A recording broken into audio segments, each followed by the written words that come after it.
And still flat. No lift. We do not lift here. What a swap for position between those two just now. Now I'm upside down. Oh my god, he's just died. He's just, oh no. That is bold from Morgan, overpicks on the brake. Yes, No, yes, yes, no. You've got to come low. You've committed to this. Oh. Oops.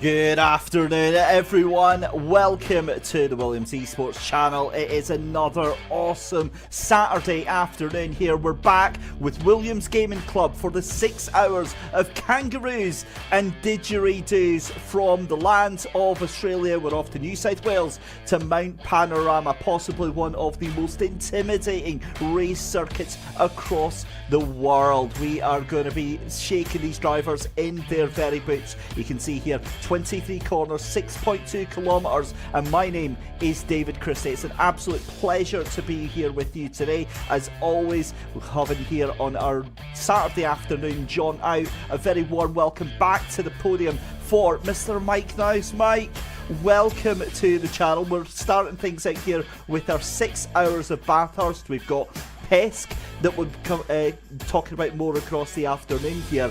But Bathurst, we need to put all the focus on this. 6 hours here, it's a team race for Williams Gaming Club. A little bit relaxed, and there's going to be a lot of carnage here today. Yeah, most certainly. The mountain giveth and the mountain taketh away. It is an infamous track, to say the least, where we have a whopping 3.8 miles to tackle here. The driver's 23 corners, 14 to the left and 9 to the right. It's a lot to handle here tonight, and we are going to be seeing some bumping, some banging, and some very tight racing. We've got up to about 30 cars, 30 teams that we've got signed up for this event. Whether or not we get all 30 out is, of course, we'll wait and see. But it is a community event here with Williams Gaming Club, and if you would like to get yourself involved in that chat, then please hit the exclamation mark and Discord in the chat and get yourself involved. Here are some of the events we've got coming up as part of Williams Gaming Club. Tomorrow we have got the WGC collaboration with BBB Racing for the F1 Winter Cup qualifying. Qualifying 1 is going to be on Sunday. Qualifying 2 is going to be the next Sunday after it. Get yourself involved at Autodromo Internazionale Iyengar, because, well, it's Paul Ricard the week after, and we all know how I feel about Paul Ricard. Monday, we've got Winter Cup Season 2, where I'll be back on the mic for Nürburgring. And then on Monday the 19th of February, we have got Winter Cup Season 2 Round 4. We are off to Zolder. Exclamation mark Zolder in chat. That's it, we are ready to go. So the cars are about to line up here on the grid. Remember, a decent-ish lap time around about sort of 2:02 to 2:04. That's what the aliens are going to be doing it. But the great thing about these community races here, Mike, is the fact that it's not usually as sweaty as some of the more professional events. No, now you say that. Now, obviously, some drivers may take a little more seriously than others. Obviously, this is going to be a jam-packed grid, as you mentioned, 30 cars, as well as every single one of these cars, or not everyone, but most cars, have not one driver behind the wheel, but 2, maybe even 3. This is a team event here tonight where drivers are going to be having to work together and battle with the likes. And as you can see, it is going to be midnight, it looks like, at the mountain as well, which is only going to shake things up even more. Yep, and this is, from what I've been told here, Mike, the only time we are going to see the iRacing safety car out here today. God help us all. No safety car here at Bathurst. That is going to be absolutely wild. You can see limited visibility here in the pitch of night. It almost looks like a very basic video game there, with the fact that there's so little light there out on the track. It looks like, though, we have got Garage 991 on pole position. That's going to be Yannick Ruoff leading around the field. 27 cars out of the 30 making it here to the race today. 6 hours. I've got to be honest, we've highlighted some of the more interesting names of the teams out there. Piper Vrumniau Racing, that is, it's a meme, but also I quite like it. There's a couple names out there that are quite interesting. And speaking of, thank you to Eamon for the follow. Much appreciated. Welcome, everybody. I hope everyone's having a lovely evening, afternoon, or morning, wherever you guys are in this fine world. I see we got a lot of people out in chat. Definitely get those hypes ready as we get ready to go green here soon enough. We're going to have, I think, a pace lap. I'm not sure we have a full pace lap here, but it is going to be 2x2 Noah's Ark formation for the start of this race. Well, it looks like we're already heading up the mountain straight there, so I'm just trying to get an idea because it's so confusing where we are just now. In fact, no, we're down on Conrod Straight, so this is the chase. So this is where we're going, so we get a halfway warm-up lap here, so it's basically straight into the action as we say good afternoon to GTSC Catfish. Billy, thank you very much for joining us this afternoon. As I said, later on this evening we've got round 2 of the Porsche Esports Super Cup Series. We'll be bringing our onboards team view of that as well, but for just now, all eyes here at Mount Panorama as they go 2x2 round Murray's Corner for the first time. 6 hours. This is going to get messy. This is going to get brutal. Send your thoughts, send your prayers, ladies and gentlemen, as we go live for the 6 hours of Kangaroos and Didgeridoos here at Williams Gaming Club here on the Williams Esports channel. That's a big move up the inside into third position. They're all through Hill Corner successfully. Well, I say that, we've only seen 10 cars, so we'll maybe hold our breath just yet, but we are all successfully through Hill Corner for the first time just now as we're watching Luke Man from Adrenaline Motorsport running up that mountain straight here as they go up towards turn 3. And again, I think they've all learned a very important lesson here, is that patience is a virtue. And Mike, you know, the first lap, I mean the first 10 minutes, you definitely don't want to do anything stupid, although I kind of don't want to hold my breath too much here. Yeah, most certainly. Discretion is the better part of valor here at Bathurst, especially in a 6-hour race. You can see here from Gilles' on-board perspective how tight the walls are. They come inches away. Now, as we go back through Reed Park here, through Solomon and through McPhillamy, look at how tight we get. The fire-breathing dragon that is going to be the Ferrari ahead of us as well. And beginning the now infamous descent down the mountain. Such a tricky part of this track. So we do have an admin car out there just now, currently in P9. That is Will Green behind the wheel from Williams Esports. He is taking part in this, so we'll have our very own Will Gertie behind the wheel in about 2 hours' time. So be nice, be gentle with them, treat them with caution, and I'm sure that you'll be absolutely fine with it. But 6-hour race, and this is very different from some of the other endurance races that we cover here on Williams Esports, because for today this is essentially a bit of a chill stream. We just sort of relax and watch all of the action here. So we're watching Andrew Carroll for Phoenix VRRC, having a little look coming up into the chase here. But given that it's not a championship event, given that it is just a special, and I say just in the terms of, you know, there's nothing to significantly gain other than bragging rights and enjoyment factor out of this. You know, it's very unusual for these events to kind of come along, because most of the time it's the iRacing special events, as we see Highline Motorsport dropping like a stone through the order. And we have our first casualty right out of Hell Corner, the BMW of Adam Patterson into the wall facing the wrong way, and, well, to be fair, very, very patient there. Yeah, as you have to be on the rejoin, and unfortunately is going to have to back that car up. Definitely would not make that corner, the BMW, with a very short turning radius. Oh, the Ferrari gets a little out of shape there. Might have been a little contact between the two.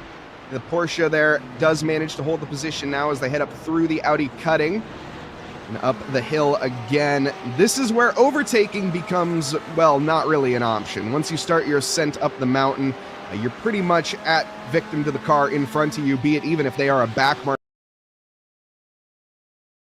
thing happen up here. All the overtakes we're going to be seeing down those long straight bits, and the Conrod Straight, of course, going to be the talking point, a whopping 1.1 miles long.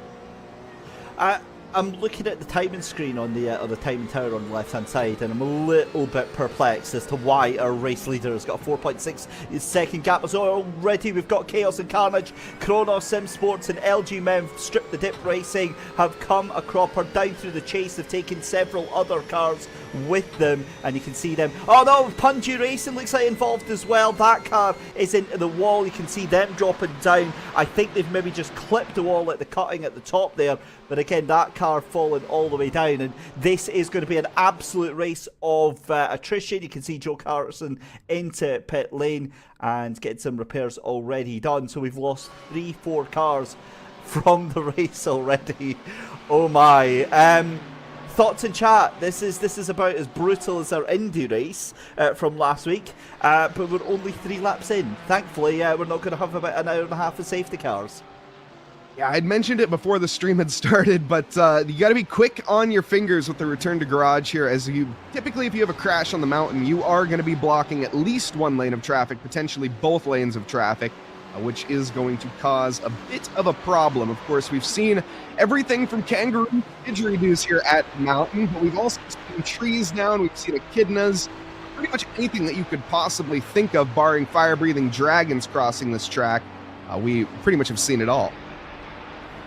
Today I've learned that an echidna is a real thing. I thought that was... okay, there we go. I thought that was just what Knuckles was in the Sonic franchise, but... well, it is. You're absolutely right there. Yeah, I mean, I just didn't realise... anyway, it's a distraction. Falco Van Riesel has decided to join us this afternoon. Thank you very, very much. The other thing that I was away to say is obviously we've got Pest coming up later on, which is a completely different kettle of fish here. But you were mentioning there about how overtakes are very, very difficult to do, and you know, you're absolutely spot on with that here, Mike, given that we're 5 minutes into the race and we've already got a 27-second gap between the top 20. I mean, that is wild, but the thing is that actually throws up its own issues, given how quickly we're going to come across back markers here.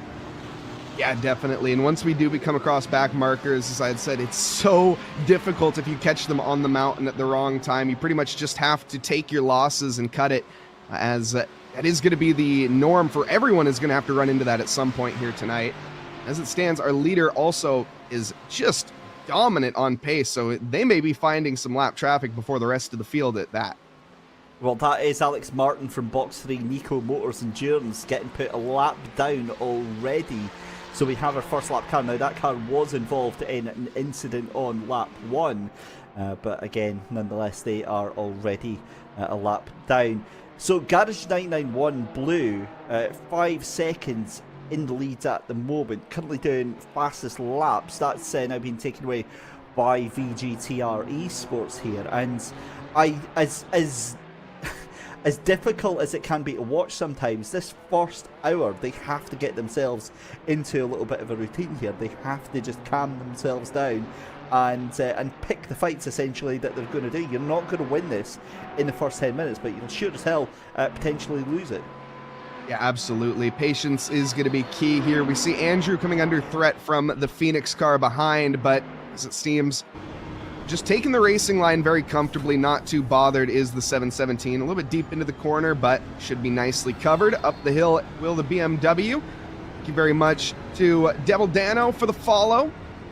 We go back up through the Audi, cutting again here. Gotta say, there's a couple names in here that I recognize from the ACC community. So coming back over, of course, this track on iRacing as well. A little different times here and a little different feel as, oh no, Alok loses the back end on the exit of the Audi, cutting, tags the wall, drops position to the LG M4EM. Looks like everything is going to be fairly back underway quickly, but that will be definitely felt for the rest of this 6 hours. 100%, and this is where you're in a real dangerous position. That car's done. It's always when you come to a breaking point next time by that you find the damage that you weren't aware of, and that's exactly what Alok and Iyengar has just found out. On the brakes going into Skyline, the car didn't feel right. It jinked out to the left again, and at this point now it's survival mode, because when you come round these tight corners, that's when iRacing can suddenly snap the car from under your feet, and you end up in a real world of pain as well. So again, that is how quickly things can go from 0 to 0. I'm also noticing that gap coming down very slightly, although it's gone a little bit back up between Garage 991 Blue and Adrenaline. We've got to move for position here. This is for P21, and I'll be honest with you, I don't think Velocity Racing Team put up too much of a fight at this point in time. A lot of these cars might just decide here, Mike, that, you know, getting along is much better than trying to fight for position. Certainly that's what I've been finding with my own experience in iRacing the past couple of weeks. You know your own pace level, you know your own ability level, and it's a bit of a futile exercise. If you've got a car that's maybe 2-3 seconds a lap faster than you, sometimes it's easier to just let the car go and just take the draft. Yeah, not only does that help you, it helps the other person as well, which then in turn could help you a little bit later in the race. I think you do eyed for the follow as well. But yeah, it's definitely about working together here in these sessions, not pushing the tires, as you're just going to end up burning them up before you really even want to. The track temperature is going to be fairly ideal at this stage. We're about 16.5 degrees Celsius in terms of ambient, 17 track. So fairly ideal in terms of grip levels, but this does not look like the cooperation we were just talking about. No, this is a proper fight going on. But we're also seeing that there from Williams Gaming Club and VGTR's Esports 16. A little bit of defensive driving from the car in front there. But we're watching Mike Farley here, and there goes the BMW into the wall. So Pacemakers, Phoenix VRC 717 into the wall. That's a hard hit, and that car is going to be dropping heavy down the order, and probably some significant damage to that car. As I said, listen, this is going to be a really tough race of attrition here. While the temperature might be ideal for the cars and for the optimal performance, the tyres are going to be a different matter as well. As we see Chico Lentvar here, this is the fight for P2 right now. He gets sent off onto the grass by Adrenaline Motorsports at the moment, so they're busy fighting tooth and nail, and at the moment Luke Mann wins that little battle there just now, so he's now going to have to watch out, because Kronos Simsport 123 and Nicholas Pouchet along with Hunor Horchi just behind, and I'm also seeing that Will Green and Wesley Dassin are still fighting out as well. So again, you know, we're in the one hand we're saying, oh, you know, you have to take it easy in this first hour. That's not what we're seeing here. A lot of these drivers are deciding, okay, we're giving it like 3 laps, okay, that's the quiet time over, let's pull the trigger and see what we can do here. Yeah, 3 laps is an endurance race for me, but no, as it stands, Luke Mann has been absolutely tearing it up so far and on the pace. He has been dropping to our leader, but we are currently 2 positions up as the Audi driver. We're looking here at Nick, who, look at how, that is just incredible. We can't even fit a sheet of paper through when you go through the mountain section. Incredible stuff here from Nicholas in P4. He's up a position himself, as well as Horky behind in the VGTR team, up 2 positions. We are seeing some gains here, and some very large gain from Ethan Reed back in P8. He's up 8 positions. A couple big losses, down 13 positions for Florian Duval in at P22. A couple incidents early on. Nothing to fret at, as of course 6 hours on the clock. Anything can happen in racing, and it normally does. It really does. Good afternoon to Claire, 13 Claire, who has just decided to roll into Twitch chat after being up since 7 o'clock this morning, finishing at 3 AM watching a brand new show on Netflix. So congratulations. I'll be honest with you, I know that feeling. It's amazing when you do a complete binge and you watch like an entire thing of something, like an entire series of something, but my god, do you feel it the next day. So think of us as here to kind of keep you company, Claire. Hopefully you're feeling a little bit compos mentis. I know that I was certainly the same. I went to bed at 10 o'clock last night, woke up at midnight, and then went on iRacing for about 4 hours, where I have I've done everything that I need to satisfy my license progression on the road to get to my A class. So that's it. I'm now just not going to touch it for a month until I get promoted. I went and discovered the joys of oval racing last night, Mike, and I was telling you this off air. Oh my god, I didn't realise how many safety cars you could get in a race. I probably should have learned that from Indianapolis last week. Yeah, oval racing is a whole different beast, of course, than circuit racing, as the pace cars come out seemingly for no reason sometimes, I will say. We have a pit runner here at this stage. Very early pit stop from the Phoenix. I wonder if there was a tap with the barrier. In fact, there was a tap with the barrier. That's the BMW that we saw earlier.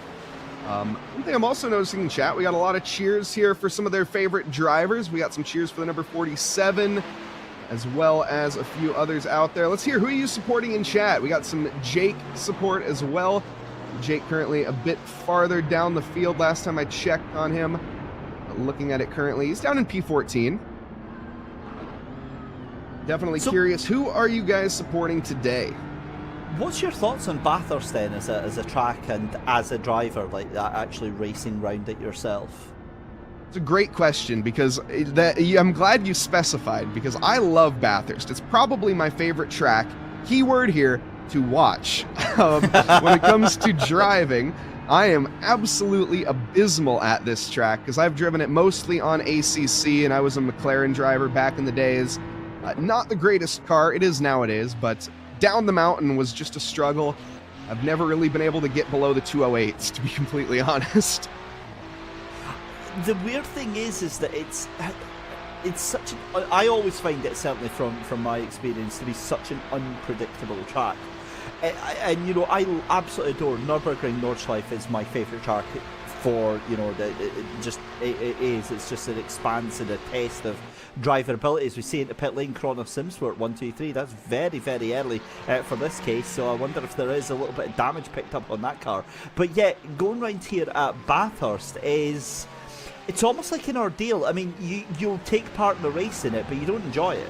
It's not a track that you enjoy. I'm sorry, anybody that's saying, oh yeah, I love, no, you don't. No driver enjoys going round here, okay? It is, you do it to take, you suck one up for the team and you just grin and bear it. It's like, it's just absolutely brutal because it's such a challenge. As did it go into the wall from Grip Enemy? Do we make the joke? I mean, it seems kind of ironic name for Grip Enemy, and they have a problem keeping grip at Murray's Corner, but either way. Out of pit lane comes Chrono Simsport 1, 2, 3. It's not a track I enjoy. It's great fun to watch. It's great fun to enjoy watching other people racing here, but you look at it and you're like, nah, I'm okay with that, just purely because when I say it's unpredictable, and Mike, you can maybe have your own thoughts on this one here, but it's like the incidents you have here just don't make any sense. It's like it's you could be going 20 laps and doing exactly the same thing every 20 laps, and then suddenly a corner that was exactly the same, you take it exactly the same way and it catches you out in a completely different way. Yeah, absolutely. I don't get it. It is, as I said earlier, Bathurst giveth and Bathurst taketh away. It is a bit of a cruel mistress out there. I know some people refer to, I think it's Charlotte, the lady in black. This is definitely the track that is, if you look at it the wrong way, it will in fact spit right into your face.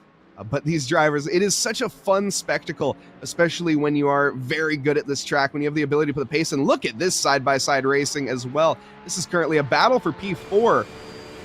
As tune back here as well, a battle for P8. There's quite a few. Oh, a huge send down the inside at the end of the chase. That is a bridge too far, and the 22 is going to be reaping the results. Well, you reap what you sow on that one, unfortunately, and they're going to have to try again. Oh, do you know, we need to have a soundboard, like a collective shared soundboard that we have access to here, Mike, that we can just use through the course of the race, because that one was a nope. Yeah, you want to send it up the inside there, but that was never, ever going to work there. And it's almost like that car spun out of awkwardness and embarrassment at trying to make that move. But I mean, that was a hell of an effort there. Really, really nice little battle. I've got no doubt that Porsche will be involved in some more fights here. But this is now, we've now gone from things being, you know, stretching out and starting to kind of elongate in terms of the field here. But now this is where it just starts getting absolutely messy. What, 5 3/4 hours left to go. We're coming across back marker traffic here now. This is where the really, really bad stuff starts to happen here, because you're not only trying to fight for position, but you're also trying to avoid cars who are just like, please don't punch me in the face. That's all they're trying to do. They're just trying to circulate without any issue whatsoever, and you've got these faster cars approaching. Yeah, and this is where it all goes wrong here, Mike. Absolutely. That's one thing that people don't give enough credit to, in fact, David, is that the blue flags in itself, it is a talent to be a blue flag driver. especially, and a lot of multi-class racing will help with that. But when you're in the same class, you can see here, it's a big bottleneck that is just really not going to be easy to get by. Now, this is for position, but it's a good representation of what's to come in terms of, well, if that car had a blue flag being waved, getting out of the way just isn't even an option on certain parts of this track. Every corner is so difficult to just tackle. I mean, every lap after lap, as you said before, it's so easy to make a mistake, and that really gets amplified when you're in the dirty air of a car in front. Here's going to be the move here at the end of the cutting, or excuse me, at the end of the chase, and it should be fairly cut and dry. The 47 car with not much of an issue up a position.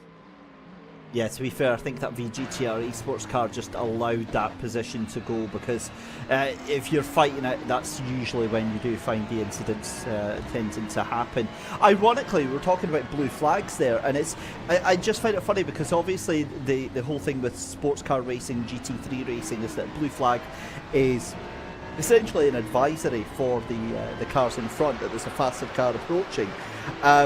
And the whole ethos is that you drive a safe, consistent line so that the faster car can find a way around you. And it's like, yeah, good luck trying to find a safe, consistent line anywhere here at Bathurst, regardless if you're under blue flag or not. That's where you find most of the issues here. But one thing that you will start to notice there is that beautiful sky in the background now. Sunrise starting to be a thing here at Bathurst Mount Panorama, and I think it's one of the things that iRacing really does absolutely nail here, is that that feeling of sunrise, the feeling of the sky just starting to brighten up. And obviously it's a thing within a Assetto Corsa Competizione, and yet for some reason, maybe it's just the colours that they use, but I just feel like iRacing does a little bit of a better job at portraying sunrise. That's fair. We can agree to disagree on that one, David. That's all right. But in terms of it, this is rare, especially in like the real Bathurst events. I've never personally been, but oh my goodness, would I love to go to the 24 Hours of Bathurst. This is when the drivers start to smell the barbecues. This is where you hear the drivers talking about. This is where all the lights get turned on. It starts to waken up again. All of the people coming out of their trailers with massive, we'll just say it as hangovers. It's been a pretty wild ride most of the time. Interesting choice there. The windshield wipers coming on under braking. So thank you very much there to Motivation for the follow. An interesting strategy there. A distraction, but maybe towards him. I don't understand that one, David. Well, for most of these drivers, the window wipers, it's an auto feature on iRacing at the moment, obviously with no rain as of yet. Although there's another talking feature which will take up at least another hour of this broadcast. I think that was just unfortunate timing, if nothing else. But Mike, March being the month, next season we do finally get weather in iRacing. I think that is going to be, certainly as somebody that's been on iRacing for many years, I think since about 2011, 2012, maybe even earlier than that, it's one of the biggest changes to the platform, one of the most anticipated for sure. But I mean, it's going to be incredible, the difference that it makes. Oh, absolutely. Some say it's a long time coming, but hey, it's better to have it than not. So be grateful with what you got.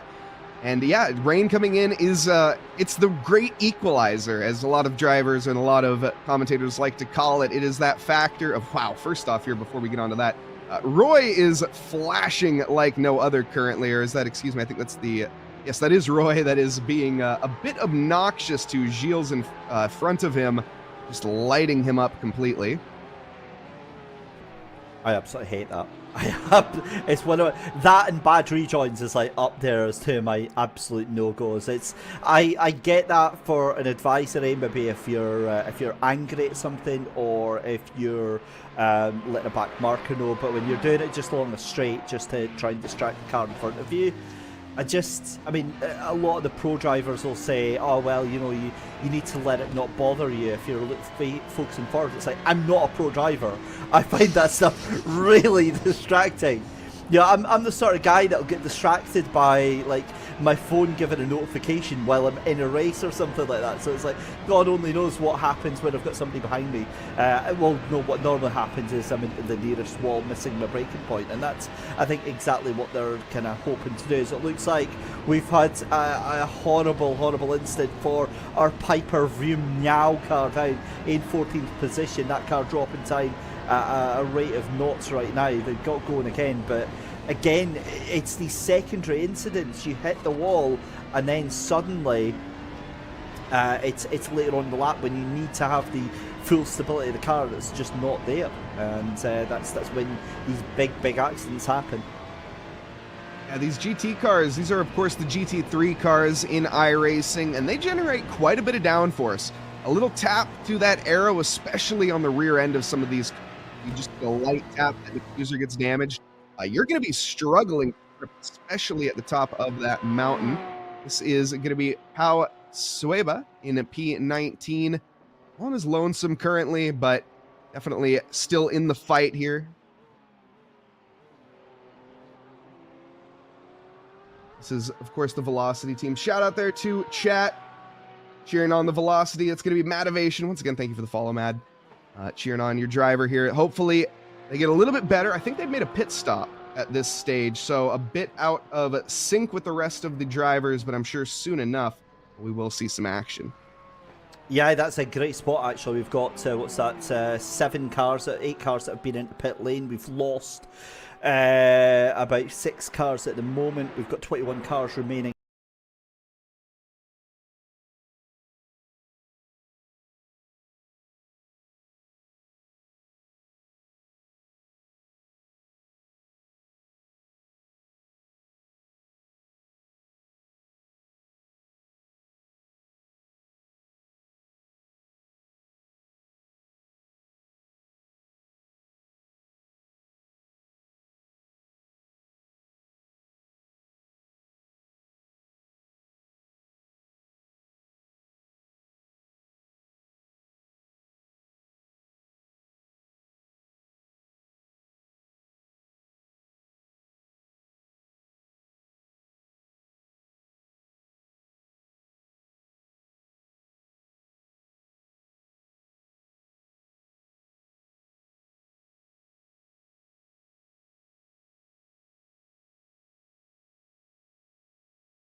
Taking it early here, getting this first one out of the way, putting themselves in clean air, and well, hopefully putting themselves in clean air if they've calculated it correctly, and pulling a bit of a gap here, and then maybe catching up to our leader. It was a 6-second gap before pit lane, so there is a chance here that 6 seconds to be made up over the course of this, well, pit phase.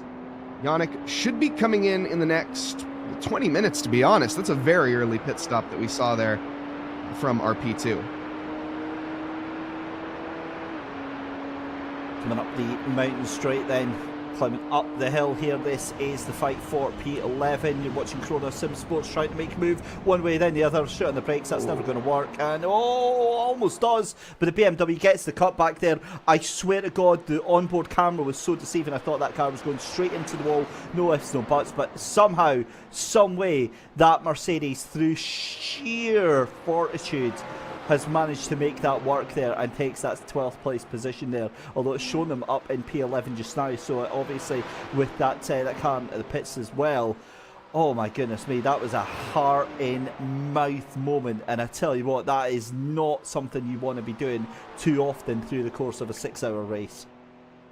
No, Nicholas definitely has some confidence. You can tell that. That was a bold move, and Mike Farla definitely might need a new change of pants come pit phase, but that's all right. Hopefully they have a driver change and he can make that all go. There's Will Green down in, or actually up in P5 currently. The Williams Gaming Club. You can see the focused nature of his face there, dialed in, not wanting to put a foot wrong at this stage. Way too early to do that as the back end had a little moment, and there's a smile on his face as well. I think he recognized it.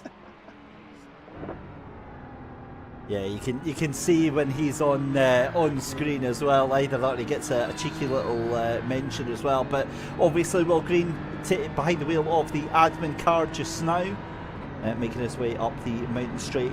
At the moment, currently 7/10 of a second ahead of LG Mem Strip and Dip Racing. In the fight for P4 and P5. As this is VGTR Esports just now, and again we're off into these little pockets of action here. The Porsche decides to try and make a move up the inside, but that wasn't actually ever going to work. It was just a move to distract the car in front.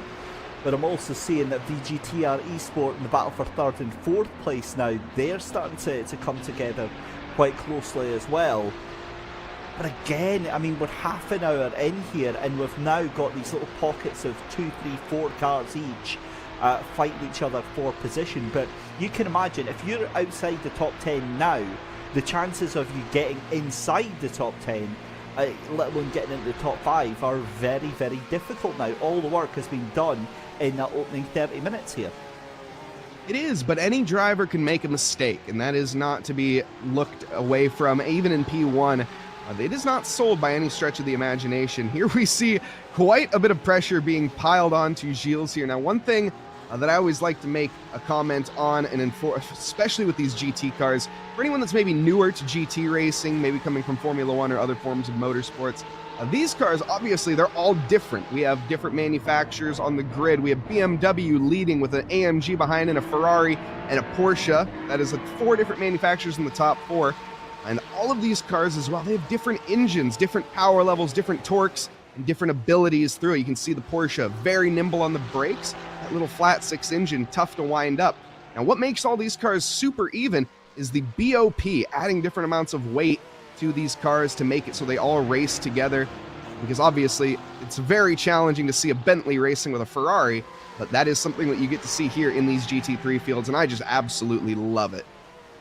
Yeah, and again, it's such a weird concept for me as a commentator as well, because it's one of those things that I did never really before now, or before the past couple of years, actually put any thought into as to the origins of actual GT3 and sports car racing, and you know, realizing the very recent history that GT3 is a fairly recent thing in the past, what, 15 to 20 years or so.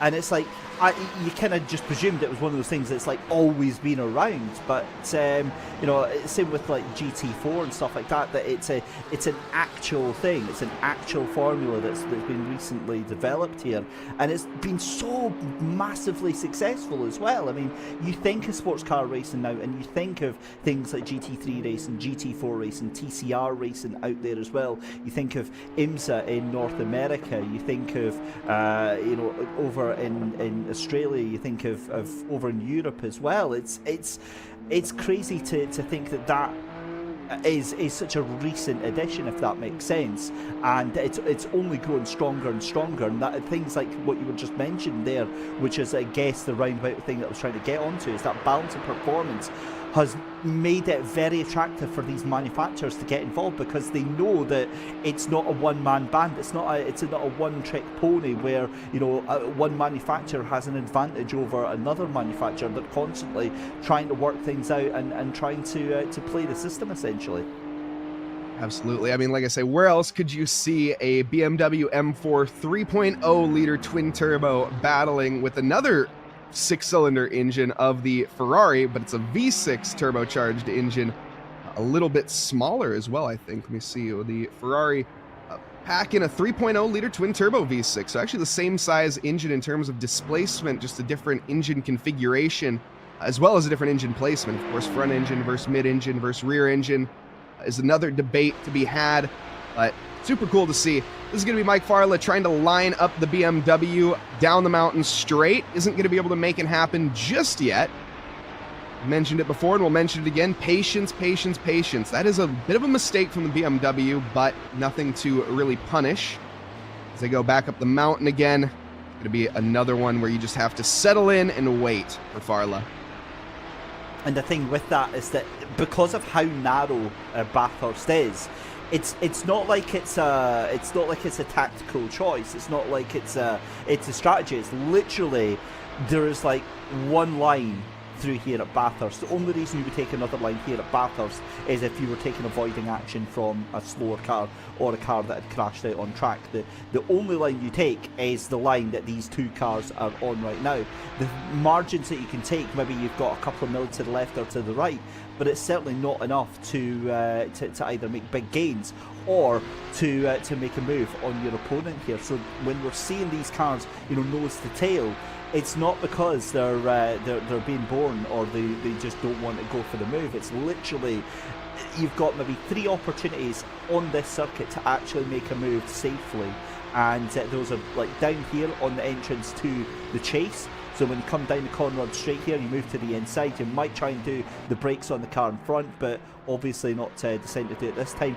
Down into Hill Corner's another one, and potentially into the Skyline, but that's probably the riskiest of them all here. But after that, that's actually on the turn 3 at the end of the mountain straight, maybe you'll have a go there, but that's about it really. Yeah, you'd be very bold to be going for it on Skyline. It's just such a... You have to place your car perfectly for the next corner is the biggest issue, and that is near impossible when you're side by side on that spot. I want to give a quick little update to our early pit stop of Luke Mann as we see some other drivers starting their pit phase. The Ferrari also looks like it's going to have the overspeed here down the mountain straight, fully alongside, should be able to get this done, and it looks like the BMW doesn't fight it hard at the apex there. Recognizes that the Ferrari has the pace and lets Farla go. But currently Luke Mann, last lap 2:05.6 compared to the 2:04.3 of Yannick and the 2:03.6 of Chico. So it seems that something has happened to Luke Mann in that Audi early on here, as a result, the damage maybe or something along those lines, but the pace is not there for the Audi. Yep. It's going to be a recurrent theme throughout the course of the day here. We've got 20 cars left on the lead lap just now as we've got a huge fight going on. This is for P3 and P4, and we've also got a lapped car in there as well. That is the 717 of Andrew Carroll, who is behind the wheel of that one. So he's not really in this fight, but he wants to have a little go anyway here. And he has now split up 3rd and 4th position. Now 4th place is going to get a run here. Andrew then ducks out to the inside. That's really clever from that Porsche in 4th position, the Phoenix VRRC car. And that is Kyle Felvus behind the wheel of that one. Get a little bit of a tow from the BMW, getting the speed boost coming down the fastest part of the circuit.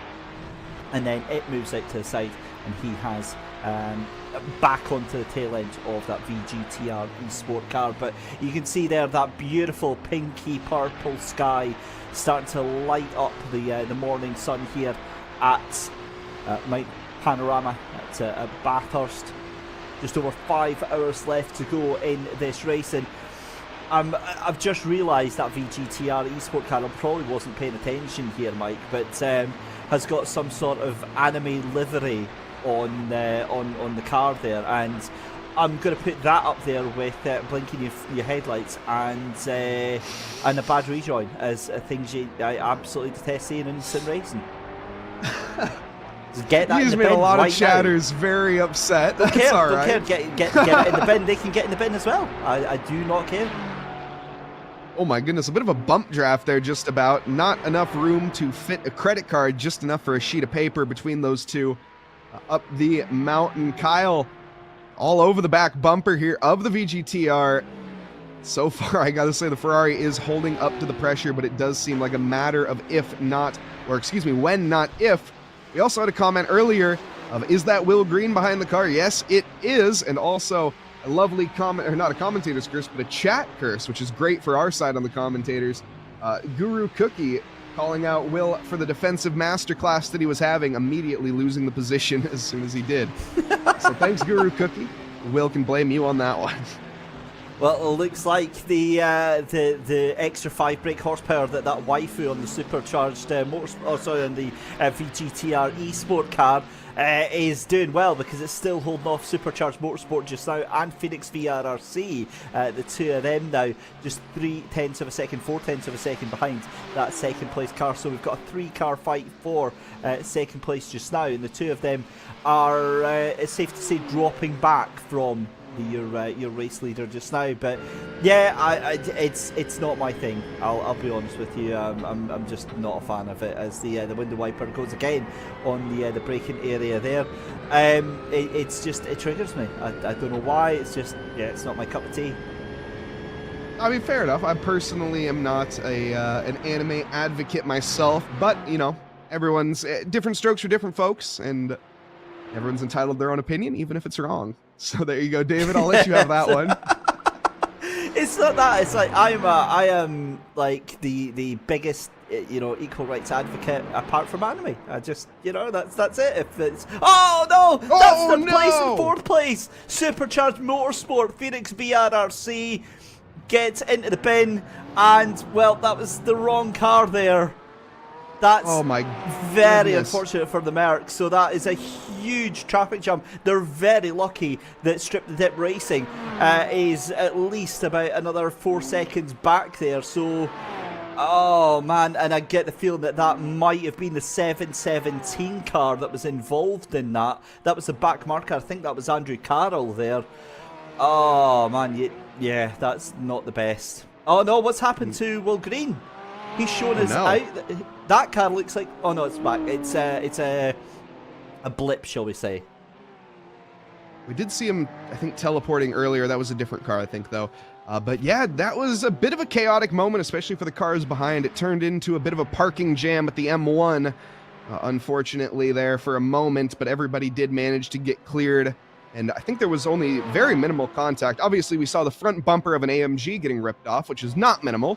But everybody else that was involved with very negligible damage, and it should be all good till their next pit phase. Oh, what's happened to Zamfir, Radu, Olympia? He's had a moment in the Phoenix VRRC 8 car. So that's both the Phoenix cars that have had a huge moment, and that car is absolutely done. It is limping its way back round. Yep, there we go. So that car is... Oh, that's engine trouble. Look at the big puffs of smoke. That car is done.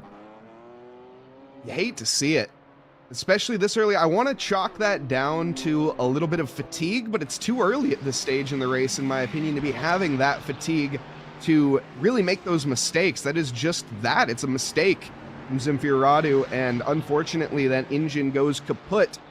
We have an AMG, well, with one less cylinder. No need for a 7-cylinder AMG here tonight. And the thing is you don't recover from that. You can take the car back to pit lane, you can get it repaired, but that will blow again in the next hour at some point. God knows, I've had so much experience of that.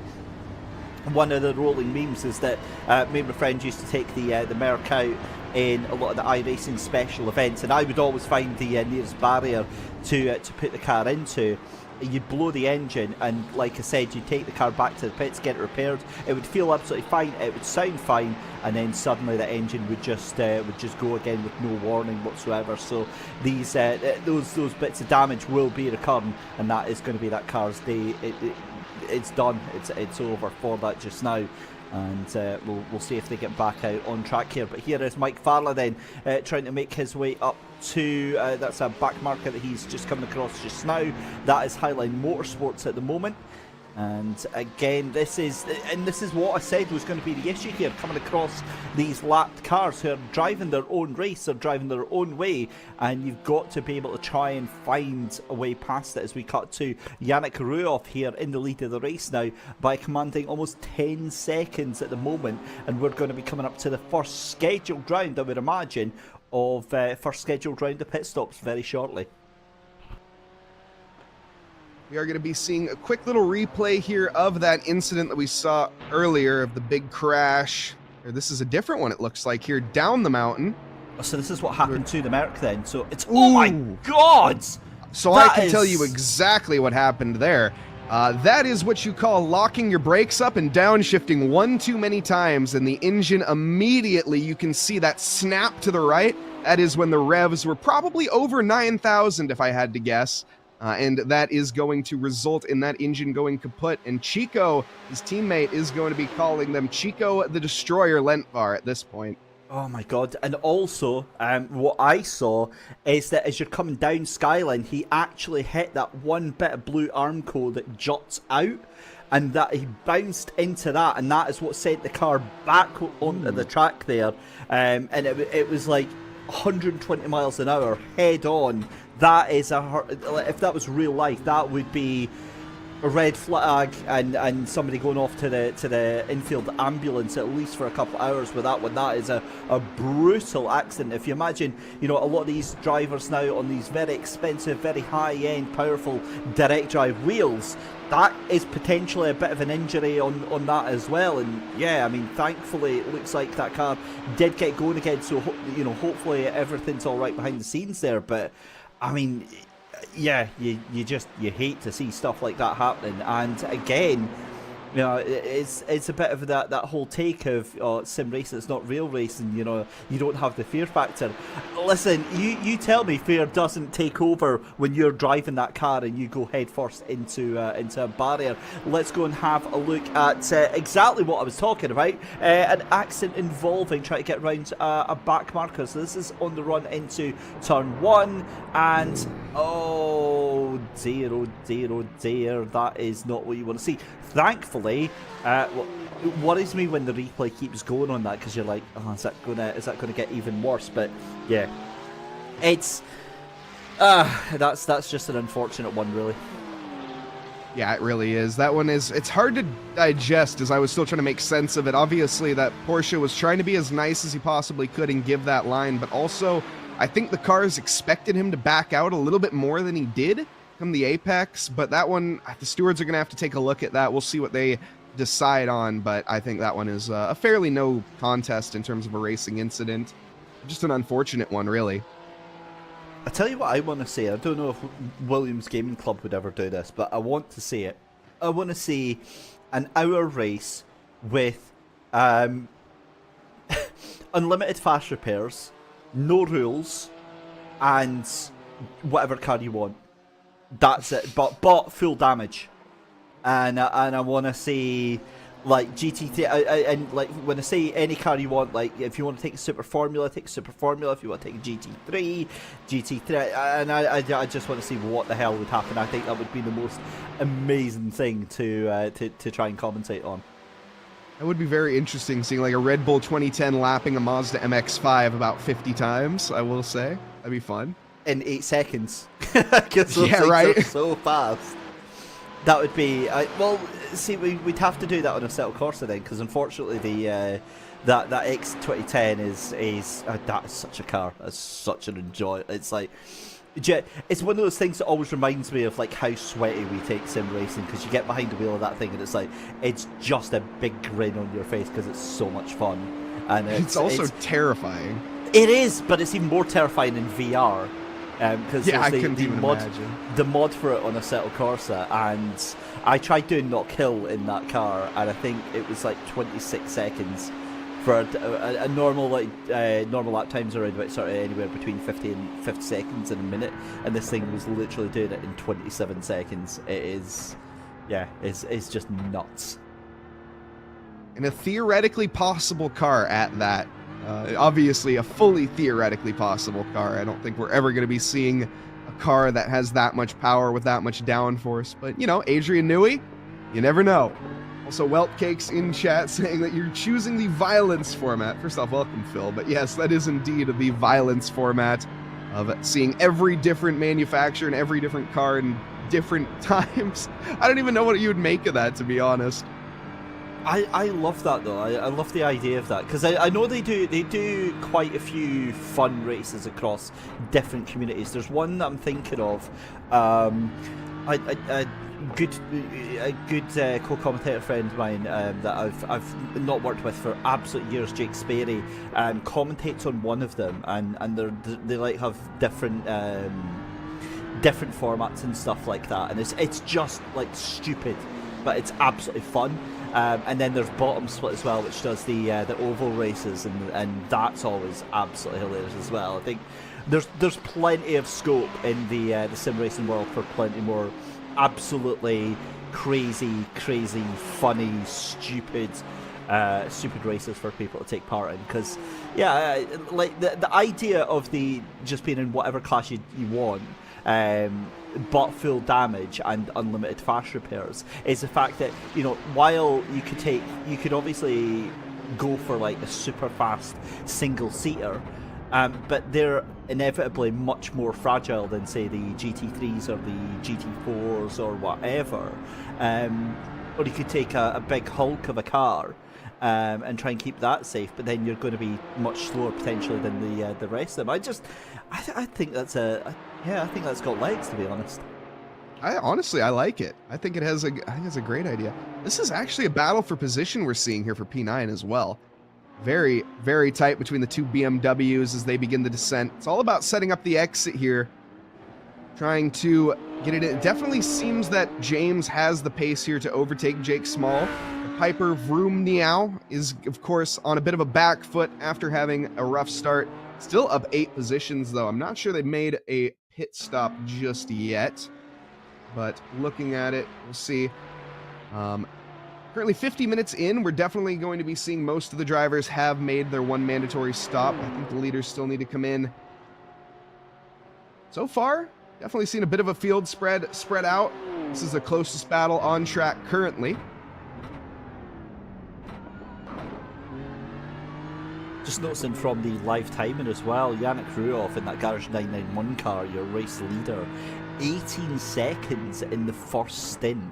That is an incredible lead to have opened up in this first stage of the race. I've got no doubt that will potentially change as James Simons has a little look up the inside here. Some BMW on BMW action here. Piper Vroom now trying to take to the outside of Hell Corner, but they're still going to be side by side.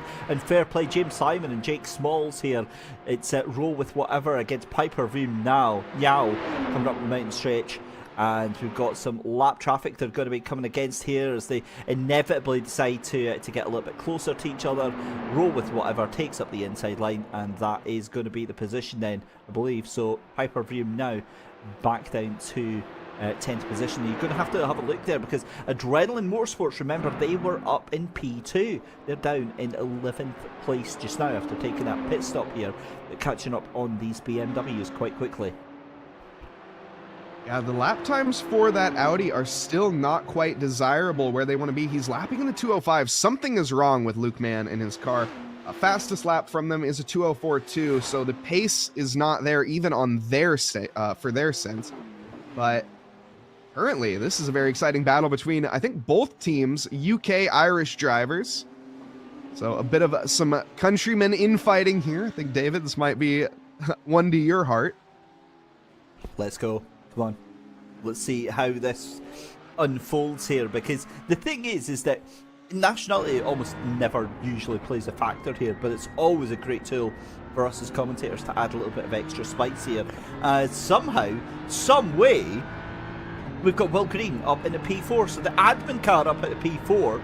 Now, I have to take this moment out at the moment to say that I promise that there's absolutely no hijinks going on here for Williams. There's no secret 15 extra brake horsepower, and also you have to remember that our very own Will Garrity is getting behind the wheel of this car as well. So if anything, that's like adding a bit of ballast to your car, really. And that was his own words, then that he's not very fast around here. But at the moment, Williams Gaming Club poised to be taking a podium position right now because they are right behind the car in front. Also interesting to point out that battle we were watching there for P9 between Roll with Whatever and Piper and Vroom Meow.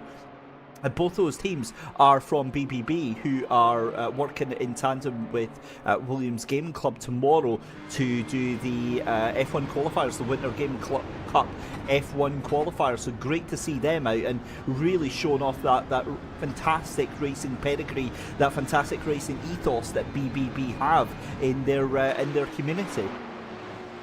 Yeah, absolutely. Of course, we also have a NASCAR coming up, the NASCAR League on the 14th coming up very soon as well. So definitely check that out over the Williams Sim Racing, Williams Esports channel.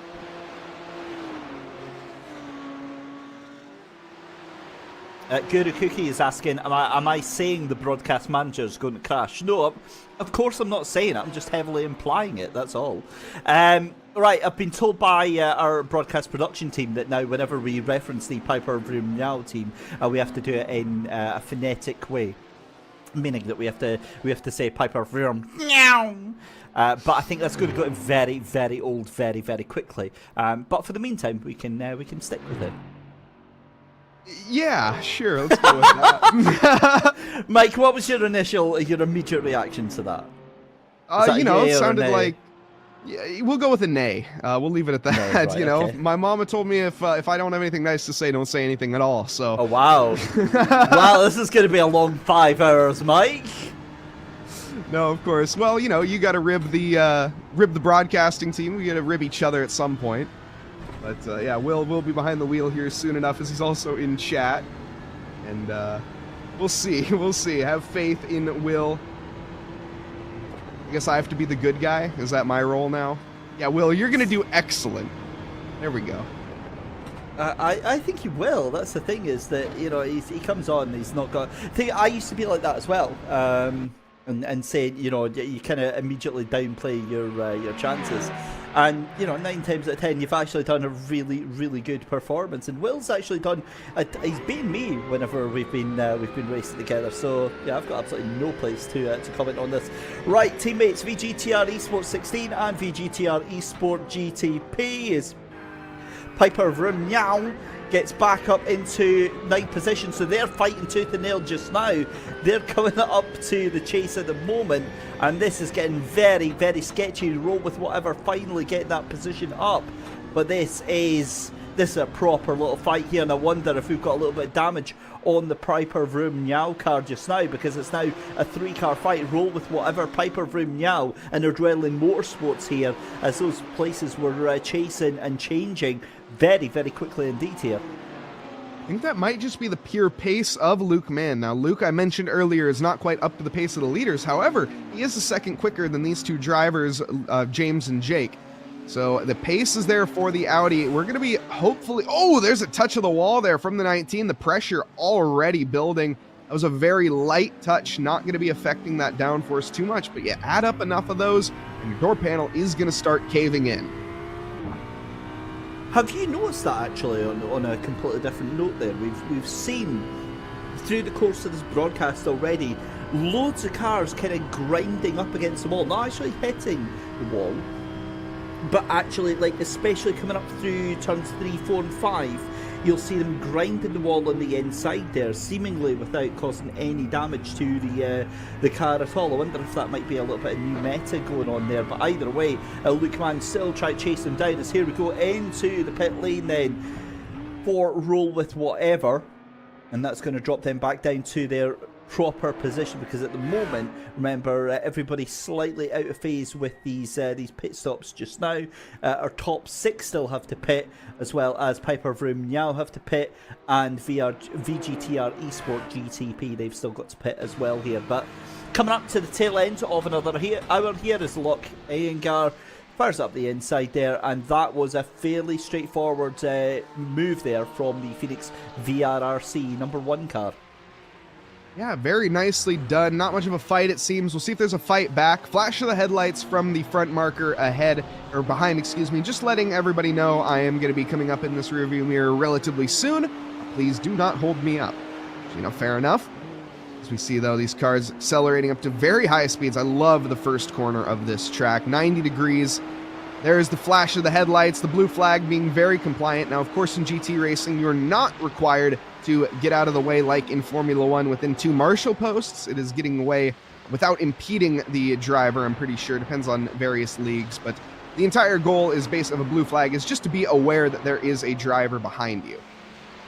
Give that scent again. An advisory. Very tight. Advisory, yes, there you go. That's a good way of putting it. Just noticing that 2nd, 3rd and 4th have all come into pit lane at exactly the same time here, so this is probably at the point where these GT3 cars start to run a little bit dry. Pacemakers, Iyengar United into the pits as well. Wouldn't be surprised to see everybody else. We've only got Pacemakers and Garage 991 Blue, so Garage 991 Blue able to do that massive pace and stretch it out fuel-wise as well here, so I think they're going to have a commanding lead when they come out of this this pit stop after lap 29. Yeah, another update. Jake Small, apparently his teammate has not turned up, so he is going to be needing to make do with what he's got, and that is himself. He might be having to run this 6 hours solo, which that is going to be quite the daunting task. Not to say, though, we don't have a few drivers already doing that. I think Alex Martin is running solo. I'm not sure he's still in the race. I know he had that incident early on lap 1 of the box 3. Sean Smith in P. Where's Sean at currently? Sean is currently sitting. Actually, I'm not sure he even made it. There's a few left in terms of the single drivers, but most of them are, in fact, going to be on a team. Also looking at the sim grid, I think you might be unhappy on some of the profile pictures as well, David, but that's beside the point. Yes, I would, but it's fine. It's absolutely fine. I think some of them are quite funny, actually, to be fair. And some of them are just, yeah. It's, yeah. This is our community events, so, you know, open to the communities, and the communities can do what they like within reason. Couple fun names of fun teams. Like I said, it's just for fun events, so can't fault them for trying. Now, while that is going on, and I'm being very quiet, it's because I'm now scanning through all of the driver profiles on the sim grid here, and some big names, you know. For instance, Williams Gaming Club team. I'm confused. They've got Williams Gaming Club team WWE. Is that? Oh, right, okay. So I immediately, my smooth brain was like, is that a joke about the wrestling? And it's not, it's because it's Will, and Eli. Right, okay. Oh, man, you can tell I've not had much sleep, can you? Right, Pacemakers into the pits as Garage 991 Blue are into and out of the pits as well. In fact, actually, they've got not as much a gap as I thought. That gap's come down 4.4 seconds as they come out of pit lane just now. So, yeah, that's a little bit of a turn up for the brakes right now. Chrono Simsports back into P2 just now. VGTR into P3 as we've got, well, I've got no idea what this is going on right now, but this is just a mess. Is that 717 Merc in the background again as well? I think it is. So this is all for, well, no, this is not for position. So these are all cars on all different laps right now, and I'll be honest with you, I'm slightly lost at who is where right now. Yeah, I am as well. We are looking here at Adam Patterson in P15. Now, obviously, there are a few drivers behind there. Another touch of the wall. You mentioned that earlier. Like I said, I think that's a badge of pride that these drivers are going to be wearing. A light little tap of the wall. I know, for example, we hear in the previous iterations of Formula 1 racing and whatnot that when you touch the wall, if you just have that little touch, it doesn't slow you down. It just lets you know that you got just that little bit close to the wall. It might even be just the wind that you're feeling sometimes, but it's all about getting millimeters away to get the fastest lap that you possibly can. Ferraris here, a bit of infighting. Nothing happening just yet. And Benjamin Koo. What is that flag? It's not the Hong Kong flag. That's it. I'm going to go and figure that out. It's a flag that I'm not familiar with off the top of my head. I should know that one, I feel like. Is it one of the step countries? I don't know. Someone in chat, let me know. I'm very curious. Benjamin Koo representing that flag currently. Luke Mann up into P5 again. We saw him in P3 pre-hit phase. But it seems that the pace has not quite worked out for him. He is slower than most drivers up in the top 4. He's not saying that he's slowest in the race by any stretch, though. Look to the inside. Whew, very close. The Phoenix there not giving an inch. And the thing is that, well, today we learned that those cones aren't real. Sends it up the inside. That is a beautiful move from Strip the Dip Racing to take P5 from Phoenix VRRC. In fact, sorry, Fast Cactus, excuse me, up there for that position there. So I was a little bit confused because obviously it says Fast Cactus in the bottom right, but it's actually Adrenaline Motorsport there. So yeah, ignore my smooth monkey brain. It's not working very well. Right, back to the conversation about that multi-class race, the imaginary multi-class race that we'd sort out here. I'm trying to think where we'd have to do it, I think, on Monza, because what else could possibly, or Imola. I think Monza would be better. What car would you choose? What would I choose? I think I already said it earlier in just kind of unintentionally, but I think I'd go for like an MX-5. No, the MX-5. Right, okay. I'd go slow. I'm a slow driver. I got to go for the slow choice of car. That way when I get overtaken a bunch, I can just blame it on that. You know, if I'm in a fast car and get overtaken by an MX-5, then that's just, I can't live with myself at that point. So, you know, it's a battle of pick your battles, right? Just like we are seeing here with Alok, picking his battle, picking his line to the inside, but not going to be sticking it onto the brakes late enough. I think the thing is as well is that if you're taking an MX-5, you're almost certainly you're going to have to indulge in a little bit of role play of that incredible Whelen Mazda MX-5 Cup and pretend that you're either Gresham Wagner or Tyler Gonzalez or Celine Roland. I mean, anytime you see those videos on YouTube, if we could get a sim race, right, that replicated that, oh my god, I would be so happy. I think Pesk is actually probably the closest we get to that coming up later on this afternoon. But for those that are uninitiated, if you've not seen it already and you've not seen MX-5 Cup racing in America, it's undoubtedly one of the greatest forms of motorsport that is ever around. But it is, though, isn't it? It's like you see 100%. Those grandstand finishes and you think, that's a horse facing the wrong way. That's not good. Yeah, there was a chicane in the corner. That's never good. But those MX-5s, you see they on YouTube and you see like the last 3 laps and you're like, oh my god, that's amazing. And you think, oh, right, okay, so it's all just built up to that. Oh no, that's Zamfir Radu Olympia. Yep, Phoenix VRRC, and that is your second place car as well. That was Chrono Sim Sports that was involved in that. That is an absolute game changer for the race, ladies and gentlemen. And that car is stuck and stranded and can't do anything right now. This is a huge moment. Here comes Luke Mann into an unguided corner, and suddenly that car's just disappeared.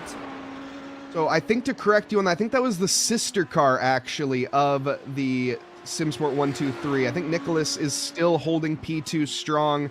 That was Zamfir Radu in the Phoenix number 8. I don't think it is, Mike. Look at the time. He's dropping back. That car is if we cut to P2, I'll guarantee that car is wrecked. I'll guarantee the bumper is hanging off that thing because it is losing time so quickly. It's hobbling its way back to the pits just now as we're watching Highline Motorsports. But if we can get to the second place car, that Chronos Sim Sports 123 car in second place, need to see. So let's have a look at what happened there, and I believe it is definitely P2 that happened to. So yeah, coming up into that corner then, and you're just going to be hitting a car. Bang! Oh man. Yep, I did not see that. Oh my goodness, that is definitely not a showroom ready McLaren for the 1-2-3, and Nicholas is going to have to come into the pits immediately. Thankfully, he had not made his stop just yet, so that'll be fairly on schedule actually at the hour and 7-minute mark. But that is big damage. You can see the cooling has improved, that's for sure, but not quite to the levels that the factory had in mind. Oh man, that is, yeah. And of course, it looked completely different when we saw it in real time. That car damage on that looked slightly different to what you're seeing on there. But yeah, that is, I mean, that's a game changer, because we saw that that car catching up to your race leader very quickly. That is a little bit close and ready from the two of these cars here, as Strip the Dip Racing and VRRC 7 Phoenix Racing go toe-to-toe coming up the mountain here. I get the feeling from the body language of that Porsche, it's not going to want to let out, but it has to, and that ends up leaving the Ferrari with the Tricolore on that rear wing there to take 4th position right now. But again, honestly, it feels like this is going to be a massive battle of attrition here in this race. And given it's not like Indy in the case of we're going to have safety cars every sort of 15 minutes here, you know, it's literally we're going to have maybe 10 cars in the lead lap at the end of this race. I gotta say, that was a stellar overtake from Mike Farla.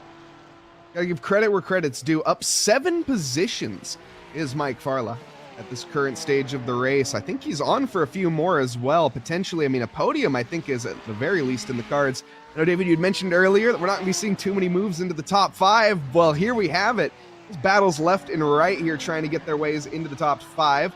This is a battle once again for P4 that we just saw, but Chris Blakely at this stage 2 and a bit seconds behind. Will Green a bit further than that, but we'll see. I think the top 5 is not cut and dry by any stretch just yet. Still, with 4 hours and 50 minutes to go, we have plenty of racing to decide the results. Yeah, we certainly do. And with that point, you know, it's a case of making sure you're in for that final hour here. I certainly think that the win is, unless there's an issue for Garage 991 Blue, they've got the pace over the field right now. So that one looks to be in their control right now, but certainly for everything else, it's fair game right now. Everybody else is kind of mixed up and thrown about right now, so there's overtakes coming aplenty here. Certainly down here is Benjamin Koo in that 8th place VGTR esports car. He's chasing down the 7th place car at the moment, and of course behind the wheel is Falco van Rieselt for that car as well, just in front of them, Pacemakers Sheng United. Good afternoon, Skessel48. Thank you so much for joining us here on the Williams Esports Twitch stream. We're bringing you live coverage of the 6 hours of Kangaroos and Didgeridoos here for the Williams Gaming Club, and then we will be cutting away in around about 3 hours time for the build-up for the second round of the Porsche Esports Super Cup Championship, and that will be coming from Hockenheimring. And again, we'll be hoping to have a much better outing than we did last time out last week in round 1. But Benjamin Koo chasing down that 7th place, and you've got a feeling, certainly from what we saw earlier in this race here, that Porsche really is going to have to just kind of let things go here. Yeah, absolutely. And I'm trying to research what flag this is, and I'm still not really coming up with any luck. The only flag that I can come anywhere close to is the Vietnam flag, and I do not think that it is that either. Once again, chat, if you guys know, I'm very curious. It's now bothering me at this stage. But yeah, that Porsche going to be coming under threat here at some point. Looking strong in pace. Battle for P7 though unfolding down the mountain. The Porsche, see, taking a look here at lap times, we do definitely see actually very even laps between the two, about a 4/10 difference. Benjamin is going to be the quicker of the two, and a back marker encroaching here. Okay, never mind. The back marker gets out of the way extremely quickly. What a generous guy. Yeah, that was nice to see, the fact that just moved out of the way quite quickly. And, well, yeah, like candy from a baby here for P7 at the moment as they come down the Conrod Straight. Only the fastest part of the circuit, only the fastest corner of the circuit. The Porsche I thought was going to try and keep to the inside there, but, oh, that's a huge moment for Jake Smalls, and that is so close to wiping the two of them out there. That is literally what you are frightened of. Now, thankfully, he gets going again, but that rear suspension is absolutely, what we call up here in Scotland, absolutely gubbed. That thing is not going anywhere very quickly. Now, what I was worried about was Benjamin Koo doing exactly the same thing here, because he clipped that curb coming over the corner straight through that right-hander coming down into the chase, and that is how it happens. You bounce over that curb, the car loses traction, overcorrects and sends itself into a death spin, and that is exactly what we saw from that car. Interesting to see as well, our car that was in second place, Chrono Sim Sports 123, is still in pit lane. Yeah, very unfortunate there for those drivers. Thank you very much to Z Great Outdoors 137 for hitting that follow button. Much appreciated. Welcome one and all again. We have the 6 hours here, kangaroos and didgeridoos here on the mountain, community race. Of course, we have our Porsche race later on, the Super Cups. Watching the Williams perspective there, super exciting. As David said, not the greatest week last week, but looking to bring it home this time around in a much better position. You know, we've seen quite good results from Bico lately, the number 77. Alessandro been absolutely on it ever since he joined Williams back in 2020 and has racked up quite a few titles to his name. Yeah, he really has. He's been doing so well, and you know, whenever we've seen him, he's had a fantastic outing. It was the best of a difficult race, I want to say, a difficult championship, but either way, you just kind of dust yourself off, you move on, and you get going again. That's exactly what they're going to be doing here with round 2, and again, as I said, we'll be bringing you live coverage of that from around about, I think it's around about 7 o'clock tonight that we'll be going with that, or 6 o'clock tonight, in a couple hours anyway, either way, with 2 hours to go in this race. But either way, I mean, with the fact that we've got 4 hours 45 minutes left to go, we kind of go into this holding pattern now with this race here, because given that everybody else is fairly spread out, I mean, we've obviously got 7th and 8th there a little bit together, but the next move I think is going to be for P14 and P15 as we see the Phoenix VRRC crew coming under pressure from Pun Crew Racing. So that is going to be Julian Alwandy coming under pressure from Joe Carson. Now, Joe Carson was one of those cars that we saw very early into pit lane, has already done his second pit stop of the day here, and I think now finally getting back onto to strategy. Here comes Joe Carson then for Pun Crew Racing. That Merc is in trouble, and there's a BMW into the wall at the top of McPhillamy Park. And, well, oh, that's another moment there, and that is because of a car recovering on the track. That's the 717 for the second time today. Adam Lyall into trouble. And, well, I made the mistake, I'll be honest with you here, Mike, of drinking some energy drink before this race started. And I'm now thoroughly regretting it, because my heart is doing about 190 beats per minute here. Yeah, that was, I will say, that one got my heart rate up a little bit too. That was a bit of a sketchy rejoin, but nonetheless, I think Julian, who unfortunately had the power of force used against him there and sent the car sideways, the rejoin onto the track, was a little bit uncanny, but that's all right. Some say that Julian here thought that Star Wars was a documentary, but that's all right. He's still on top of it. Oh, now, hang on a minute. What's happened to Artyom at Cleston from P13? We'll find out in a minute. We've got a replay coming up of a spin. Let's see, this is coming down. Ew, that is the... Now, that's a horrible place, Mike, to try and get yourself out. That's at Forest Elbow there. And obviously, you're on the inside. Now, you've got to try and either reverse out of that or try and somehow spin your way around, which is not happening. either way, a huge chance for chaos and contact on that one. Yeah, most certainly. I will say, though, probably the best spot in terms of avoiding collision that you could have ended up, because there's really only one line down the mountain, as we've mentioned before, and that is going to be trying to take that corner fairly wide. So he was out of the firing line. But yeah, rejoining the track, I don't envy that task ahead, or whether he is already back on track, but I don't really. That's a tough one. Of course, we've seen at that specific spot back in 2010, we had the tree, the gum tree that fell down on the track. So that corner is absolutely rife with history. That caused a red flag that had to be dealt with. Of course, all the cars parking up on the top of the mountain. Don't think we're going to be seeing that here tonight, but that is, of course, one of those Bathurst moments at its core. Yeah, it's the thing with that as well is that Bathurst is one of those tracks, and this is what we were saying earlier, is that you can do 20 laps of this circuit and do them all the same way, and then you'll get one lap that just absolutely throws everything that you've just done to the wall. I guess that's what makes it so exciting, and that's what makes it so interesting, but for the other part of that is that it feels almost a little bit unfair as well, in terms of, like, you just never know what's actually going to happen there. Yeah, I mean, I guess that's a fair point. It's all about keeping it between the mayo and the mustard, though, and not putting it into the wall. That is going to be... You can manage that, which I don't think any driver will actually manage successfully by the end of this race. You'll still manage in a pretty good position. You just have to minimize contact with the wall, minimize contact, and obviously that goes for any race, but at Bathurst in particular, little bits of damage add up very, very quickly. This is Will Green here in the UK, and I...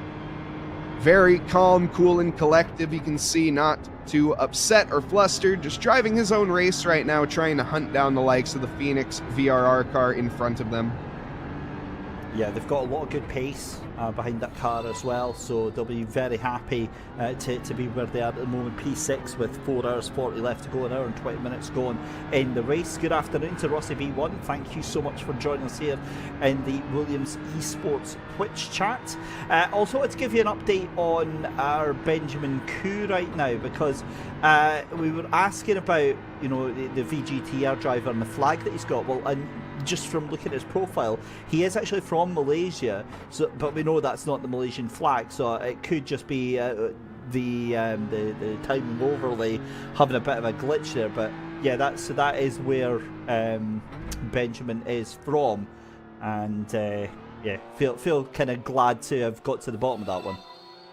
I'm glad. Thank you. I genuinely appreciate that. Thank you to Gain MC2 for the follow. Yeah, that one was bothering me because I don't think that flag actually exists as iRacing is displaying it, but that's okay, you know, it definitely, I can see the Malaysia flag on there if you take the little tiny star and smush it down, but other than that, it definitely is not. I don't even think the red background, but that's okay. Welcome to chatters as well. Welcome Fiesta, Lethal. Appreciate you guys' support. Thank you so much.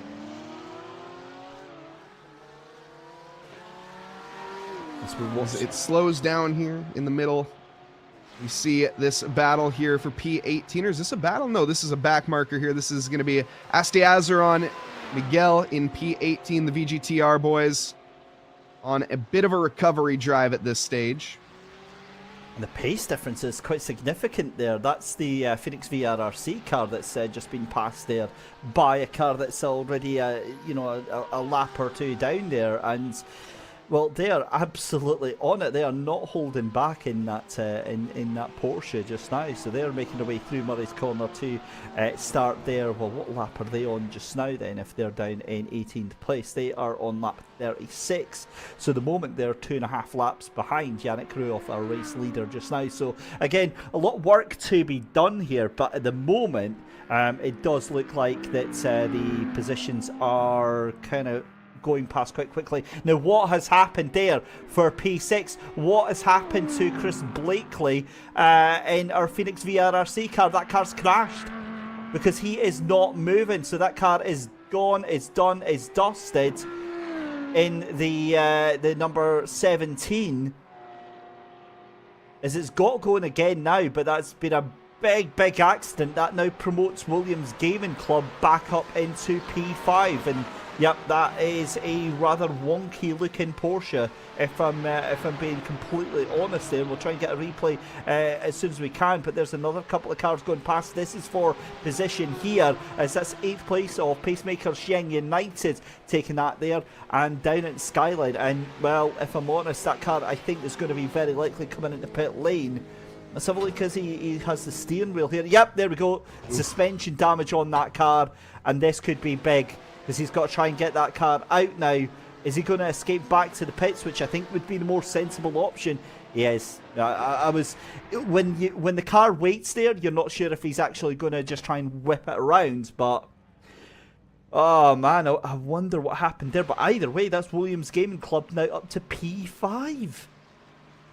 Very nice, but unfortunate there to see the mistake that led up to it. But that is going to be that fatigue that I mentioned earlier. At this stage, these drivers are double stinting, I'm pretty sure, most of these drivers.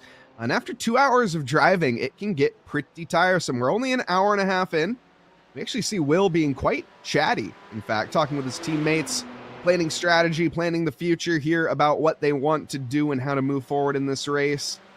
Obviously, some drivers, you get different emotions behind the wheel. You get some drivers that really like talking, and some drivers that do not like to hear a word or say a word when driving. Seems like Will a bit in the middle of those two.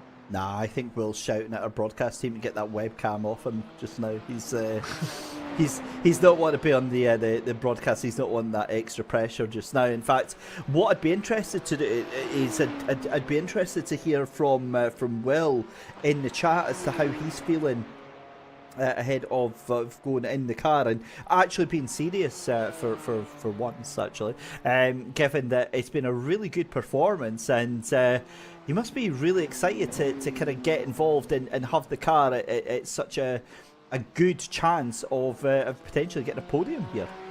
It'd be very interesting. Yeah, most certainly. In a very, very solid position currently. P5 on the cards as it stands, but potential in the future for a bit more. His best lap here, Will Green's best lap, is a 2:04.3. Now that doesn't quite match to the pace here of Mike Farla. However, Mike last lap was a 2:05.4. Previous lap here of the Williams was not quite representative, as it was a 2:10. A bit off the pace here. We'll see this time around what the lap time is going to hold, and if that is going to be a real outlook here. Is Mike going to be challenged here in the future by Will? Ferrari, though, I got to say the Dutch Ferrari has been quite dominant with pace, lapping similarly to our leader. And our leader lapping, well, better than anybody by pretty much every single lap. Lap 41 though, with 4.5 hours just over left to go here, and as we said, this is now a case of where autopilot does tend to kick in. We see Beernside number 88 making a move for P14 just now. They are ahead of the Porsche at the moment, and it'd be very interesting to see how that all develops, as we're seeing Jose Antonio Carneros Garcia onto the inside. Surely not a move up the inside of the chase.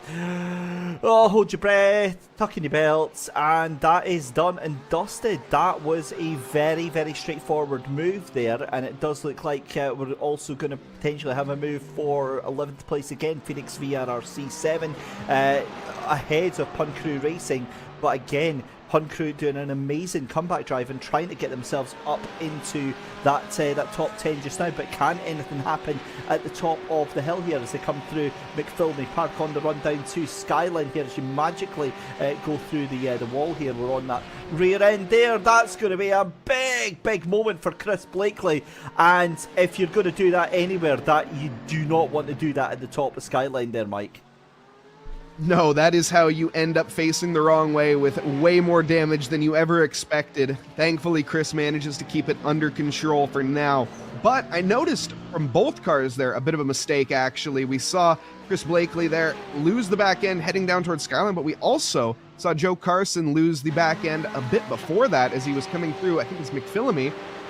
And seems like the tire wear might be getting to the stage here where it's becoming a problem, but it doesn't seem to be too much of an issue whatsoever, as we see Joe Carson get by before we even reach the corner entry there. A flash of the headlights. Seems like that might have been a calculated move there from the Phoenix.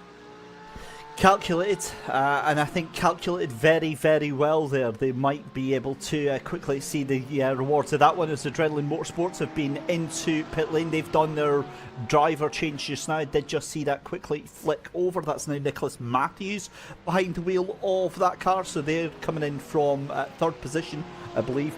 That now promotes Williams Gaming Club up into P4 at the moment. So given that it's another, half an hour for Williams Gaming Club before they get their pit stop in, and we'll be seeing that. Now, we've got a replay, and I'm not sure we want to see this. I'm going to put a disclaimer out on this, ladies and gentlemen. This is going to be unpleasant viewing. This is Will Green. Oh, Man, that's nothing he horrible. could have done. Right, Will. Talk us through that incident coming up through the mountain stretch through into Quarry Bend there, and you've just got a car facing you the wrong way. Is this how I started our conversation, David? Nice to see you too. It is. I mean, we're Reminded me gutted. of the pain. Well, no, because you've been doing so bloody well so far, and then we see that, and we're like, I actually had to put a disclaimer on top for our audience actually seeing that there. But I mean, firstly, how's the car? How are you? Yeah, I mean, I think it's just one of those things with Bathurst, isn't it? You get a bit caught up in the tight and twisty sections, but the car is fine actually. I think I was expecting more damage than there is. I was within a tenth of my fastest lap last lap, so it can't be too bad. So yeah, I feel a little bit bad. I think I could have done better, but I wasn't expecting a car to be driving at me when I come around the corner, so it was a bit unexpected. Welcome to Bathurst. Unfortunately, it's something we've seen quite a few times today. Now, the webcam that we've been watching you on is quite misconstruing for a little bit here, because you look very firm, focused and serious there, Will, but talking to you just now, you seem quite relaxed and quite chilled with the race. I'm always relaxed and chilled with racing. I think I couldn't take it too seriously, to be honest. And I like to be talking whilst I drive as well, which is the opposite of the other Will G, who needs silence. That's a very, very interesting point. Well, we'll keep you on as long as we possibly can. Obviously, for everyone watching, they know the thrills and spills that Bathurst has to offer here. But when you've got a race like this, where you've got cars just all over the place, lapped cars, you've got cars you're fighting for as well, how much of a energy drain is it just doing these laps? I mean, generally, endurance racing is a pretty big energy drain. I'm feeling it right now. I'm pretty hot and sweaty. But yeah, once you get into these 6 hours plus races, even just kind of concentrating for your team is pretty hard, let alone being at Bathurst. So it's just one of those challenges that come with this circuit. Now, Will was talking his own chances down when we spoke to him pre-race, but we do know that he's got a little bit of pace in the tank there. What sort of words of wisdom have you been giving him on the build-up to his stint? I've done a race at Bathurst with Will before, and I got up at 6 a.m. and we started the race, and on the first lap Will crashed and then missed the pit box and decided to reverse down the pits and get us disqualified from the start of a 12-hour race. So that's my experience with Will, so as long as he doesn't do that again, then we'll be alright. Alright, okay, I'm going to move the conversation firmly on then. Right, that livery is absolutely gorgeous. Can you give us a little bit more info on what is on that car at the moment? Oh, can you see it? I can't see it. I've got a plain white livery for me. I'm just refreshing trading paints. And unfortunately, we've lost Will. He's unfortunately disconnected from our chat just now. Oh, welcome back, Will. Yeah, so we can see at the moment it's this beautiful boxy blue, aqua, and white affair on the BMW. Sorry, I think I disconnected. It's a lovely livery. It's really, really nice. I didn't realise you could see it. For me, it's just a white and blue, the plain standard livery. So I'm glad that you can see it, because yeah, Claire, our community designer in the Williams Gaming Club, has done a good job preparing this literally over the last 48 hours, so I didn't give her much notice that we were racing, so she's done a really good job. It kind of follows the theme of the logo, the kind of glitchy, boxy, as you said, look, which I really like. It's an acquired taste, as I understand it. Some of the team prefer more Williams-esque livery, maybe a heritage-style livery, which is great. We might have some of them in the future, but for me, I really like the chaos and the gamery style livery that this one is. So a little bit of a personal conversation then, Will. You're obviously the community manager of Williams Esports here. What exactly then does that job entail, and what does your normal day, if there is one, look like? Oh goodness, that's a great question. So what we're trying to achieve in the Williams Gaming Club is engaging gamers to be fans of the future, right? So Williams, we're trying to engage gamers, trying to engage new fans, and so we're putting a lot of effort into. I can hear James going crazy in the background here, which is pretty hilarious. He said sorry. So yeah, my general day-to-day is planning and looking at ways we can engage gamers. It's looking at the Williams Gaming Club platform, which we haven't kind of featured on the stream yet, but it is up and coming, so we're still developing it. We're still putting a lot of time and effort into managing and making sure that's the best possible product.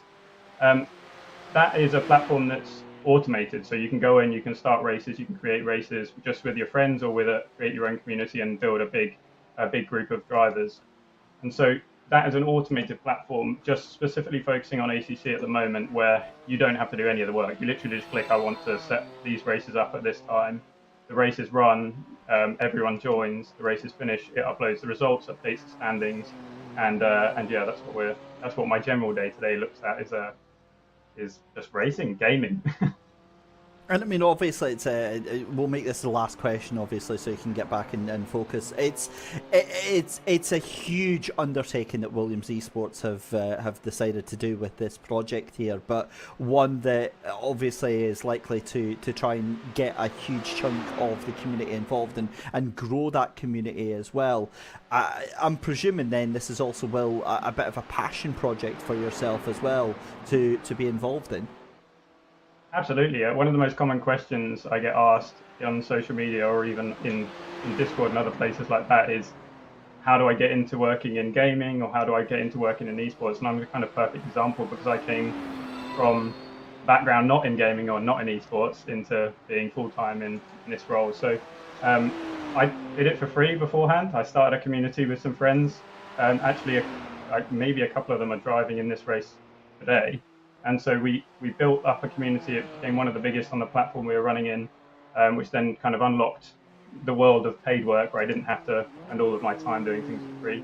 And yeah, I think it's amazing to be in this position. I've completely forgotten the question, but it's amazing to be in this position and have careers in gaming. And as you say, Williams is putting a lot of effort into like allowing people to achieve that. We do STEM visits at the factory a lot.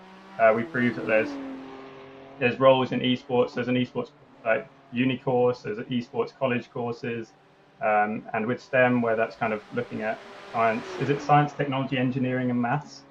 So looking at the kind of more motorsporty themed roles, there's still huge amounts of work and jobs within areas that you can kind of be passionate about, which is really, really cool.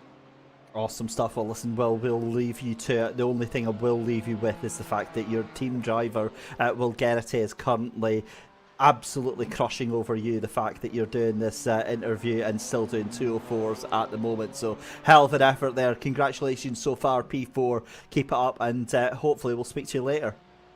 Yeah, catch you later. Thanks, David. Excellent stuff there. Will Green then, community manager here for Williams Esports there, and kind of showing how it's done there, Mike. I'll be honest, I'm a little bit annoyed, because like it's just shown off at that point. In fact, I can barely do a 205. And he's like, yeah, it's fine, and having a proper in-depth conversation there, like it's absolutely nothing. It's sickening.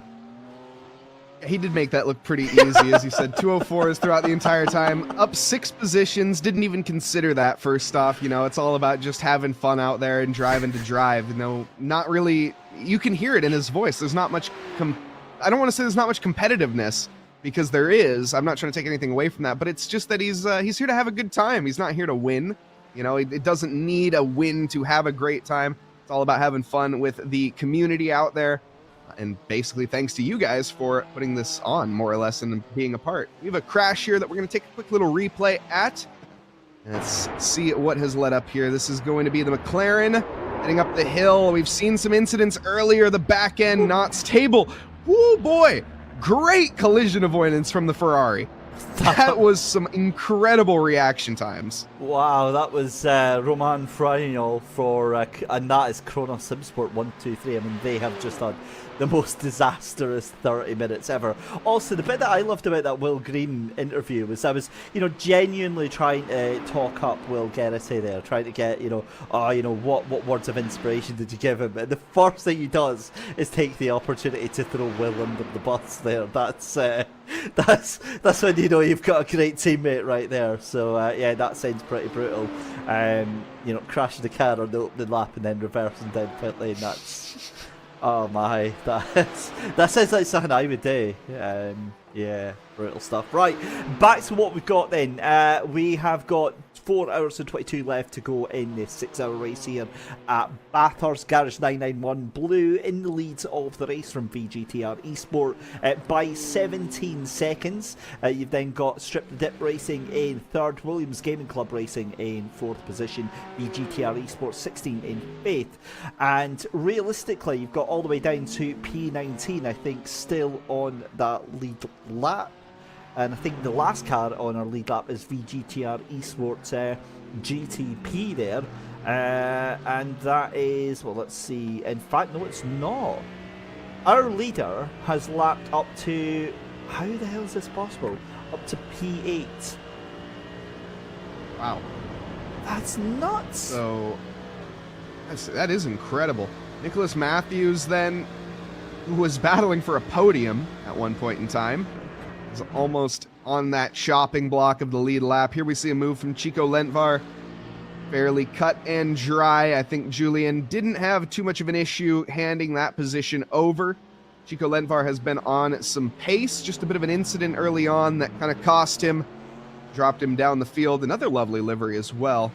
Very clean colors on it. The Benelux.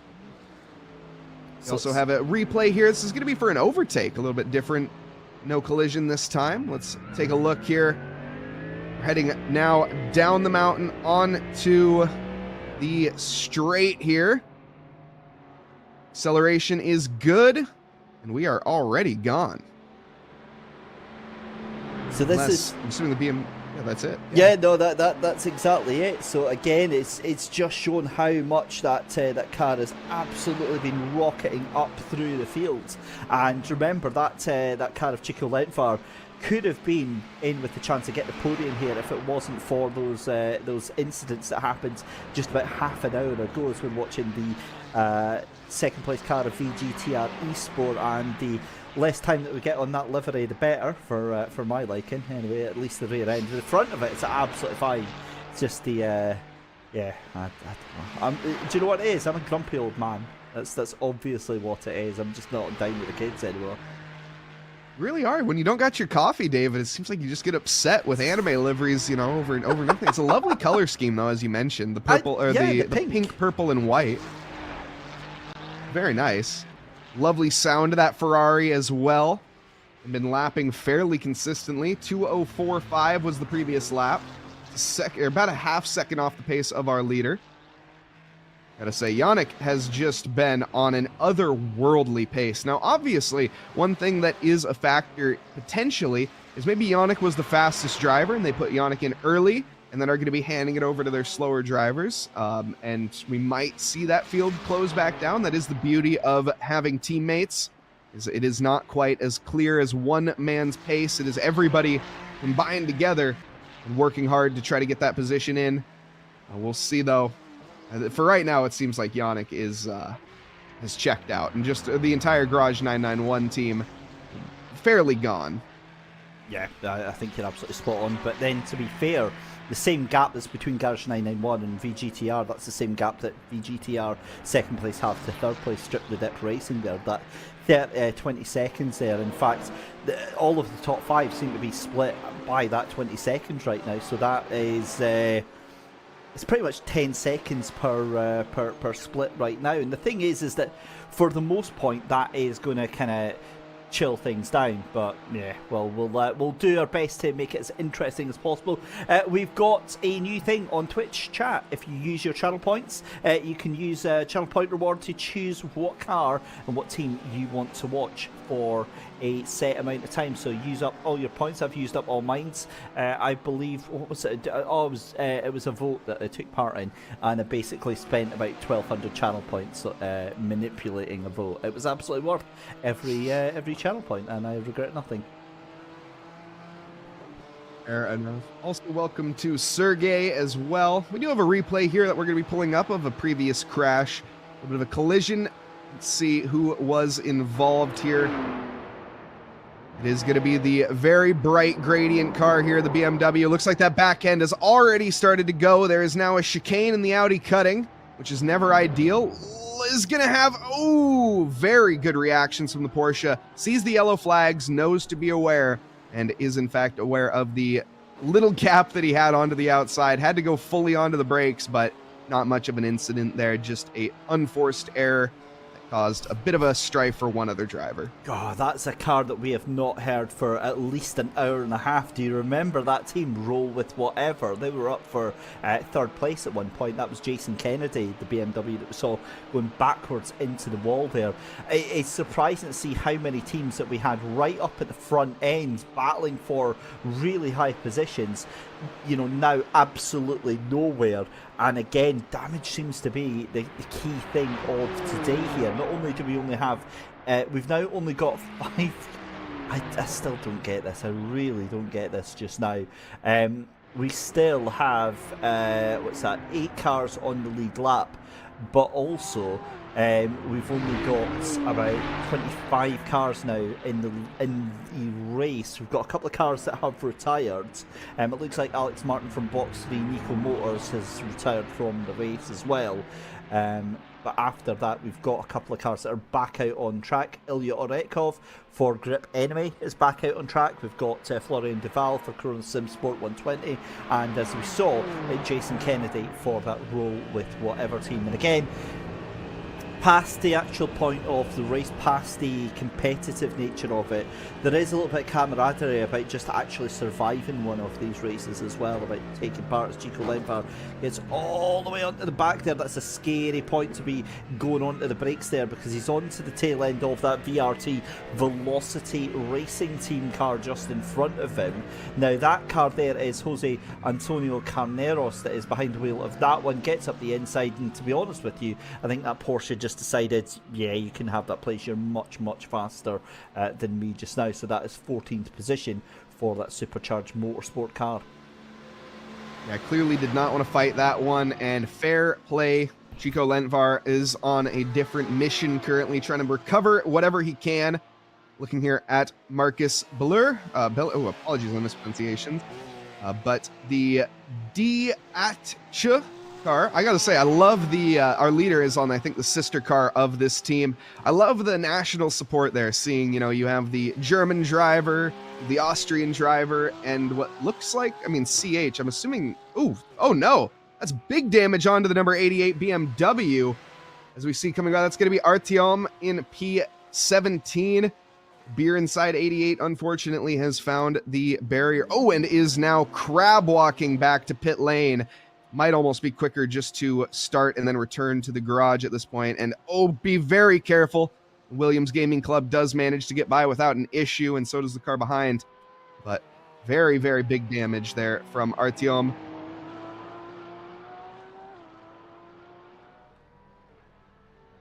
We also here have the number 46 of Danny.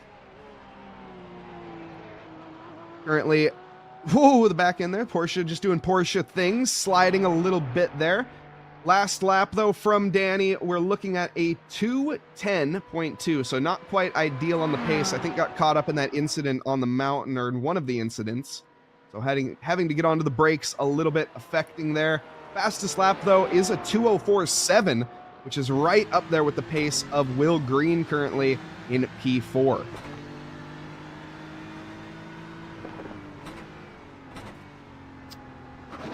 On board with Adam Patterson at the moment then for Highline Motorsports in P13, chasing down Phoenix VRRC, that car in 12th position just now. That is going to be Chris Blakey behind the wheel of that one as they make their way up through the top of the hill just now. We're back on board with the pacemakers. I saw we had a little bit of support for pacemakers earlier on. VGTR Esports 16 into pit lane, and it was Kawa NL actually who redeemed that channel point for us watching the pacemakers car as well. They were supporting them, and great to see that just now. So we're coming through Forest Elbow out of that corner there onto the Conrod Straight here, and it's always a fascinating story behind Forest Elbow, that corner there, because obviously it was named after a motorbike rider that had a horrible accident at that corner there, and I'm pretty sure he ended up having to get his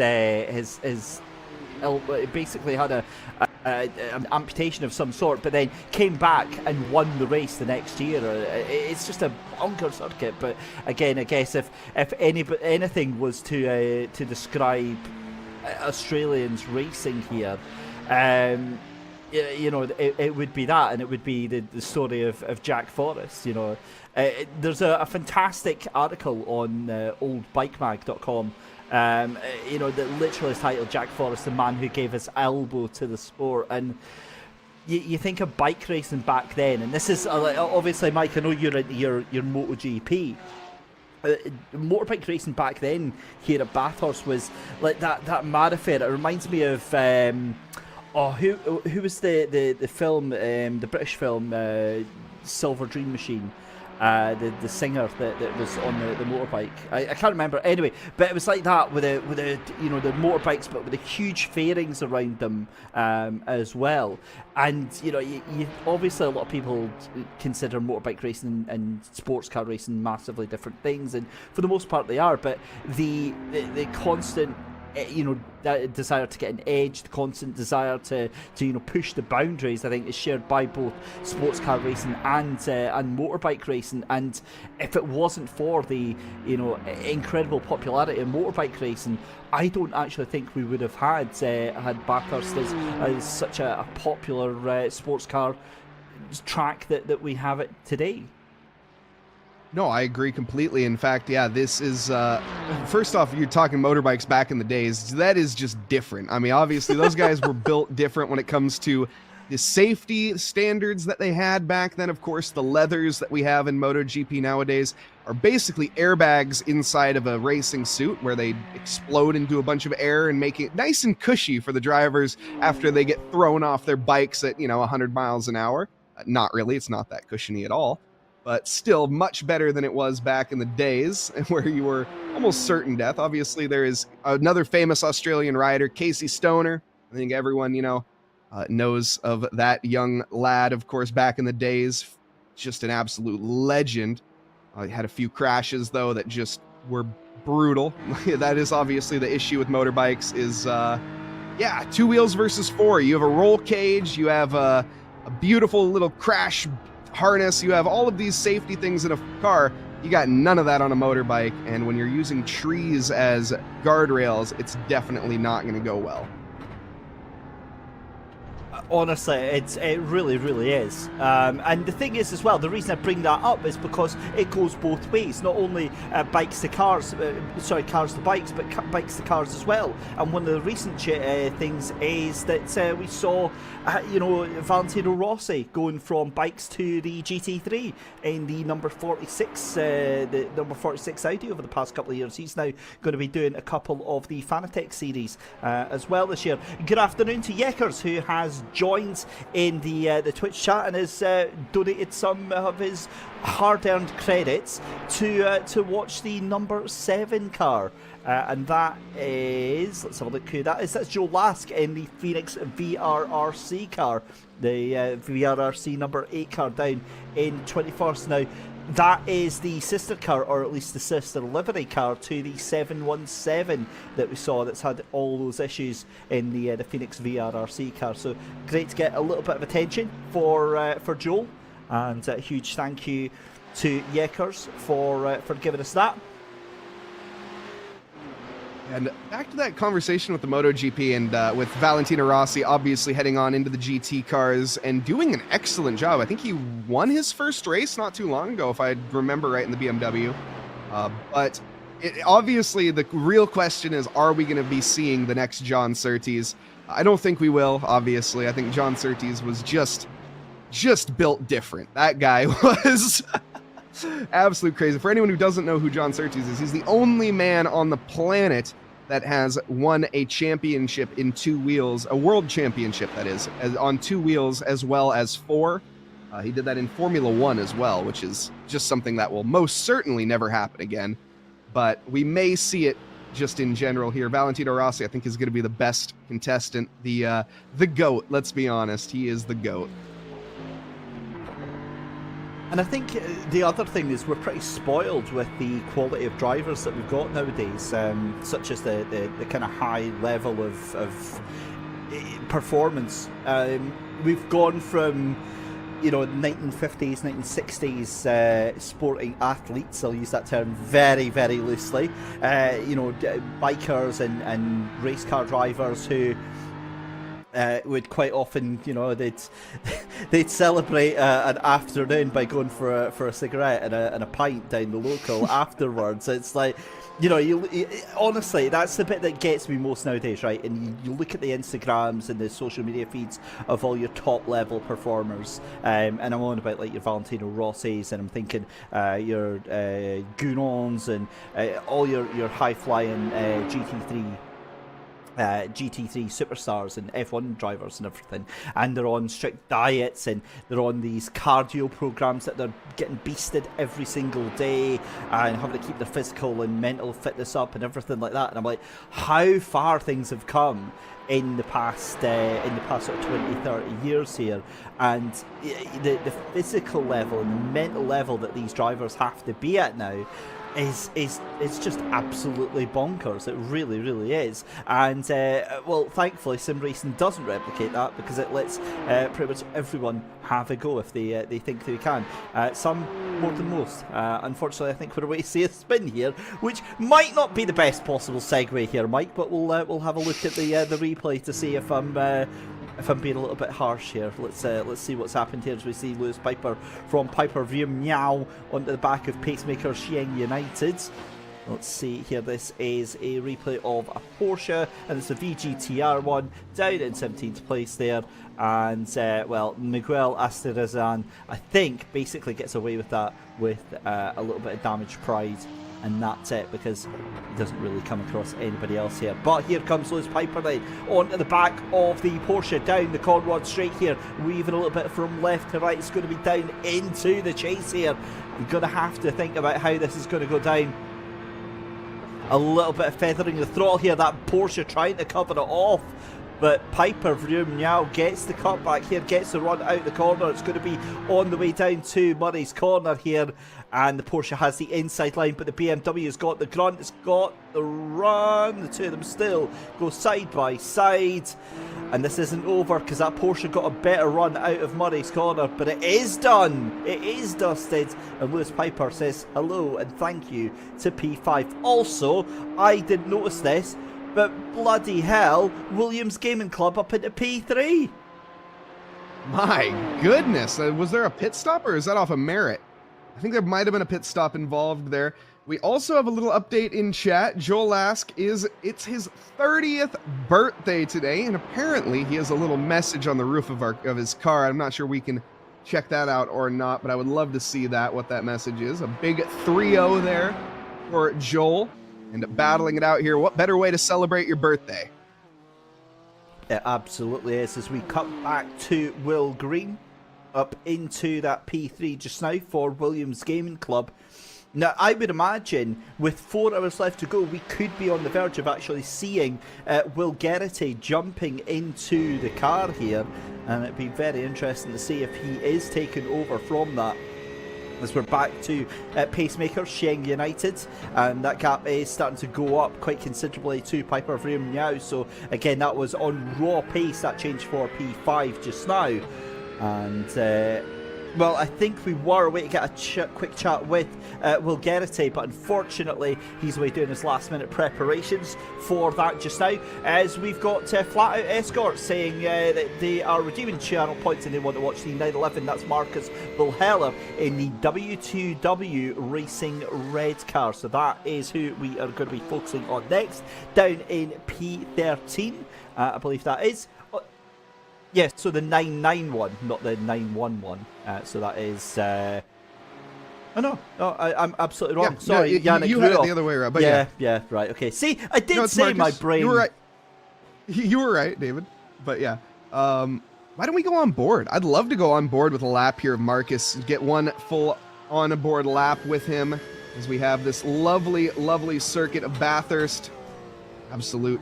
Like I say, one of the most historically found circuits, 3.8 miles ahead, or yes, 3.8 miles ahead of us here as we're heading down towards Hell Corner, looking for that braking zone very late around that 50 board, a little bit before it tilts the car in. It's a very safe line there, maximizing the amount of track that you use on exit. Now you got a little bit of a break here, flat out for a good majority. You're climbing up a hill currently, which we're about to begin a descent once again before we begin the maximum ascent up the mountain. 174 meters to climb within less than a mile. Sends it in there to the right-hander of Forest Elbow. Now through a very twisty, tight, windy sector. This is where overtaking becomes almost impossible as you approach the Audi cutting. Back onto the throttle, getting very close to the walls here. This is the left-hander here, is where you want to rush the wall as you get there. Look at that, so tight. All the way through now as we go through the parks, through McPhillamy, or excuse me, through Suleiman towards McPhillamy. Nice and calm left-hander, using a lot of the track there. You can cut it a bit tighter. Heavy onto the brakes now for Skyline, clipping that inside curb, getting as close to the wall as you can throughout every turn here, maximizing the track and the minimum speed that you can carry. Left or right-hander, followed up by a left-hander, Forest Elbow. Basically only one line that you can take through that corner. And now, once again, a bit more relaxation, 1.1 miles or 1.9 kilometers of flat out here, heading down towards the chicane, where we have a back marker, a front marker, going to be getting by us there. Nice little slipstream added. Help our lap time, why not? Looking for the braking marker now, off to the side, right around that 100 board. A big lift and coast there, saving some fuel. Back onto the throttle. One more corner to go to complete 3.8 miles here. We also have an update from the Williams Gaming Club. Will Garrity will be taking the wheel here. Marcus, though, as he comes to the line. Let's see what sort of lap time we have here, as it is going to be a 2:06.9 this time around for Marcus. And there we go then, Will Garrity is in the car here for Williams Gaming Club. 2:06.9 was that last time round. And good afternoon to Mr. Piper, who has joined us here. Now look at that, we're on cam with Mr. Garrity. He's looking poised, ready, composed like a ninja. We'll watch it. We are on board entirely for your first lap, Will. This is happening. The pressure is mounting. Well, he's gone forward. Looks nervous. So there we go. We're in the right direction, folks. We're going the right way up pit lane. That's a great start here. Coming out of pit lane. Has to keep it in between those lines. And away we go. Now, the thing is that for most part, Will's got a great first part here because there's not many cars around him. He's got out ahead of VGTR Esports, so you know he's going to be under a little bit of pressure shortly, but for the most part, he just concentrate on getting himself bedded in. And it's always interesting actually watching other drivers how they take the circuit here. Especially we went on board with another driver there, and for me, the curbs here at Bathurst just give me the absolute fear. Like any of them, you go near them, and it's like they're going to stab you in the face. It is unbelievable. It really does. Right, I'm also looking on board as well with let's see, the pit lane comes Strip Dip Racing from P3, so they're going to be in as well. And again, we just have to keep an idea on what is going to happen here. So coming through Skyline here. Ooh. And we'll just ignore that. It's fine. It's absolutely fine. Nothing happened there. We didn't see anything. It's a bit of a nervous moment there, but it's absolutely fine. Okay, nothing happened there. Right, on the brakes into force elbow there. And again, it's the inertia of these cars here. It just shows you how quickly it can all go wrong. But yeah, shaking the head there. Obviously expects better from himself there.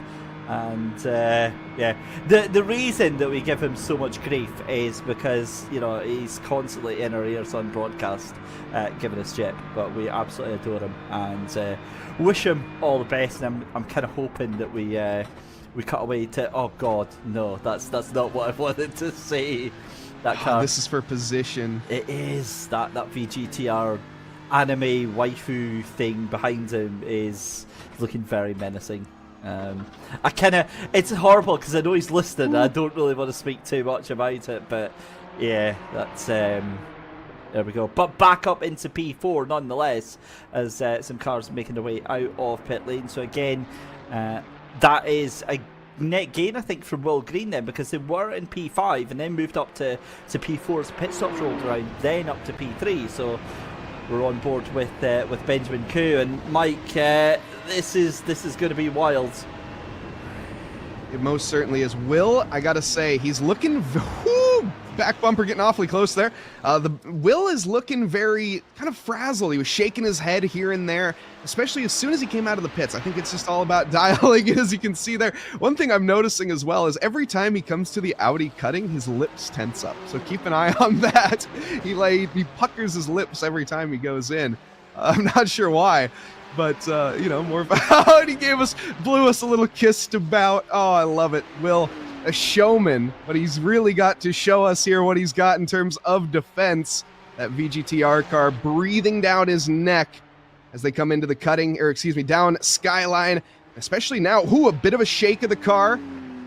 Keeps it stable, though, for the most part. This is where the sun is going to be getting into the eyes of the drivers once you hit that hill, the braking zone.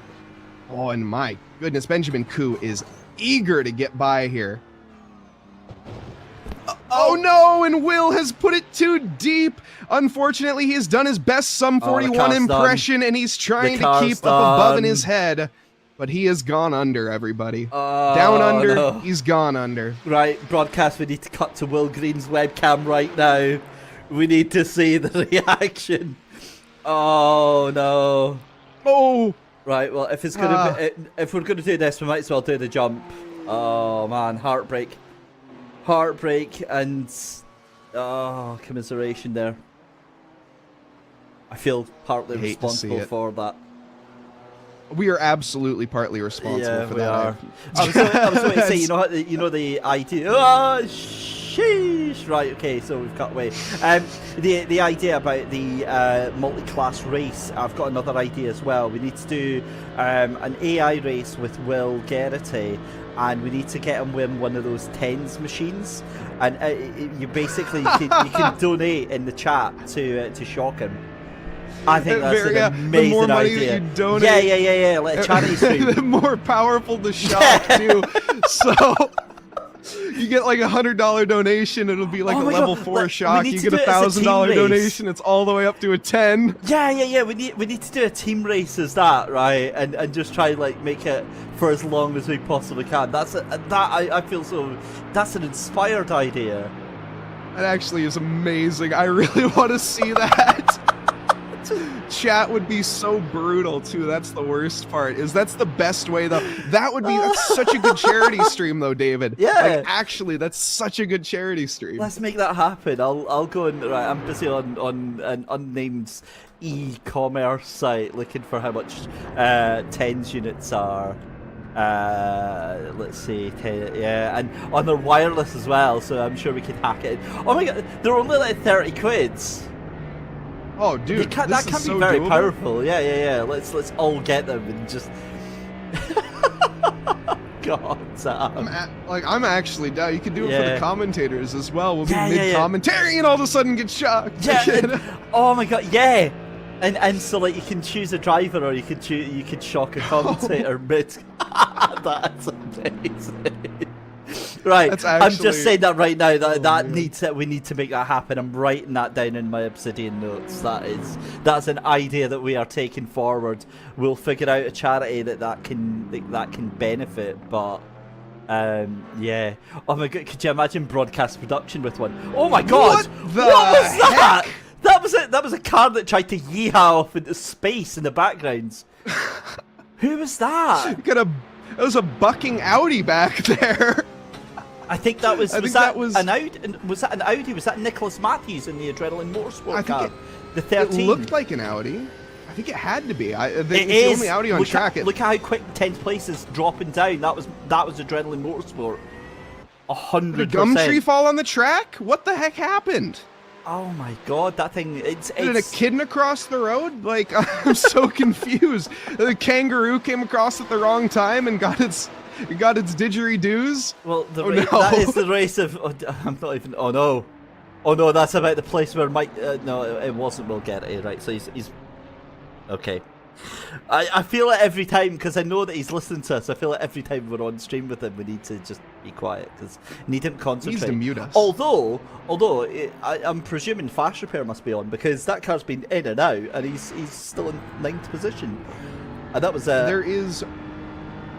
There's one fast repair in for all of these cars. They are granted one fast repair, but as soon as you use that, you are done. As Will there saying he's got one.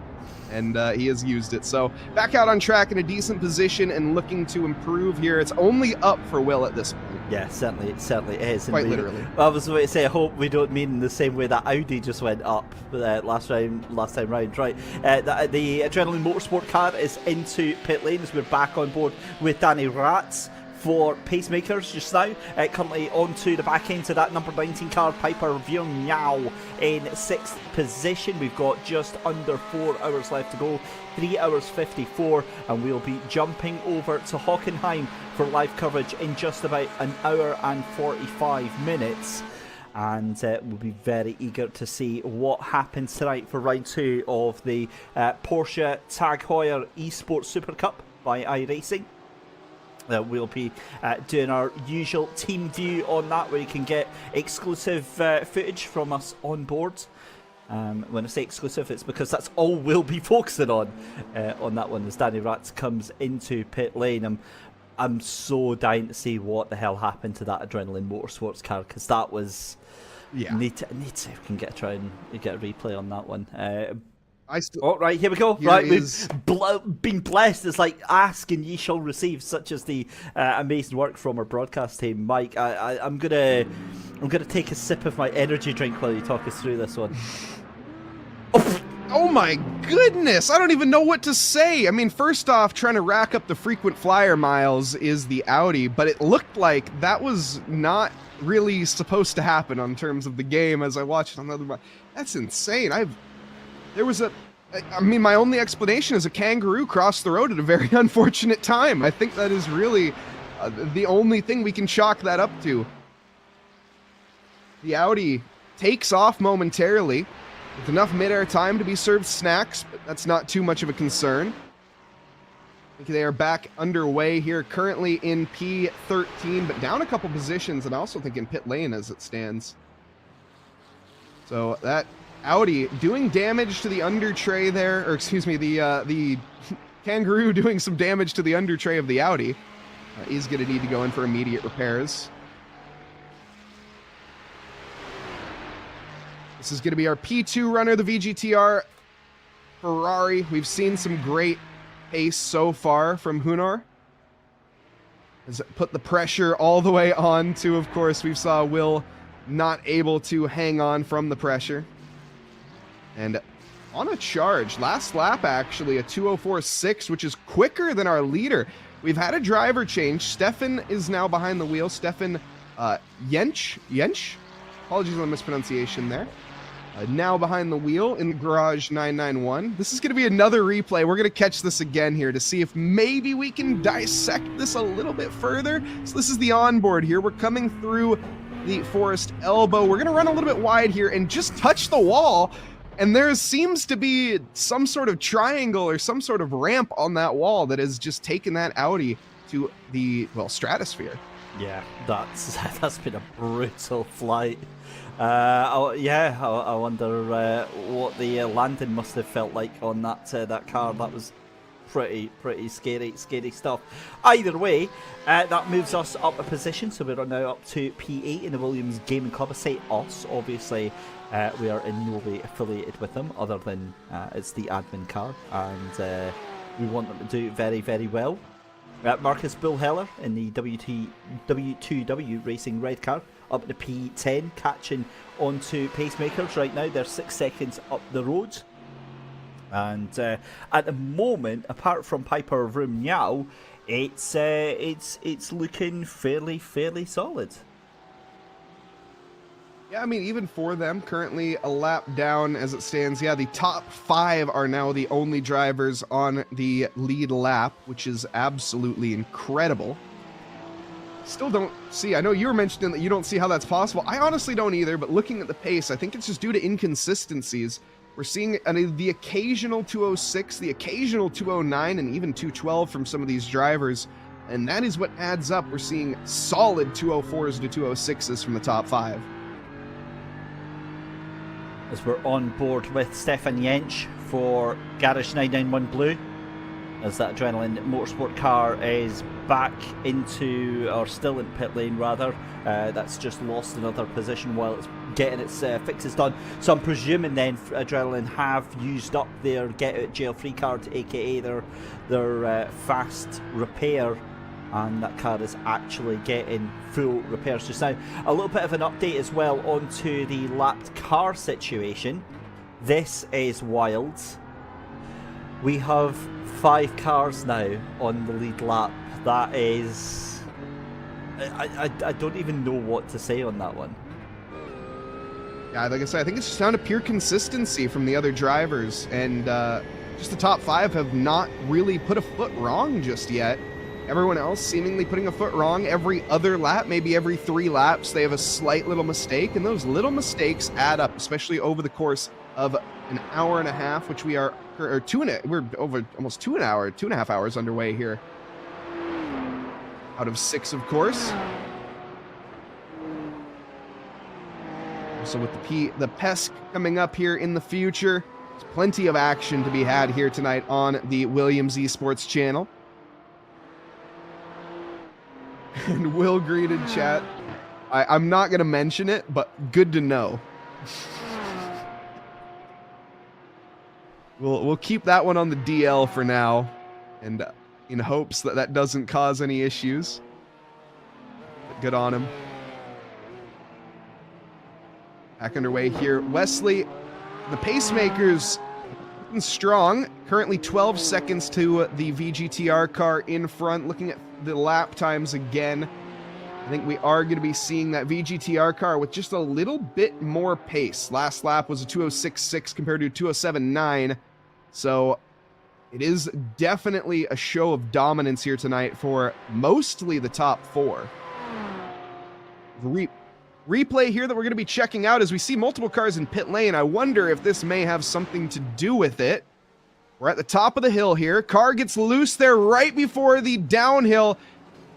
Oh, rejoins the track, gets tagged by the BMW. There's a massive pile up there. And unfortunately, well, not a massive one. Luckily, both of the cars behind did manage to avoid, but that BMW picking up some severe damage on the top of the mountain, as well as that Porsche, the sister car, I think, of the pacemakers we're looking at now. I hate to say it, but this is really awkward, but I think that's all of the Phoenix VRRC cars been wiped out. What the hell? How? I mean, what? Well, we've got one back out on track there, but I mean, either that or they've all just decided to come in the pits at the same time. But I think that was all of them that got caught up in that chaos there. Certainly, that was Alok Iyengar in the 22 BMW that was involved in that one there. So yeah, it's not been a great day, but that also now means that while we're waiting on cars coming out of pit lane, I think we're down to about 17 cars that are still out there on track at the moment. And while Stefan Jensch in the Garage 991 Blue has that commanding 20-second lead, I've got to say that it has not changed. It's been a constant 20-second lead now for the past sort of 30-40 minutes. And 20 seconds is also the gap to P3 from P2, so we're looking fairly sold, in 52 seconds is to the leader from P4, so another 15 seconds on top of that. The top four are fairly spread out at this stage as we look down the field. I think our closest really battle that we're going to be having soon potentially is going to be Marcus Bullheller in P10, up 10 positions for the number 911 car. We saw some support in chat earlier for that driver, so hopefully some good prospects. This is the onboard here of our race leader, Stefan, who has not been up to the pace, it is to be fair, of his previous teammate who was out on track. Lapping at the 205.2s consistently, it should be enough to hold their position as we don't have too much pressure from behind of the number 14 Ferrari. Also looking at lap times, they are not improving due to the fact that the track temp is increasing. We're now up to 19, just about 20 degrees Celsius here for track temp. Now, I wonder if we can go back to that on-board shot that we had just a couple of seconds ago where we were looking at the driver of Stefan Jentzsch there on the, I think it was on the left-hand front pillar there. It was looking back into the car. Couple of things. One, yeah, there we go. Thank you very much, broadcast. One, it doesn't look like there's any glass in that windscreen in that door at all. It looks like it's just completely empty. Two is the fact that he's wearing a McLaren F1 helmet in a BMW. And three, I've never really noticed that head jiggle before in iRacing. That is, it's like one of those little the little bobbly head toys that you get there. It's slightly exaggerated. And let's have a look here as we are getting more channel points being redeemed. Huge thank you again to Iyengar, saying that he wants to see the number 15 car being watched in. So that is Will Geraghty in the Williams Gaming Club. Why would you do this? Come on now. The lad's been enjoying peace and quiet, and we have to put him under that extra pressure. I saw that. The thing is that there's obviously a delay of a couple of seconds before Will actually hears our voice there, and we could see the look of, oh, you're joking, not again, on his face there. But anyway, so he's coming up through the first section of the circuit here. Now, this is one thing that is a bit of contention, actually, with a lot of the locals and the commentators as well. So what we call as Quarry Bend is actually Griffin's Mount. And this was pointed out to me by a local in one of the streams I did many years ago. So the go-to thing that I use is racingcircuits.info for my track maps and doing my research about the circuits and everything. And the one thing that they pointed out is that every commentator gets it wrong, where it's marked as corner 3 is Quarry Bend, but that's actually Griffin's Mount, because it does make sense, because when you come up through the cutting, that's when you're actually going through the old quarry, which is why it's called Quarry Bend. So yeah, that's just a little bit of a tidbit for you on there. Coming out of Forest Elbow. Oh, sorry. Yeah, I was just about to say, coming out of Forest Elbow there. But the thing with it is that it's one of those things that, you know, I don't know an awful lot about Bathurst, other than watching it on TV, other than watching it on YouTube. And so when you get, you know, you kind of rely on these websites for all the info, and you just take them as verbatim as the truth. And then you get told, well, actually, no, it's not. And you're like, oh, right, okay then. I will say Bathurst, though, it is one of those tracks where you could probably say just about anything about it, and it will more than likely be true. I mean, you could say that there were cows that stampeded onto it back in 1925. No, wait, hold on. It's a little too early. This track was founded in 1936, so... but anywhere between basically... 1938, excuse me, and has been unchanged, by the way, since 1987. So this is an old-fashioned track, as we have an old-fashioned driver that we're on board with right now, Will, and Williams Gaming Club. Look at that. Look at the length of the bonnet there on that BMW. Look at the love in chat for him right now. Miss Beak saying, what a cutie. I mean, what more could you say than that, really? I saw that big grin on his face as we read that out there. That's probably going to be a little bit of extra distraction. We've got pit stops coming in thick and fast though here on lap 67 at Bathurst for the 6 hours of didgeridoos. And, well, to be fair, the Kangaroos have not been too much of a problem so far in today. But again, given that we've now got 5 cars on that lead lap, probably even less actually.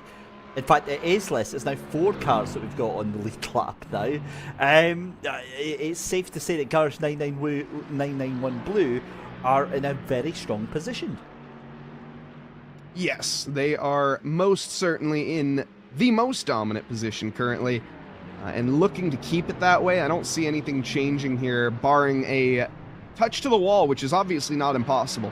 Any one of these drivers can easily make a mistake at any point in time. Every single one of these corners is extremely difficult, and the barrier is not far away, and that's not lost from these drivers. That's probably why we're seeing that reduced pace from Stefan up in the front. Last lap at 2:06.3. You're starting to get that fatigue into play. You're starting to get a little bit more complacent. As David has said, you can put 20 laps in over and over. You can put 50 laps in, and all of a sudden, it'll just catch you out. You'll do the exact same thing over and over again, and then all of a sudden, your car will be faced up nose first into the air, as we've seen already in this race. So anything can happen in racing, and it normally does. Definitely don't count any of these drivers out. Speaking of, I'm noticing that gap's coming down, too. It was 20 seconds, now 17.3. Yeah, that is coming down quite quickly, indeed. So the thing is that we're seeing this all the way through the race. The fact that pit stops and strategies are one thing to keep an eye on, and you know, other drivers, some drivers will be naturally much faster than others, and that is where we see all these different times and different discrepancies coming through. So this does give us still something to talk about, and does give us something to enjoy through the course of this afternoon, even though it does look like everything might be kind of done and dusted, might be kind of in the bag for the lead of the race, but we've still got plenty to go on through the rest of it. Yeah, most certainly, as we begin the uphill again. Marcus was one of the most cheered drivers. I like to see this. We have a lot of drivers that seem to have some love in chat. So like we've had multiple times, do redeem who you guys would like to watch. I know we had some love for the car 15. Got plenty of cars on the field here as it stands. We're looking at, let's see, how many are left at this moment. We're looking at roughly, I think still 21 cars, if I'm reading right. I think maybe 19. Yeah, I think we're actually down to about 17, and that's only because some of the cars that are shown a little bit further up are actually, they're just like now starting to go laps down. So for instance, Alok, Iyengar, Alex Martin as well, but the rest of them, yeah, they're all on circuit. So it could actually be up to maybe more towards sort of 19. Or 20 then. So either way, still a fantastic number given where we were. But again, it's an endurance race. It's a race of attrition here. And we're getting close to that halfway point, the infamous halfway where the race starts to feel a lot longer for the drivers, but I feel always a lot quicker for the commentators. Will there seemingly... He's a very emotional driver, I can tell. You can see that... every corner affects him in different ways. You know, it's he feels it. He's with it. He's one with the car, you might say, and that is obviously has some benefits. It also could have some negatives. But so far, Will has only put one foot wrong. It's the face of concentration, though. It's the face of concentration whenever he's like going in for a session. So I'm waiting for him to be halfway around the corner and the tongue coming out slightly, you know, as he's absolutely gripped in God.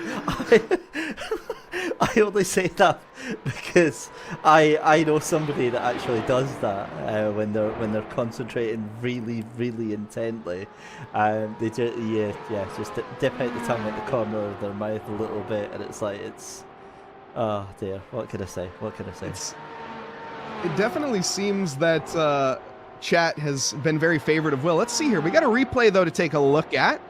Let's see what has happened here. It looks like there's some sort of collision that we've had. A few cars going into the pit lane as a result. This is going to be Lars here in the GT3 AMG, who goes deep, immediately gets thrown to the other side. A very violent crash.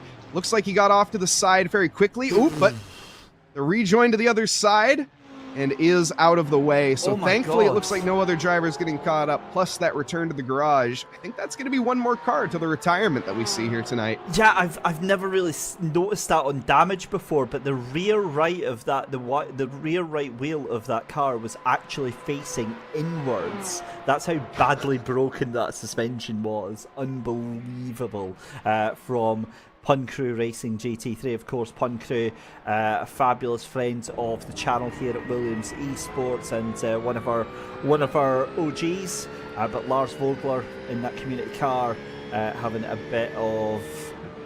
Well, you were saying earlier on about all these drivers are on a quest to get up close and personal with the walls. I think that's maybe a little bit. That's less of a up close and personal and more of needing a restraining order on that wall there. Yeah, not quite the ideal situation, that's for sure. Also, welcome, you're my boy Blue. Welcome back.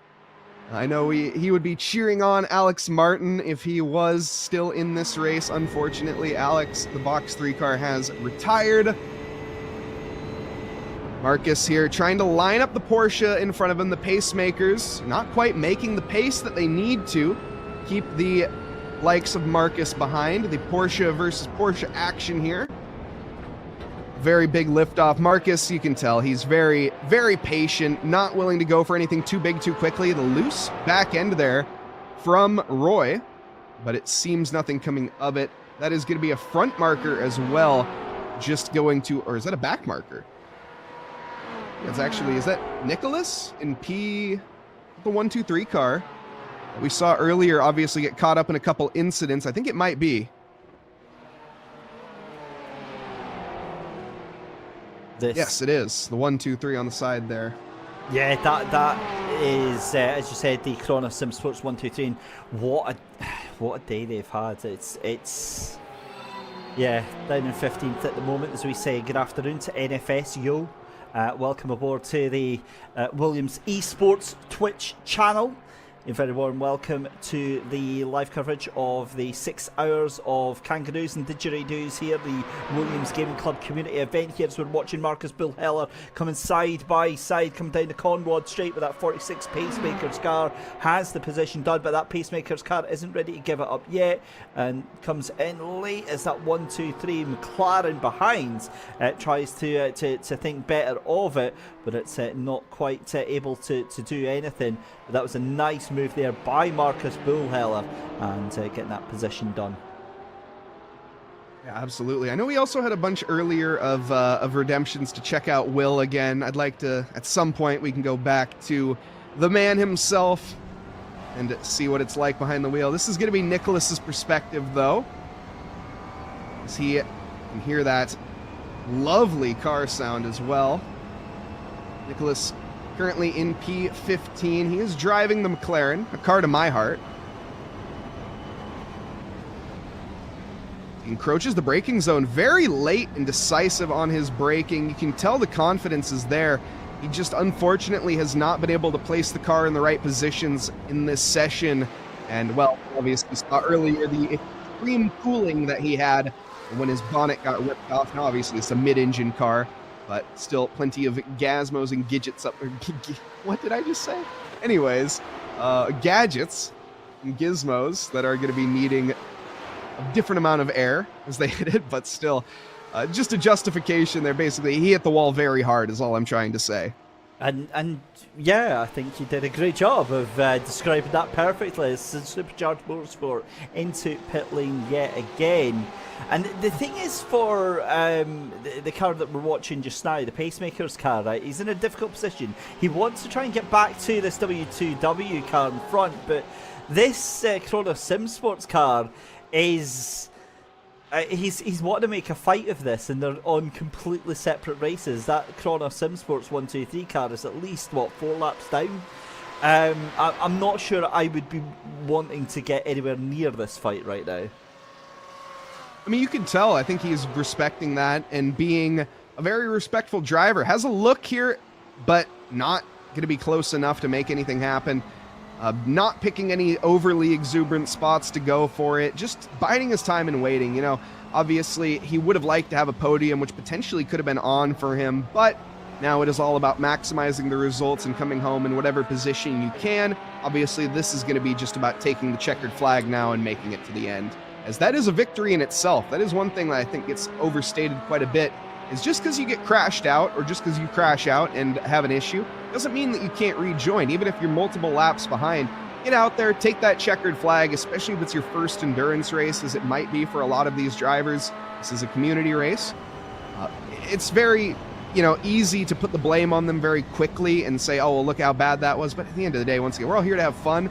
And also, we're driving an endurance race at Bathurst. So this is like S-tier driving in terms of requirements. And anything less, well, will fall short. So I've got a little bit of interesting news for you. Do you remember about 25 minutes ago, Mike? Cast your mind back that long ago.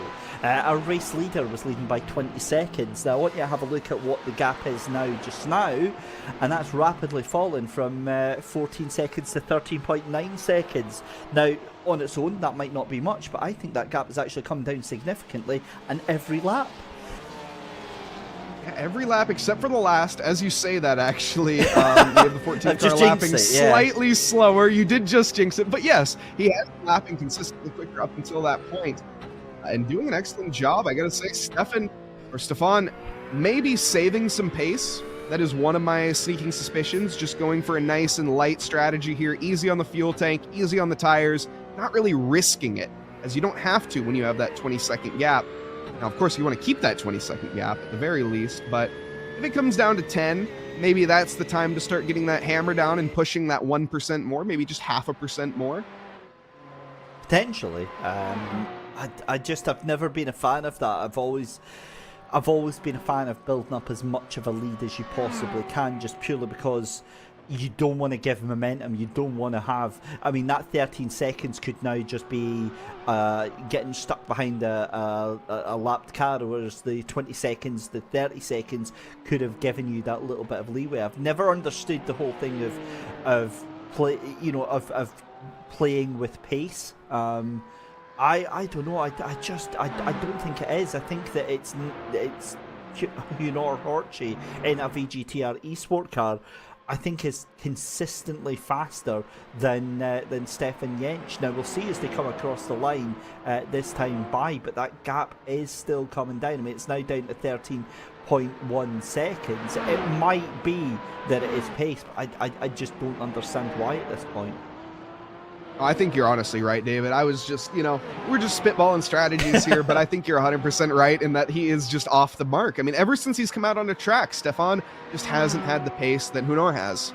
And that's just unfortunately a fact and something they're going to have to deal with. Now, obviously, come pit phase, you can see at the map of the track here, you can see just how spread out these drivers are. And there's quite a bit of breathing room, actually, now down the Conrad straight, which is interesting, but in terms of the rest of the pack, fairly spread thin. Marcus Bullheller making his way down the mountain again. That's a lovely camera angle, I gotta say. Yeah, it's really, really nice going on board, but also the almost like the shoulder cams on these cars as well, I think look absolutely fantastic. They give a sense of the speed, they give a sense of how claustrophobic I think Bathurst is as a circuit, because unlike most other circuits that you go to, there's a lot of room in which you can play, in which you can move to the side, or you can have an escape, but you don't have that here at Bathurst. If you have an accident here, it's straight to the scene of the accident, unfortunately, because you've usually got a brick wall either side of you, and 9 times out of 10, how often have we seen it, Mike? An accident here, and you're going to be in the pits. If you've already used your fast repair, you're in the pits for a long, long time, because that is heavy, heavy damage that you're taking here. So it really gives a sense of just how tight this circuit is. Yeah, absolutely. It is a real, it's a tough track. That's just to put it lightly. It's very challenging. At the best of times, nevertheless, the worst of times. These are the best of conditions, I will say. It's still very challenging. Question in chat as well. What does lumbering exactly mean? Great question. It means moving in a slowly, heavily, or awkward way. In case you're curious, that's Google's definition. So, yeah, lumbering If anyone's a fan of Magic the Gathering, they know the card Lumbering Falls. But, you know, that's all right. Just outed myself on that one. Yes, I am also a nerd. No, that's a great point, because obviously it's also associated with logging as well, lumber.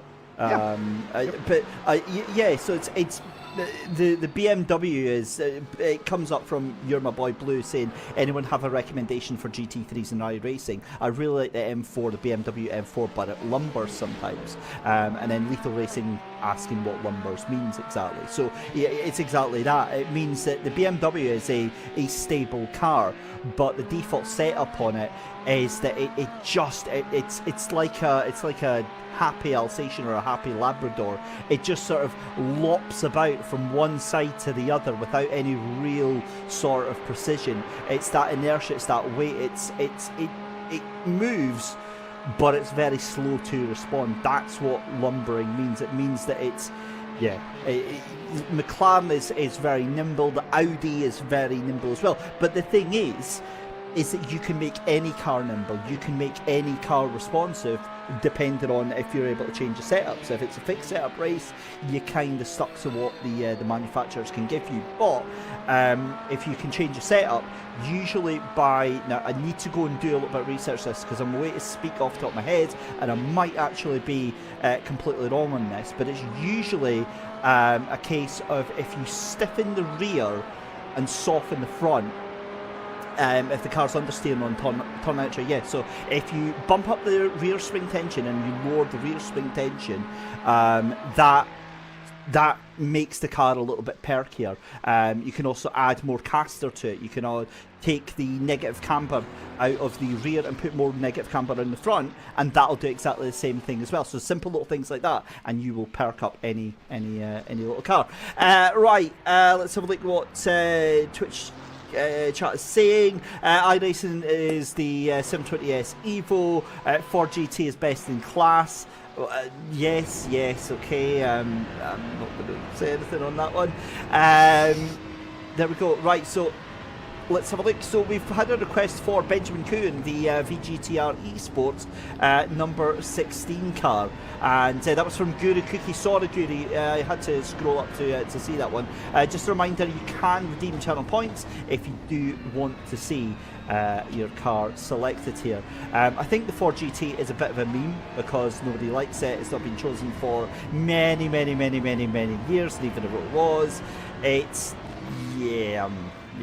I'm not a massive fan of the Ford GT, but hey, there we go. What can I say? Now that I've outed myself, and I'm going to get hate mail for that one. All right. Also, Taco Pizza, thank you very much for the follow as well. Thank you, everybody, for hitting that follow button. There's been a couple we've missed, but we do appreciate all of them. Thank you all so much for tuning in and just having a good time with us here on this chill Saturday evening, afternoon, or morning, wherever you are in this fine world. Quite the thriller, I gotta say.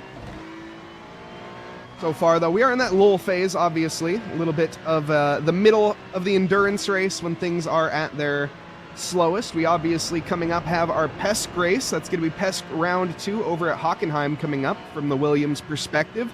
Do look forward to that. I personally can't wait. I know we have some big names in that league as well. I gotta say, I'm personally really looking forward to Parker White to see what he can do. He's raced 2 races with Williams, had a P12 at the 2023 E-NASCAR series. So definitely one of those drivers, 17 years old too. 17 years old in sim racing and at an esports level. Yeah, I know that feeling. I'm trying to remember his name, but there was a lad that races for I can't even remember the team he races with. I can't remember his name. That's done the story not very well at all. But he was 16 years old and is like insanely fast and repeatedly beat me like hands down on any sim that I decided to challenge him at. It just, yeah, it's a frightening world that we live in at Mike, where these youngsters now can just be so absolutely dominant in these sims. Yeah, the internet's a very powerful thing, and obviously we have plenty of tools on the internet now to help you out with getting quicker plenty of setups that you can get and get different telemetry comparisons. Hot lap guides, one of the most useful things. Obviously, things that David, even I didn't have back when I started sim racing, and I would imagine when you started, they definitely were not in existence. Not saying anything. Like, don't get me wrong, but you know what I mean. Silence says everything there, Mike. The silence says everything. I tell you, we still had sims when I was young. You know, it's well, okay, they weren't really, you know, quite the same. Honestly, it feels like every time I'm on an endurance stream I talk about where I started, but yeah, we did though. I mean, it has been a thing.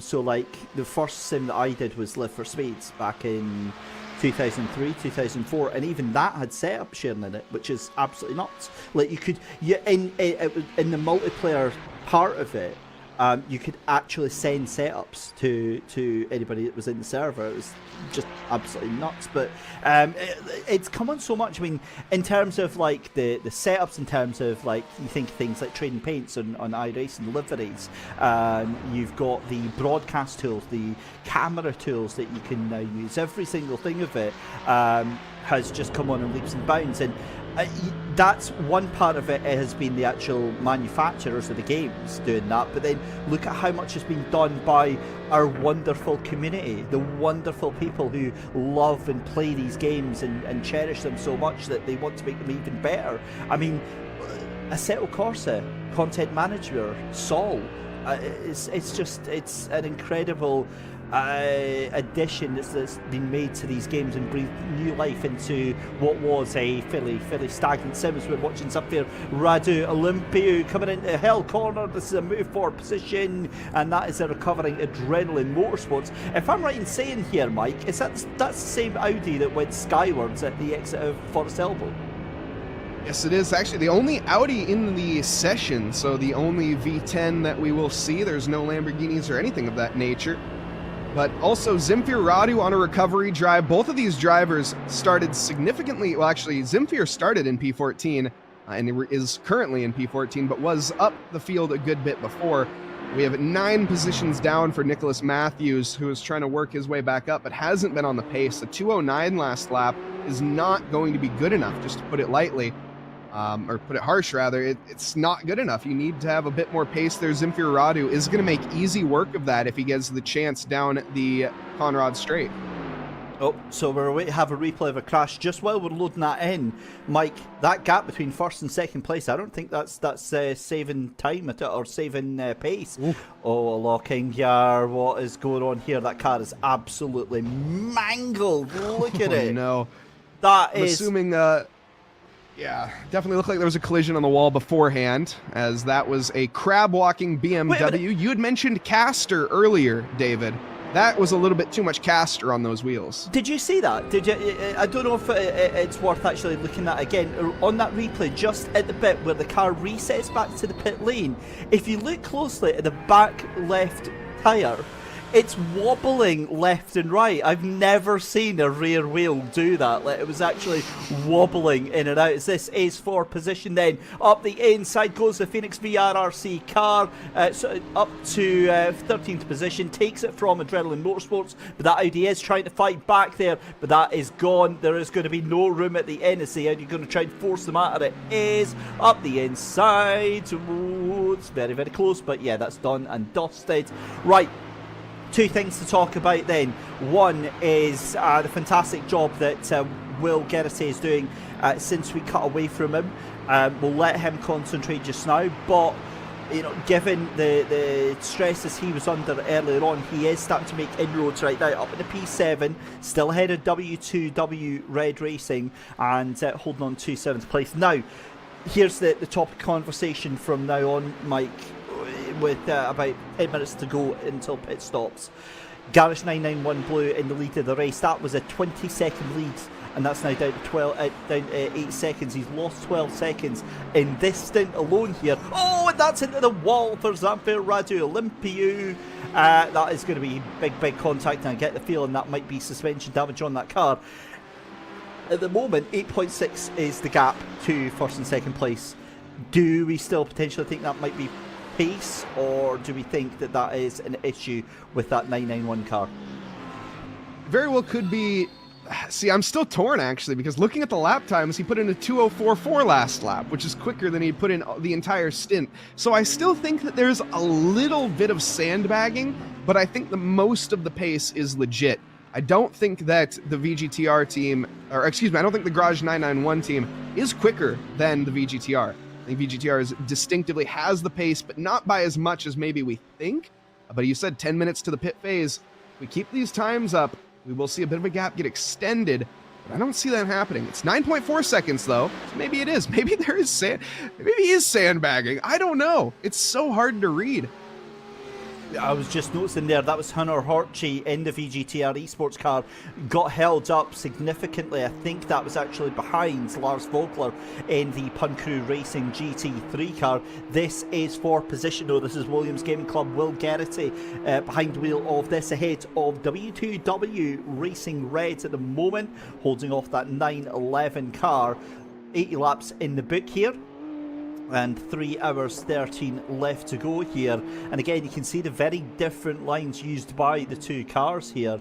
And again, now that Will's got into his groove, he's got into his pace here, and now that that initial pressure has gone, that initial feeling, Mike, is something I imagine you've experienced as well. You're driving these team events here, and you know, that first 10-15 minutes is really awkward because you got the weight of the world on your shoulders, and then that's when things can happen. But then you kind of just settle down, and then you just race your own race, don't you?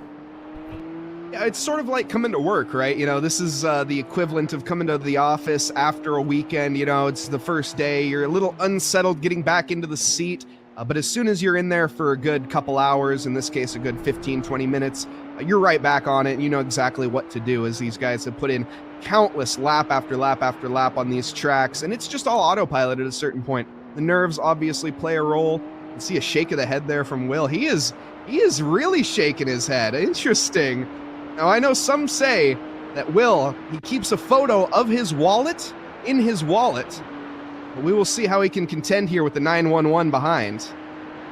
Under pressure, heading into the braking zone.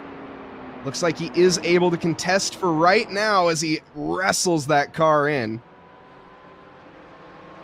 VGTR Esports 16 going into pit lane. So this is now where we were saying we're going to start seeing these pit stops coming in. As that's layout of 3 and 4, and it's a little bit of a mistake there from Will Garrity there for Williams Gaming Club. But again, it's at a stage of the track where it kind of doesn't matter, because there's nothing the Porsche can do behind it anywhere. As we go back to Zamfir, Radu, Olympio onto the back of the Adrenaline Motorsports car, side by side. Look at the pace difference on that AMG to the Audi right there. Takes it, and the Audi's going to try and hold on round the outside, but surely the American's going to have the ride and the drive up the inside here, as the battle for the lead comes under 8 seconds now, or very shortly will do, under 8 seconds at the tail corner. This is a very, very strange battle going on here for 13th and 14th position here, because the speed in which that Merc got past the Audi, you know, it signalled that there was a lot of speed there from the Merc, but then it just wasn't able to hold it going into the corners here. That's a bit intimidating, that shot. Yeah, it most certainly is. And to be completely honest, I think these two need to kind of resolve their differences at this stage of the race and just work together. They clearly have very, very similar pace. Oh, little tap of the wall there, it looked like, from Zamfir. And the BMW, or is that I think it's a Porsche behind, also getting a little impatient. But for right now, Zamfir, his entire goal, I think, is just to either, hold this position, sure, but mainly quit losing time to the battling. That is going to be the biggest fight here. Will is very vocal as well, you can see. He needs to gotta dial in a little bit. Dial in, Will. So I think what we'll do is we'll get a new goal, or a new request on the Twitch chat. You can donate channel points, and what we'll do is for say 5,000 channel points, we'll get James Yexley to actually go over and cuddle Will Garrity in the middle of his stint there. I think that's a great idea, and a great way of taking some more channel points off you lovely people at home. I think that'd be a great idea. I think that's a great idea. We get to see the production crew at work and in camera. I'd love to see that. 10,000 for a First kiss big on shout the out. cheek. Oh, now you're talking. First big shout out to James Yaxley behind the booth here, behind the scenes, doing all the camera work for us and providing the amazing broadcasting that you guys are watching. Yeah, it certainly is. But we've got 3 hours left to go in this 6-hour race here at Bathurst. And I'll be honest, I was a little worried 2 hours ago that we were going to kind of struggle with this in terms of how things are stretching out. But it's been...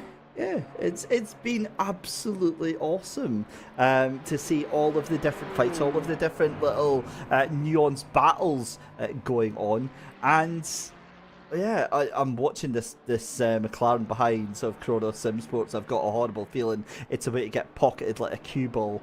Thankfully, it didn't here, but we're still watching Will Garrity making his way round towards the end there as Chrono Sim Sports 123 jump into pit lane. As I said, this is going to start another lap number 81 or 82 now for Will Garrity. And Good Cookie saying that they fancy Cat Cam getting resurrected. And now, Cat Cam was mentioned, was it not last week we talked about bringing Cat Cam back? And I'm sure Cat Cam was a thing during, what was it, ESL R1? I'm positive that was when Cat Cam was a thing. I'm unfamiliar with this. You're gonna have to inform me on what is. I mean, I'm assuming it's Cat Cam. Yeah, I'm presuming it. Well, I don't think they've got any cats actually at the Williams Gaming HQ. But I think it was like a live stream webcam of like some kittens, and they for some channel points they decided to pop that on. I still think we need to get box cam on the go, where it's just a plain cardboard box, and I also think we need to get DVD cam on the go. And what that is do you remember the old screensaver from the when you had a DVD player and it was just a box and it would bounce around the screen and it would, oh yes, yeah, it would just that up and wait for it. It would never line up into the corner. Into the corner, yeah. Never, it would never go. Well, for I'm thinking 5,000 points, we can actually make it hit the corner. I think we can. It's got to be it's got to be like a 1 in 5 chance though. It can't be every time. So it's a good amount of points, but you're still gambling and well, not gambling. Excuse me. You're still placing your money on that, if you want to call it. I don't know how to. I need to be hired as a stream development officer for these amazing ideas, these amazing content ideas that I'm coming up with free of charge here at Williams Esports here as part of my my commentary duties here. Unfortunately, I think it's maybe a byproduct of the amount of nonsense that does tend to come out my my mouth. Also, I've noticed we did hear there from Nicholas Matthews as a little bit of collision with the wall there, and yeah, it's it sounds worse than it actually is, and yeah, thankfully not actually hitting it. Very close. I heard a little bit of a short shift though, or something along those lines. That you're mentioning of just a brief moment of losing control, but as long as you don't end up tapping the wall too heavily, you should be all right. Looking at our race leader, trying to see here at the gap, I think we had a change in positions for pit. I think we have a pit stop that has happened. Try to work that out. Looks like that must be the case. Because it's Artemi Island that's in behind the wheel of the VGTR car in second place. And over a minute behind, which was what was really throwing me for a loop. So we will see Stefan come into the pits relatively soon. We'll see if he hands the wheel over. As Artemi actually comes out after one stint. We saw a double stint from the VGR team before. But this time changing it up, going for a little bit of a shorter strategy. Of course, the whole goal is to have everybody with an equal amount of driving time. That is fairly difficult to do with 3 people. I mean, 2 hours apiece is obviously the plan and for most of the time, but no plan survives first contact, especially when you have, for example, your teammates maybe sleeping in a little bit. Speaking of, I think we still see Jake Smalls behind the wheel of this car. I'm not sure if there's any word from Jake's teammate just yet. He might be 6 hours solo.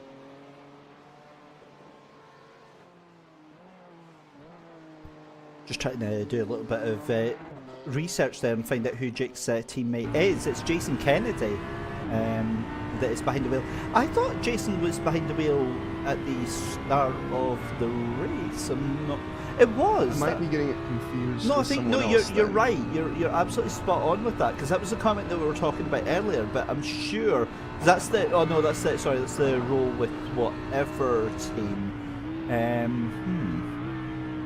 I'm not sure. We'll double check on that one. Oh no, it was Lewis Piper, wasn't it? Because it was not James Simons and Lewis Piper and the Piper Vroom Lyall team, because they were fighting. This is the gaps here that we're seeing. Sorry, I was just cars in front. wait, say there, Mike, just to clarify that one. The comment was it was Jake's teammate, so that must be Jake Smalls. Therefore, it's Jason Kennedy. But I'm absolutely positive that Jason started this race. So yeah, I'll find out. I on think that you're one. right. I remember that name, so maybe had to go very early on potentially. That's very possible. But looking at these sector times here, it's very interesting to see. Matthews definitely down on pace every single sector except for sector 3. And sector 4 and 5. Wait a second. What? Why are there 5 sectors? I'm not used to that. Hang on. Well, I guess there's 5 sectors here in iRacing. That's new to me. My apologies, everybody. What's on? It depends on the track. So it's not like they're divvied up into like quarters or anything like that. It's not like yeah. So it's basically 5 sectors. So sector 1 is all the way up to Quarry Bend. Sector 2 is up the mountain up to, I believe, McPhillamy Park. Sector 3 is down to Forest Elbow. Sector 4 is down to the Chase, and then sector 5, I believe, is from the Chase to the Pit Straight. And I may have just made all of that up. It makes sense, though. I mean, from ACC, I think, if I'm not mistaken, I'm 99% sure ACC has 3 sectors, which obviously is the game that I primarily commentate from, so it's just new. That's the difference, is obviously all these games, we are watching GT3 cars around the track, but there's still, this is one of the beauties as well of sim racing, is the differences amongst platforms. Obviously, you have all drivers picking different forms of platforms. We've Automobilista, different forms, what's the new one? I know, David, that you were commentating on recent Rensport as well has, another one that's hit the scene recently, but obviously you have your iRacing and your Assetto Corsas. Those are the 2 big names, but yeah, super fun to see all of the differences. We also have a bit of a request from Twitch chat to check out the 911 here, W2W Racing Red of Duncan Edward Jones currently. Rounding out our top 10 as he is at the top of the mountain with a good amount of gaps in front and behind him. He's got really nothing to worry about at this stage of the race, barring the walls around him. Yeah, certainly doesn't, as down the tail end of the cutting down through the S's comes Duncan Edward Jones. As connection issues are the reason why it cuts to that scenic cam, but he's out of Forest Elbow just now, and so we've got just over 3 minutes left to go. Pacemakers Sheng United into the pit lane, as there is Will Gertie in 7th place just now. Now he is just a 2.5 seconds behind Piper Vroom Lyall. Now I wonder if we've still got to get a pit stop for Will just now. I'm just having a quick look at the moment. I believe we do. He's done 3 pit stops, so everybody's got to pit actually for that one, unless no, sorry, Will did go in immediately to. So if I remember rightly, no, he has done 3. I'm very confused with that, because yeah, so he has done 3 pit stops, and so has everybody else. But I'm sure, did he not take an extra pit stop for that damage that he had off the first? So yeah, he's only made 2 official pit stops then technically, and he's made 1 within a lap of the other one. But has he only? But that's what I'm not sure, because this is his first stint. So this is the tail end of his first stint that he's doing. So I'm so confused because it would have been at 2 stops already for Will Green, who would have done the first 2 stops, the second stop handing over to Will. So that's what I'm saying. I think he's still coming to the pits right now, but everybody else around him has pitted. I'm not sure. I'll double check. Anyway, we've got a replay. Let's see what previous action we've got to bring it up to speed on just now. But that in front is 6th place car. This is one of the let me just double check. That's the number 7 car, so that is one of the Phoenix VRRC cars, isn't it? Yeah, just unfortunately pirouettes there down the hill and parks himself into a spot in which you never want to be parked. And I think he did manage to return to the track safely without having a garage return. You can see there next to the name all of the number of stops that have been made. So the Williams Gaming Club will need to make... Yeah, he is in a... I see what you're saying, David. I definitely see what you're saying now. That's interesting. But yeah, it says that he's made 3 pit stops with this car, meaning that 2 of them were... You were absolutely right. Yeah, I'll so tell you why. So we're good then. Look at the pit stop. No, we're not. If you look at the laptop pit stop time, or the last lap, it was lap 58. Everyone else around him in front of us was lap 79, lap 84, lap 83. So us and the people behind us, we were 58, they were 60. So we are about 20 laps off of what the thing is. So we are on the same amount of pit stops, but we did pit after we got into the car. So essentially we've only done 2 full pit stops. The other one was just for repairs. There we go. Okay, and this will be the next pit stop here for Will, and we have a replay to boot.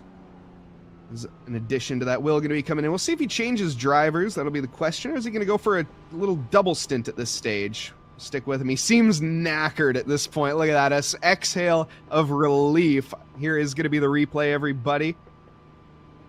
Going through the pits, obviously ghosting there. This is the James Curtin on the high line, heading up the hill. The back end already gone, and I think that we have seen that not once, not twice, not 3 times, but that might be the 4th. That exact same spin. Great to see that not denying us of any wall contact there, just decides to gently reverse into the wall and make sure that actually happened. Joking aside, that's obviously he's wanting to make sure that he's completely off the racing line, which is a fantastic bit of awareness in that situation. The temptation is so unbelievable to just stick the foot down and get back on and try and recover that time lost, but you know, you have to immediately check your relative timings. You have to check the cars that are coming up on you, otherwise you are going to cause one hell of an accident here at Bathurst Panorama. We've got less than 3 hours left to go. 3 minutes might be a slightly different affair here, but 3 hours left to go in this 6-hour race here. Remember, this is going to be the final hour of coverage that we do before we jump over to give live coverage of our team view for Porsche Tag Heuer's Esports Super Cup by iRacing Round 2 tonight here at we're off to Germany for tonight, and again it's going to be a very, very important night tonight at Hockenheimring after a very, very difficult round 1 at Daytona. So all eyes on them in around about 50 minutes time. But we're watching Royce Vilson for Pacemakers just now, currently P7 at the moment. He is about 3 seconds behind Piper Lyall in that 6th place car just now. And again, it is really, really interesting to see that despite us being 3 hours into this race here, again, the gaps are kind of swaying and toing and froing quite quickly here. I'm really the tell. In fact, we're going to be seeing that, I think, fairly soon. Did Stefan stays out this lap? No, is in pit lane. Stefan has decided to come in this lap, so it's going to be all eyes now on where that 991 car is placed after the pit lane. Is Artemi going to have some sort of advantage? I'm not sure. The gap was around 8 seconds, I think, before we came into the pit lane. So that gap going to be closing until we will see. Now, Will stays behind the wheel as well. That's a tongue twister. In the Williams Gaming Club, William going to be sticking in there for a double stint back out on track in the number 15. Just watching the live timing just now, 42 seconds seems to be the Going pace for a pit stop just now. We're on 25 seconds for our Garage 991 blue car. VGTR Esports around about 9/10 of the lap around just now. And this is going to be way too close to call. 5 seconds left on the pit stop for your race leader just now. They're coming out of pit lane. And again, I think this is now going to be down to about 6 or 7 seconds here. But this is still scary, scary stuff. We come across the line to start lap number 89 here. And again, you can see, actually, it's gone up significantly. That's 12 seconds, it looks like, the gap from first to second place there. So that's went up by about 5 seconds. And it was only about 6/10 of a second faster on the pit stop there. Interesting. Interesting. The gap now spread a little bit more. The VGTR boys with a bit more work to do. Was that traffic? Or was that just pure pace? I know we saw, now actually we have Niels behind the wheel as well, so the front runners making their driver changes except for Mike Farla, who I think has been behind the wheel throughout every stint so far. I don't think Mike has handed the car over in the LG M4 EM strip the drip racing. Gotta love some of these team names. I'm personally thinking that I've ripped on that livery on the VGTR Esport car often enough. I think maybe, just maybe, we need to get a little view of that that rear arch as well, and maybe learn to appreciate this new form of future livery work that we're seeing kind of taking over sim racing here just now. That's actually, even if it's appropriate for showing on stream, I never actually considered that as well. Given some of the things that I've seen on cars lately. However, who is that in front of Artemi Island? It's none other than our Will Garrity in the Williams Game Club. What a coincidence! As we've got a replay of some previous action to bring you just now, and it involves Will. So, should we just take a break right now here, Mike? Because I don't think I want to watch this. Let's see. Back end already loose. Oh, so we're up to 5 now, everybody. Nice. That's 5 in that exact same corner with that exact same motion, and once again backing into the wall, staying out of the way. It's a very safe, it's a deceptively safe position to be in, unless somebody else does the exact same thing, which is totally possible there. But yeah, I mean, not the worst incident there from Will. It is going to be a bit of a chip on the shoulder, that's for sure, but I think pretty easy to move on from and get your head back down and push on. It could have been a lot worse, and have you noticed that's now the second time that we've seen that on those cold tyres coming out of pit lane within 2-3 laps.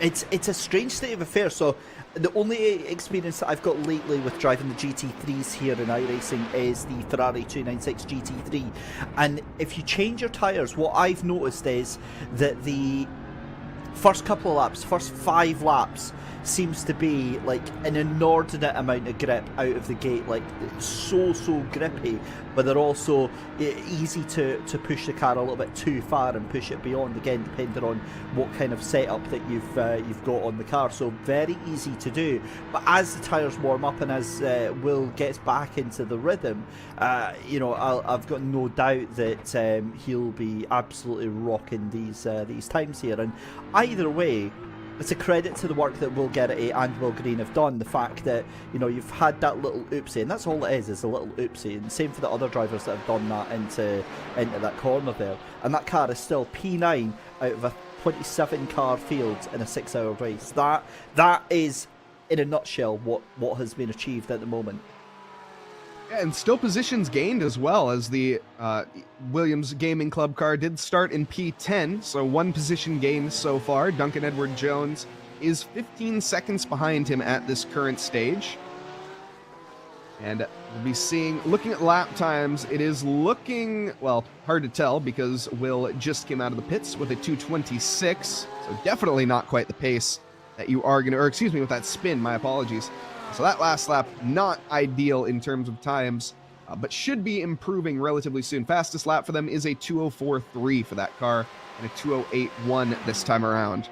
So if you have just joined us, ladies and gentlemen, very warm welcome to the Williams Esports Twitch channel. This is Super Saturday, where we are bringing you live coverage of Kangaroos and Didgeridoos. This is the Williams Gaming Club community special event. It's a 6-hour race rounds here at Bathurst on iRacing. My name is Dave Christie, and joining me in the commentary box is Mike Nice. We are bringing you coverage of this, and then as well as this, we are also going to be bringing you coverage of the Porsche Tag Heuer Esports Super Cup Round 2 from Hockenheim Ring in just about 30 minutes time. Roy Svelson into pit lane in the Pacemaker's car in 7th position. Also to remind you out there on Twitch as well, for just 200 laps, you can choose who to watch. So for every couple of minutes that you watch the stream, you get a little rewards in terms of these points. We call them laps here, and you can use them to redeem on the channel, and you can choose what car,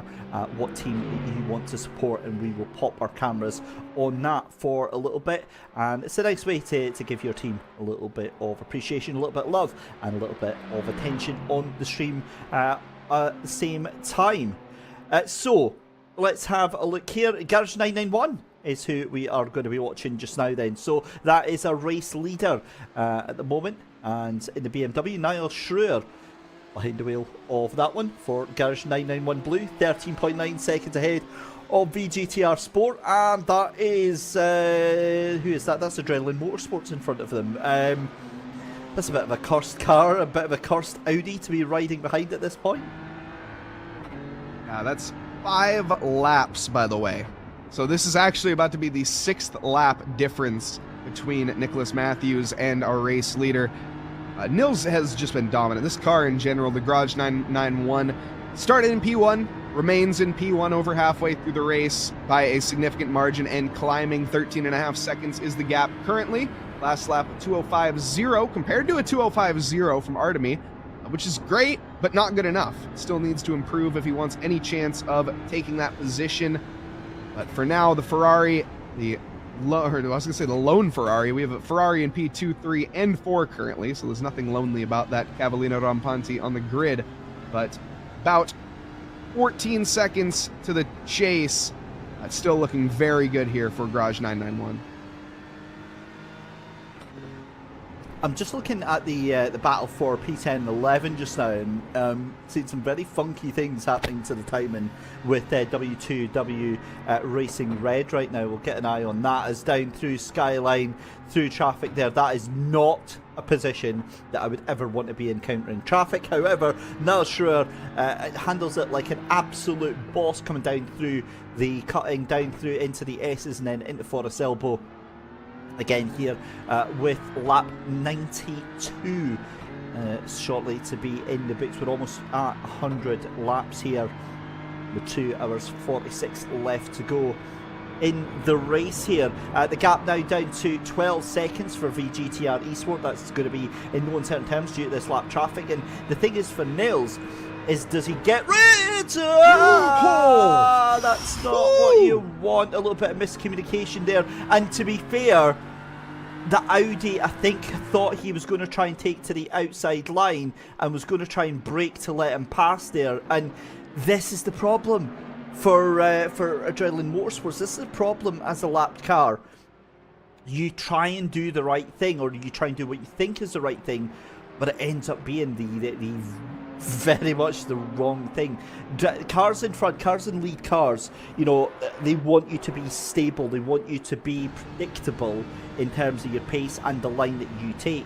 And I would say that from Adrenaline Motorsports, while they were trying to do the right thing, that wasn't being predictable and that wasn't being stable. 100% agree. And actually, I wanted to touch back a little bit on that Ferrari that we saw at the top of the mountain doing something very similar. In fact, I'm pretty sure what that Ferrari was doing was getting out of the way at the top of Skyline. Now, I like to say there's a time and place for everything, and that is not the time or the place to be getting out of the way. And as you said, making an unpredictable situation for those drivers. That is where you need the most predictable lines possible. And it doesn't matter if you're 2 seconds slower down the mountain. It is what it is for the guys behind you, and they just have to suck that up. Because you can potentially cost well more than 2 seconds of damage for those cars just by putting a foot in the wrong spot, spinning, and then causing a roadblock. So not saying that the Ferrari did anything wrong, you know, obviously, it went fine, But in the future, definitely something to consider is when you're letting the cars by, like we see there with that Audi, just a miscommunication. That's all it takes. And that could have been race over for the Garage 991. And granted, they still have a fast repair, but that would have been the race lead gone. Yeah, and it would have been over so very, very quickly for that one. That gap's still coming down now, rapidly under 11 seconds. Meanwhile, I was also noticing in the Twitch chat that Guru Cookie talking about Will Gerrity, saying that Will definitely needs a hug now. I don't think we saw Will Gerrity getting that hug, so I think we need to see that live on stream. I'm not sure we could cope with the carnage that it might cause, though, as we're watching Vadim Krymov for Grip Enemy. It's an interesting, I'm pretty sure. Oh, of course, this is the car that we saw. The Grip Enemy car that was into this corner and just went straight on into the gravel, into the grass. And I made a pun about it being a really awkward name, with it being the enemy of Grip. I remember it now. Definitely seems to be that way. It was a good joke, I gotta say. It still is a good joke. I'm not laughing so much now. I thought it was great. I'm laughing. Vadim, though, I gotta say, Vadim probably a little disappointed with himself at this point. So is, so it is when you have a crash. The 404 car, unfortunately, not able to be found in any relevant positions down in P21 currently. But so we have it. That is Adam that we're looking at in P16. This is not for position either, the car in front. Nice, calm, cool, and collective. The sector times are looking dominant currently for the P15 runner. Nicholas holding on. Go back to the Grip Enemy here. Very lonely. Lovely livery, though, it is to be said. I know we had a mention earlier of the birthday boy that is going to be in a special livery as well. The birthday boy, of course, being the driver of, as I look through my notes, sorry, who was it? Why am I not finding it? It was in Twitch chat, wasn't it? Was it not the 30 or something like that? It's the 30th birthday of Joel Lask. Okay. Joel Lask, who is in the number 8 car. So I'd love to see that livery at some point. Currently piloted by Miguel Asteazaron. You just know it's going to be something massively inappropriate, don't you? We'll see. I don't think so. Someone asked to see it, so I feel like they know if they're asking to see it, it's not that bad. Now, see, wait, that's one of the VGTR cars, and it's not got you're right, any there's supposed to be the offensive anime livery on it. So, yeah. Phoenix Sim Racing 4 shows up as number 8 on SimGrid. I wonder if that is not the case. Well, we're looking for the Zamfir Radu's teammate. Is who we're looking for. It's he's in the number 7 car. He's in the Phoenix VRRC number 8 car. No, Miguel! Why? Let's take the camera off, guys. It's fine. It's Sorry, fine. Miguel. Didn't say anything. Oh, God, goodness! Oh no! Driving the wrong way. Oh my! Life is in his hands. Oh, call that a commentator's curse. I think that one. Yeah, that definitely qualifies there. Right, shall we go and try and check in on Joe Lask in the 14th place, number 7 car then? Since that was who we were supposed to. There we go. So there is some sort of text on the top of that car, and I can't obviously read that for just now. I'm presuming it's some H. I'm presuming it's that happy 30th birthday, Joe Lask. Yeah, I'm going to presume something along those yeah. lines. Being very optimistic. Yeah. I'm trying to think of that's I'm not even going to finish that conversation. Also, I hate to say it, but I think we've lost another car from the race. WTW Racing Red into the pits, has been there for 6 minutes now, so that car is pretty much cooked, I think, at this point in the race. And I think that let's have a look who else we've got out. I think we're down to 16 cars now in this race. No, actually no, I tell a lie. We've still got at least about 18 cars in this race. They're just several laps down, but still taking part in this. We might even actually have 20. That's awesome. Well, so that's a little bit disappointing if Marcus does decide to retire. Marcus was on for a good result, had a lot of cheers in chat for him as well. So, a little bit of a letdown there for the 911, the Porsche 911 as well. I'm assuming the 992, though, are the models that we're going to be running here in this GT3 field. Is that correct? I believe so. I'd assume so. Yeah, I think that's why Garage. I know. Sorry, I know in the next race we are going to be running the Porsche 911 992 Cup cars. That is up next. Not confusing at all. You got to love the names there of that. But yeah, big thank you as well to everyone for that. But 4.0 liter naturally aspirated flat 6 with 510 brake horsepower and very few assists in the Cup cars. So definitely one to look forward to and a bit of a challenge and a handful for those drivers to come. That'll be within the next hour, of course.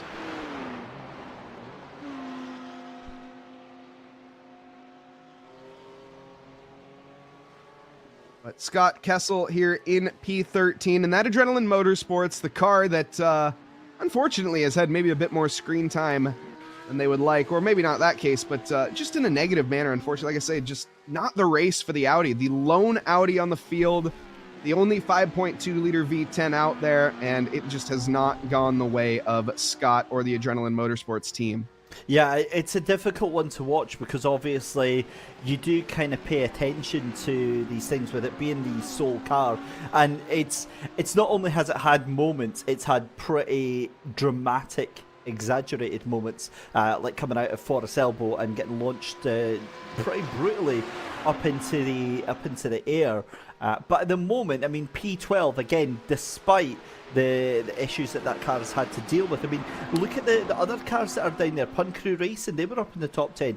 Chrono Sim Sports were up in the top 3 for a little while. Phoenix VRRC, they were up there as well. And I've got a feeling that we're away to possibly lose Highline Motorsports here as they are into the pits and back out onto the circuit. Let's go for a replay of another incident. Looks like the Mountain has claimed another driver here. Andrei Lubov for Beer Inside, the 88 car at the top of the skyline. Holds on to it, tries to hold on to it, has a minor little bounce off the wall, clips the back end, and I think it's that back end collision that's going to have done the suspension in, and that car is gone back to pits. What a weird one. That was it's hard to make from an onboard there of exactly what had happened. Definitely went too deep onto the gravel. I think lit his tires up on the grass is what I think happened and pirouetted the car around. Like I said, I couldn't quite tell exactly the body movement of that car from the onboard. Hello to Will once again as he recognizing that he's on board once more. Going through that first corner, nice, calm, cool, and collected. Potentially going to be making his pit stop soon. 4 stops have been made for him so far. We will be seeing, though, of course, look at that, the beard of a lifetime as well, giving him at least 2 or 3 horsepower down that down the straight. And that is the power pose right there, is it? Absolutely fighting that car in and trying to make sure that he can get that car already done into there. So while he's doing that, the other thing that I love is the fact that it makes me wonder how heavy those steering wheels they've got at the Williams Esports HQ actually are, because the one thing that is maybe not so known about is the fact that if you want to do this, if you fancy getting yourself behind the wheel of these rigs that you see in the background there, you can do that. You can actually book yourself in with sessions. It feels like something that we've probably not spoken about. I'm trying to distract. I'm trying so hard to distract. What do I say? No, not like this. Right, so yeah, if you do fancy getting yourself involved and getting behind the wheel of one of those amazing sim rigs, they have public evening events at the Williams Esports HQ. You can get yourself booked in and go and take part, and it's over the course of quite a few hours. Do one of their F1 events there. I think the next one is well, they basically do them. You can book anywhere up to the 24th of Feb if you go onto their website, williamsf1.com/esports. Book now for the virtual F1 race events and get yourself in there. And well, let's not talk about that. Did I distract enough there, Mike, to ignore what the hell just happened to Will? Unfortunately, I can't get over the face of Will when he had that crash. You could see the moment that he I mean, you saw the moment he lost it, and then you saw the just sheer and utter disappointment in his face. There was no anger. It was pure and utter disappointment, as well as a bit of a laugh. So, you know, at least there was that. But still, just, I would imagine, a gutted feeling there. Drop down to P10, but not the end of the race whatsoever. Back at it, and not even into the pits. Not much damage to speak of, hopefully. Back under control, and dialed in as ever. Just the way you were saying that, it just reminds me of that scene from The Simpsons, the moment where Lisa breaks Ralph's heart, and it's like, you can pinpoint the exact moment where his heart breaks. That's Will's always a very emotive driver as it goes, and yeah, that's unfortunate. But again, if there's any driver that's going to be able to take these trials and tribulations, it's going to be our very own Will Geraghty. It's still up in P9, and that's all that matters really. You can have these little moments, and it doesn't really matter because the rest of the cars are, you know, without any real consequence to them right now. So again, zooming out, macro vision of the entire race. Yeah, you just have to kind of take these moments in your stride, really. Yeah, absolutely. So another little update is on the Newton meters of which that Will here is driving at. He's actually driving at a whopping 25 Newton meters. So basically his biceps the size of Mount Everest in order to handle that. But, you know, that's just, that's the life of Will, right, Will? We get a little flex as he's coming down the straight. No, he gets a shake of the head instead. All right, fair. There's the muscles. Showing off that 25 Newton meter, the flex. My boy is he's got the gun show on display today. That's exactly what is going on here just now. Either way, yeah, he's rocking it. I'm thoroughly jealous though, because like I'm not going to mention the brand name of my wheel, but I've got like a little baby entry level wheel, and do you want to know what strength that is? You mentioned it earlier, so it's a belt-driven. You're rocking probably about 5 Newton meters. 3.5 Newton meters torque. 3.5. Okay. It's plenty for a little weakling like me, and you know what? It's power isn't everything, you know. Right. Well, there you go. You won't be having any sprained wrists at the very least. We also have a little update from chat to get a little watch here. 200 laps being spent towards the Highline racing car. Let's see, the Highline currently sitting in P8. Adam Patterson behind the wheel. Driver we're looking at, Danny, is going to be just up the road by about 17 seconds to Adam. So far, though, Danny, love the sound of the cars here. iRacing, not quite capturing, I think, the full bassiness of these cars, but it still sounds very, very nice. It really, there is really Adam does. Patterson. The thing is, though, is that I think that's one of the things that iRacing does so well, is the sounds of the cars. Oh, no. No. This is the second one today. I am Should I've jinxed? I'm feeling really bad. I'm sorry, chat.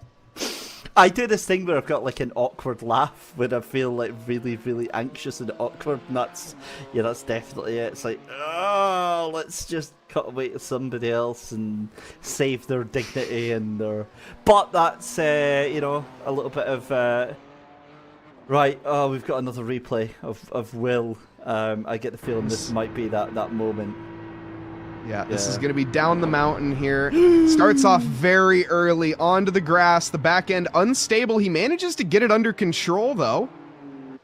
And back down the mountain. Oh, that was just a big scare. One. Okay. Well, Will, next time he comes into pit lane, we may see him getting up out of his racing seat and heading straight to the bathroom. That is definitely testing the structural fortitude of his racing trousers. I don't have anything that I can possibly add to that comment whatsoever. On the board with James Simon, though, looking at the back of the Piper Vroom Lyall car that has just put another lap down on that Williams Gaming Club. You can see in the background there. 2.5 hours left to go in this race. We've hit lap number 100. And any worry for that Garage 911 991 blue car in the leads. It's kind of dissipated. 14.6 seconds now to VGTR Esport. Yeah, consistency is king here tonight for our P1 runners as they have ran that position throughout the entirety of the over 3 hours. Here is number 21 in a replay. This is Jose here heading up the mountain. A little bit deep, catches the inside curb. So far, so good, but what has happened in front? As there was some gravel or tarmac or something thrown, but everything seems to be all right. Yeah, I think this is possibly a live shot, and we've just got the replay bug on it just now. I'm not too sure, but either way, that Velocity Racing Team car looks absolutely fine as he's coming up over the hill here, on board with the Porsche, and comes over through towards Skyline. Yeah, this car looking very, very happy, going down towards the cutting down into the dipper and then into the S's as well. And what a race this has been, though. The fact, like I say, we've got 20 cars still fighting it out here. We've got what's that? We've got 3 cars now on the lead lap. That is Narsura, Artemi Ilin and Mike Farley. That is an impressive stat. 3 cars on the lead lap after 3 hours. That's insane. That's otherworldly pace from the top 3, I gotta say. Not taking anything away from the rest of the field, considering I'm seeing 204s and 205s consistently, which is a heck of a lot more than I can do, so that's pretty good. These top 3 showing their strides, showing why they're here tonight. Certainly is, as he comes under the Armorall Bridge. And again, while we've got these final 2.5 hours left to go here, 2 hours 20, it very rapidly goes round. You know, we're going to have to turn our attention shortly to Hockenheim and to the other Porsches that we're going to be watching out there tonight. The Porsche Super Cup racing here again on iRacing. And you know, just to bring it into relevance with this, again, it shows what a capable platform I think iRacing is. The fact that it can do not just GT3 racing, but single-seater racing, rallycross racing, you know, all these different types of events here. And you know, like any sim, it's always going to have loads of people whinging about it and complaining about it and things that people don't like about it. But for the most part, I think it's one of the strongest ones we've got there. Yeah, strongest and oldest as well. It's another thing, is with time comes perfection, and as you had mentioned earlier in the stream, we're getting rain in iRacing very, very soon. This is a battle for position, actually, that we're looking at, or is this, let's see here, battle Artemi. Currently, no, this is not for position. Artemi is in P2. What am I talking about? Making his lapped traffic fairly easy there. But yeah, definitely love to see the iterations that iRacing has put on over the years. One thing I think iRacing does that no other game really can capture in such a good style is their dirt racing and everything that is there. As well as just the oval race. I mean, iRacing is such a diverse platform. You have every form of motor racing, and it has some of the best feeling and controls out of any platform. Yeah, and that's just it. It's like there's so much choice in what you can do. And obviously the first, or the main complaint that comes up time and time again from a lot of a lot of people that maybe try it and are not used to it is, oh well, it's a monthly subscription. It costs so much money, and it does cost. The price can add up. When it comes to the subscription, but there's, you know, they do regular sales. They do the Black Friday sales. The content gets discounted the more you get and stuff like that. And also, the one bit that did it for me, that changed everything for me, was going real life racing.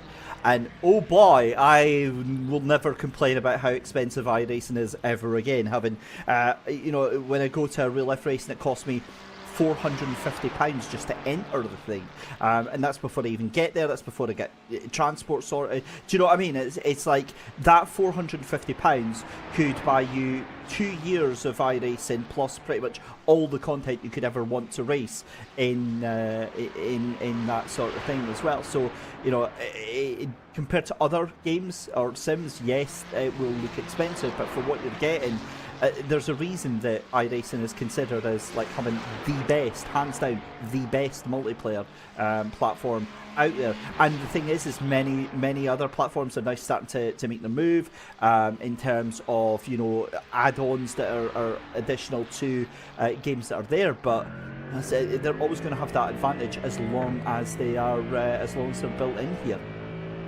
Yeah, absolutely. Incredible platform, and obviously, you know, like, not many other games out there allow for the level of circle racing, or oval racing, excuse me, that, David, you've been experiencing really recently. Obviously, we have here at Williams Esports the NASCAR Cup Series coming up on the 14th. Definitely check that one out. That's going to be a super, super exciting series. Professionals and oval racing is a good recipe because less cautions, obviously, you see than the amateur. I know David had a good share of cautions in his most previous race, but still, it's all about the fun. And, you know, you always get the people to say, oh, well, it's sim racing, right? So you don't have the same feeling, you don't have that same excitement. No, that is absolutely the most incorrect statement ever. If you haven't tried it and think that, well, I'd try it first, because racing side by side with somebody, and I like to say this for no matter what, doesn't matter if it's real life, doesn't matter if it's in the sim, it is the most thrilling feeling on the planet, having 100% trust in the person next to you and them feeling the exact same to you. It doesn't matter, once again, if you're in real life racing or not, it's just the consequences are higher in real life.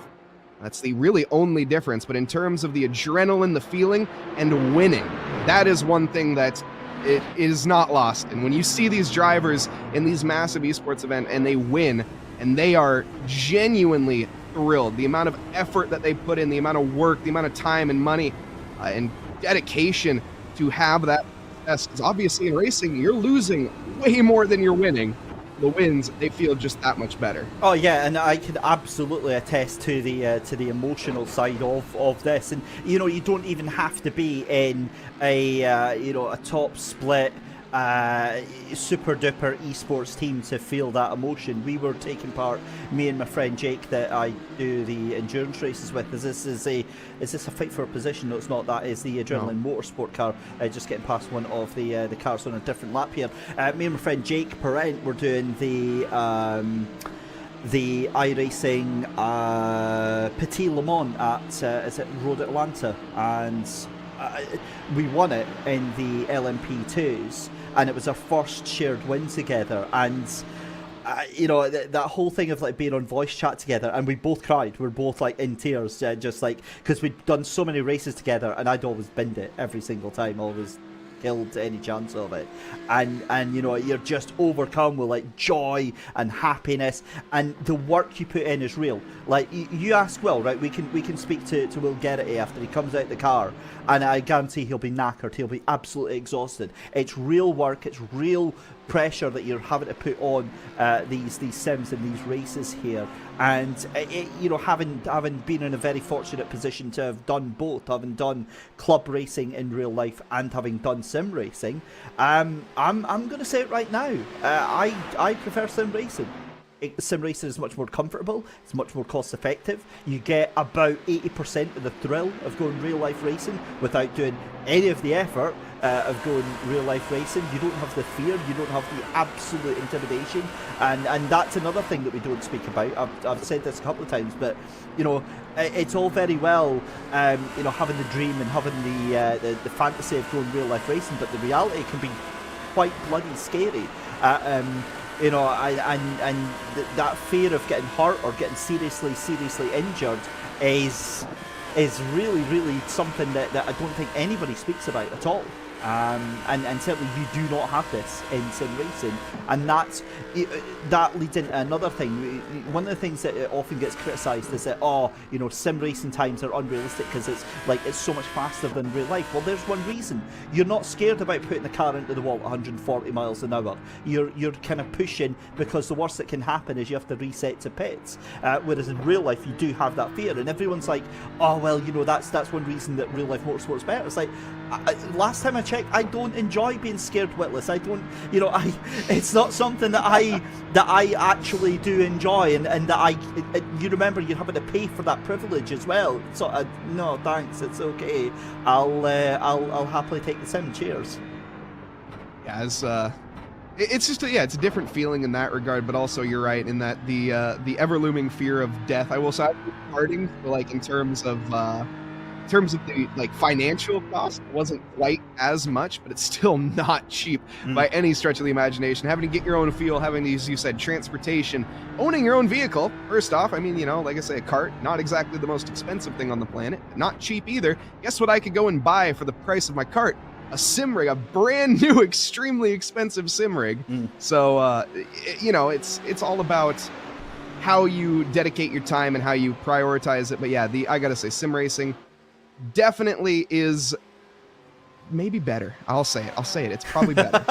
You know, it's a tough one. It's different, but I think it's an objective thing. I think that, I mean, while we're talking about that, you're on about the carton, and it's one of those misnomers that people think, oh, it's carton, so it's not. It's going to be cheap. It's not going to be too expensive. But the thing is, right? Like sim racing, you have extremely sweaty people that love to just get that win, and who will spend thousands of pounds on new engines every single race just to make sure that they get that little £2.50 trophy.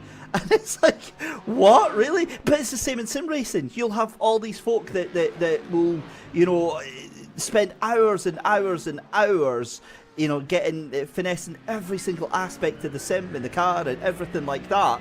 And every team is like this because, you know, at the top end, professional esports is now this way where we've got commercial partners involved, and they need wins, they need positive news stories. You don't get prizes for being, you know, 4th, 5th, 6th, 7th, anywhere outside the top 3 now. So that's how hard you have to push it. But it's absolutely nuts, and while, you know, you're going to get a lot of pushback, I think people talking about you saying, oh, well, sim racing's better, I would disagree slightly. I would say that there is space for both, and everybody should go real life racing. Everybody should give it a try. You know, there's arrive and drive packages. You can pass your race license wherever you are in the world, and you can pay. It'll be a little bit more expensive than actually having your own car in the long run, but you can pay and you can have somebody else that set up a car for you, and you can go out on track, and you can go and experience both, and you can then say, I like this more or I like that more. But what I will say as a final note, as we kind of transition off of this, is 100% absolutely guaranteed, no matter what setup you have, even if you've got the cheapest wheel or whatever, the skills that you learn in sim racing from personal experience absolutely will transfer over into real life racing. You will have a little bit of an advantage from where you would have been had you not done sim racing. There you go, soapbox over. Absolutely, I couldn't agree more, and that is a perfect way on ending. Will Green also saying there, came from IRL racing background, and that is why you're in sim racing now. Yeah, it's also like one more little thing. In terms of just sheer comfort, which you kind of touched on briefly, you're not in a sim rig. Some people obviously are, and they take it to that next level, but you're not strapped into a seat where you physically cannot move, which, in case you have never experienced that, it's actually quite uncomfortable, especially when you're wearing a racing helmet and in a very warm vehicle. It tends to get a little sweaty, a little hot, a little gross, and yeah, very uncomfortable, claustrophobic. You're in with the machine. You basically become one with it. So it's all about, you know, different strokes for different folks is the main deal. And of course, sim racing, you got the comfort of your own home, your air-conditioned house, and so on and so forth. Well, that's actually a tiny weird story for me as well. So I was in this this little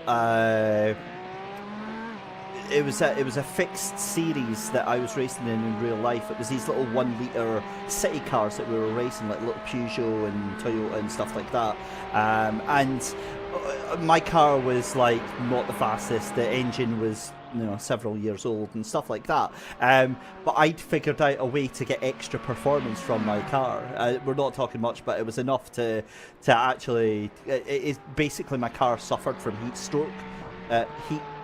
heat soak, sorry, quite badly, which is where the engine heats up and it goes down on performance. Well, I figured out if you put on the air in the fan in the car and blow hot air into the car from, you know, just like the regular heating, it would take the heat away from the engine and you would get more performance.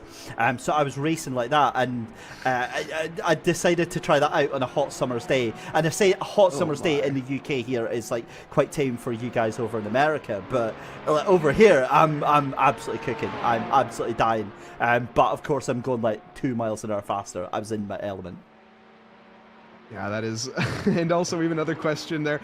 Do sim racers wear helmets? None that I know of wear a helmet. I know, sure I've seen it, there. I'm sorry, you're not right in the head if you're wearing a helmet. I get that you're role playing, really but not. no, I'm just. But do you know what would be cool? Right, I do VR racing. I'd love it if somebody could like totally bodge a VR headset into a helmet. I would totally wear that. That would be so cool because That'd be then it'd block out the light as well from around it, make it more immersive, I think. There you go. And will we be leaving this track for the Porsche race later? Yes, we will. In fact, that time is going to be getting fairly close. We still got a little bit of time before we head on over to the Hockenheim ring. But for now, sticking with the Bathurst. I forgot we still had a race going on here. We were too busy on our little chat there. Nothing much has changed though at the moment. Garage 991 Blue still in the lead, but that gap has gone up a little bit there by about 5 seconds over VGTR Esport here for the 6 hours of Kangaroos and Didgeridoos here for Williams Gaming Club. Remember, ladies and gentlemen, we do want to get as many of you onto the community here at Williams Gaming Club as we possibly can. Put in !Discord and we'll get you over to that. Get the link and come and join us for all of the awesome races. Good Cookie saying, does David VR racing? Never mentioned it. Wow, right, okay. Never, David, I didn't know you raced in VR. Yeah, what? You've never up. mentioned that once. Shut up, right. It's not my fault. Listen, my repertoire of entertaining conversation is so paper thin that we loop around like an old CD once every 45 minutes. So expect to hear that story again in the next 30 minutes. Oh, I love it. We should be seeing Will here come into the pit lane relatively soon. As it stands here, we're approaching that 2-hour mark. We've gone for just about 4 hours here tonight. Doesn't really feel that way, to be honest. But still, a good bit of time remaining here for these drivers. This is when that fatigue, like I said, starts to really set in. You start to really hope the end of the race is at the next lap, but I hate to break it to these drivers. It's 2 hours and 12 minutes away. Now, once you get to that final hour, that is going to just fly by for these drivers. But for right now, there's the man himself, Will. On a bit of a struggle bus this stint. Had a couple contacts with the wall, but nothing to fret about. Got a nice little slipstream from the 222 in front. And just going to work on it for right now. Look at that wheel. That 25 Newton meters is a handful. And that rig, you can see, is feeling it, getting shook around every which way. I'll be honest, I'm not jealous at all. I just... Yeah. I mean, yes for immersion and yes for realism, but... I mean, you're about to get absolutely knackered at the end of that. In fact, I'm pretty sure... I'm seeing him with a few beads of sweat. I love watching Will's face when he's driving so much, because it's like he's so emotive. You can see the absolute dogged determination. Like, come on, I'm gonna get you. It's just awesome. But he is done. He is absolutely like so happy, I think, to get out of the car. But I would imagine he'll be jumping back in later on in the race to share another hour. Nope, he's done. Right, okay. But throwing in the white flag, throwing in the towel, we are cooked. But a hell of a stint either way, and gained a position, albeit strategy might come into play here. But 8th position. I'm not going to have him talking the way that he was talking off air about himself before, because this has been, you know, a fairly decent little performance. Yeah, definitely nothing to shake a stick at. You know, one error here, one error there. The mountain giveth and the mountain taketh away, as I've said before and will say again. It's not really a determining factor, I would say. It just is what it is. It's bound to happen. It's like Murphy's Law. If anything can go wrong, it will. And at Bathurst, it will. Yeah, But also- absolutely. Thank you very much to Dead Smalls for the follow. Once again, thank you to everyone that's hit that follow button and then joined the Williams Esports Club. It is free here, of course, to hit that follow button. Much appreciated to everybody. And don't curse him on the last lap, says Guru Cookie. No promises, that is on him to decide. So far, though, looking fairly planted. We do have a replay here that we're going to take a quick little look at. Seems like there has been a bit of bumping and banging. Let's see what has resulted. We're heading down the mountain here. We approach Skyline. Oh, my goodness. Lars is going to have an immediate trip to the medical room after that one. That was like a 55G crash, probably. Oh, my goodness. Stomach.exe has left the chat on that one, I'm afraid. Oh. Good God. That is, Oh, my goodness. yeah. A lot of people, you always see... Oh, man. You always see those very spectacular crashes that take a very long time and they end up blowing up the cars into various things. Well, those are actually the most tame crashes. The ones that you just saw there, where you go from very quickly to very not quickly, very quick. Yeah. It's not speed that kills. It's really quickly decelerating. That's the one that gets you. Guru Cookie said Punju taking a Punju rally line there. Absolutely agree on that one. I was just laughing because I get the feeling that unfortunately that lasagna that he's had for lunch, Lars Vogler, it's now in the footrest, the footwell of that car. I think his spine is probably over in the on the west coast of Australia at this point. That was... Oh no, and it seems that we've had another incident here from the pacemakers. They've made a mess of this one. It seems that Porsche is not in showroom condition. Pacemakers, more like pace breakers, am I right?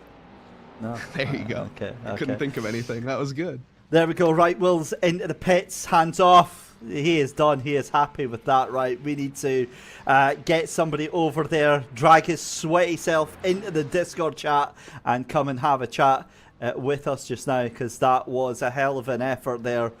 And well, yeah, you can absolutely see what he's done as Eli Singh jumps in behind the wheel of the Williams Gaming Club car now.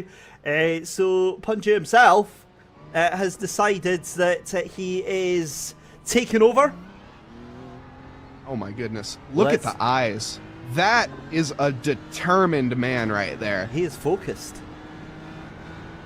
I think he's ready to get out there, make some pace up, and maybe make up a couple positions. That looks like, well, now he's a bit more relaxed. Now he's smiling a little bit. But when he got in that car, I got to say, that was the face of a killer. Oh, my goodness. Try Twitch, clip that. That's we're gonna have to use that one for a future broadcast. Actually, no, we're gonna cut that. We're gonna use that on the Discord soundboards. I was honestly, I was saying this the other day, right? I've only just realised I've started clipping our commentary and put it on the soundboards because one of my friends, we were playing Valorant the other night, and then suddenly my voice just starts playing at the background. And I'm like, what? And then I realised what it was. It's I hate to break it to you, but I also have had a similar thing. Thanks, Cody Blanton, if you're listening, for clipping all of my little snippets and putting them into the Discord soundboard. Cody has been on top of making sure that I have a bunch of different sounds that I've made and different sayings that I've said. It's so disorientating. It really is. When you hear it and you're in, like you say, when you're in game and all of a sudden you hear yourself, you're like, did I turn the Twitch stream on? Like, how did I hear myself out of all of the people I'm supposed to hear? Yeah, it's no, that's it's rough, is what it is. It's rough. Goodness me. Right, back to the action then. VGTR Esport into pit lane from second place. Then Artmate Elaine in the car just now, currently going out. We've got a replay, and I'm going to presume that might be the instant for pacemakers that we might be able to see here. But let's go and have a little look. As Eli Singh takes a slightly wide line. No, it's not a different incident. So let's have a look who this is coming through up through number 6. Benz. Number 6, everybody. We got one more. Oh, just backing up. 404, the line that is supposed to be there is not found. That's Vadim Krymov for the grip enemy team.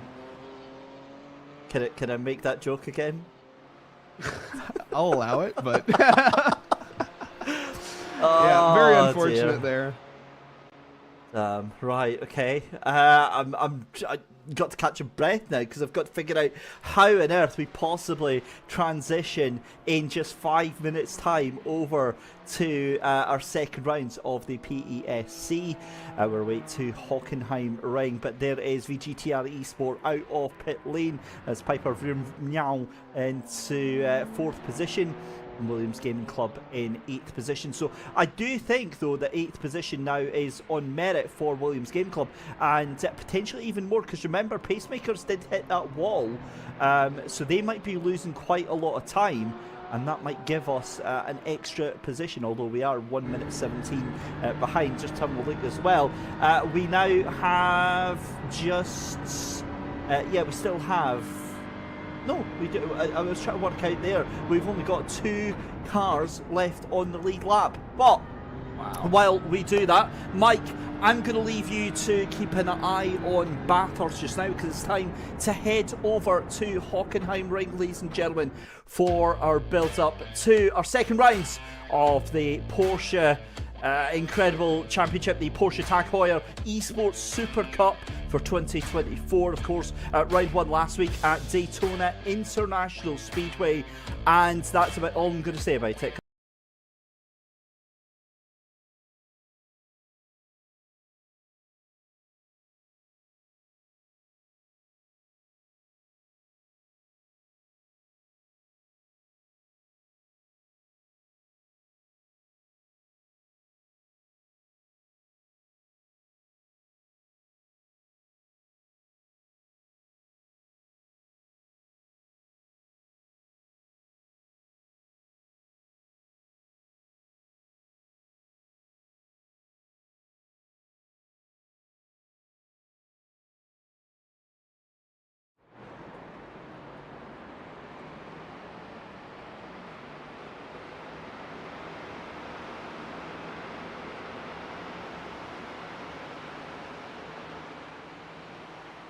That's the points that are on offer for the sprint race. We get 25 points.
well, it's also a very easy mistake to make. So you can't fault the drivers too much. Bathurst is just one of those tracks, you know? It's so tough at the best of times. And yeah, I mean, you mentioned it yourself in that it's one of those tracks, like I say, I love watching Bathurst, hate driving it. But, you know, this is genuinely one of my favorite tracks. The racing, obviously, that is put out here throughout the years, ever since all the way back in the 1930s, just goes to show the testament of how good this track is. Been climbing Mount Panorama for close to 100 years, actually. About 90. Now, this isn't for position. This is a lapped car of Phoenix VRRC 8s getting past the BMW, but the BMW says no thank you as though it goes late. I'm never a fan of this. I mean, I'm always okay with faster lap cars unlapping themselves, but when it comes like this, it's like there's a time and a place for it, and I'm not sure this is it. However, you know, there's nothing's wrong with this. I mean, they're still absolutely sending it, and that Merc obviously has the pace in a straight line here. I wonder if there's maybe a bit of fuel saving going on from Piper from Lyall at the moment, as I've just realised we've got under 2 hours to go here, as we're away to jump from Bathurst then. I believe we've got the cars about to start getting up over at Hockenheimring. So again, we'll jump back with Mike over in Bathurst in about 15 minutes time after we get our first race out of the way. Apologies about the small delay, but as I said, it sounds like we are ready to go now. The car's out on the grids, ready for the start of this race. And if I remember rightly, we will get going from the grid positions. As you can see all the way down there now.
the rally set on that BMW at the moment, but either way he's done a decent job of pulling that car in the top 10 just now, as he's climbing his way up the mountain at the moment. It looks like the excitement that we had for a race for the lead is kind of dissipating. That gap now 22.5 seconds. Remember, it was about 8 seconds there.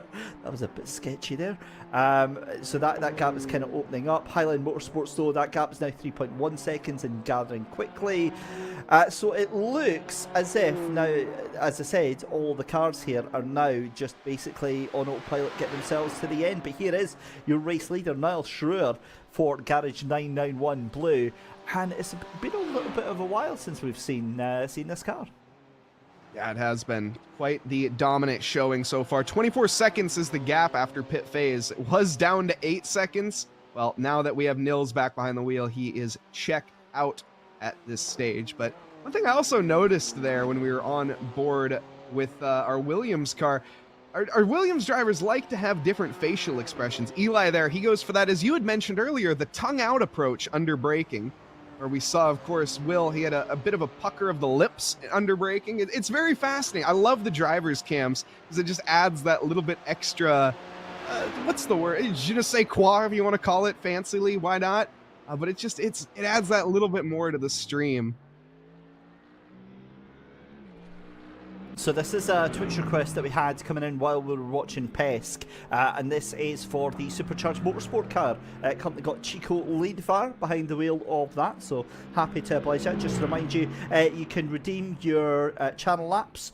200 channel laps will get you a choice of whatever car you want us to focus on for a short amount of time. We can give your favourite team, favourite driver a little bit of attention, a little bit of focus, and a little bit of love as well. But 45 minutes left to go in this fantastic Williams Gaming Club 6Hr's of Kangaroos and Didgeridoos, aka 6Hr's at Bathurst. And remember, we do want you to be part of the community here at Williams Gaming Club. Type !Discord in the chat, get the link to the Discord channel, jump in and get yourself involved with everything that's going on. Remember, we've got quite a few different events, but Mike, why don't you take us through an onboard lap here as we go through Hell Corner? It'd be my absolute pleasure here in the Supercharged Motorsports. Now, of course, the engine here that we're using, not quite the most supercharged. In fact, I think it is a turbo here that we have in the AMG.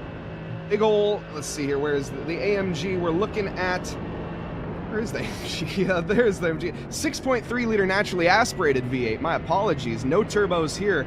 We are all NA as we begin the ascent up the hill here, looking for that braking marker, which is really non-existent. It's kind of braking to feel here through the Audi cutting.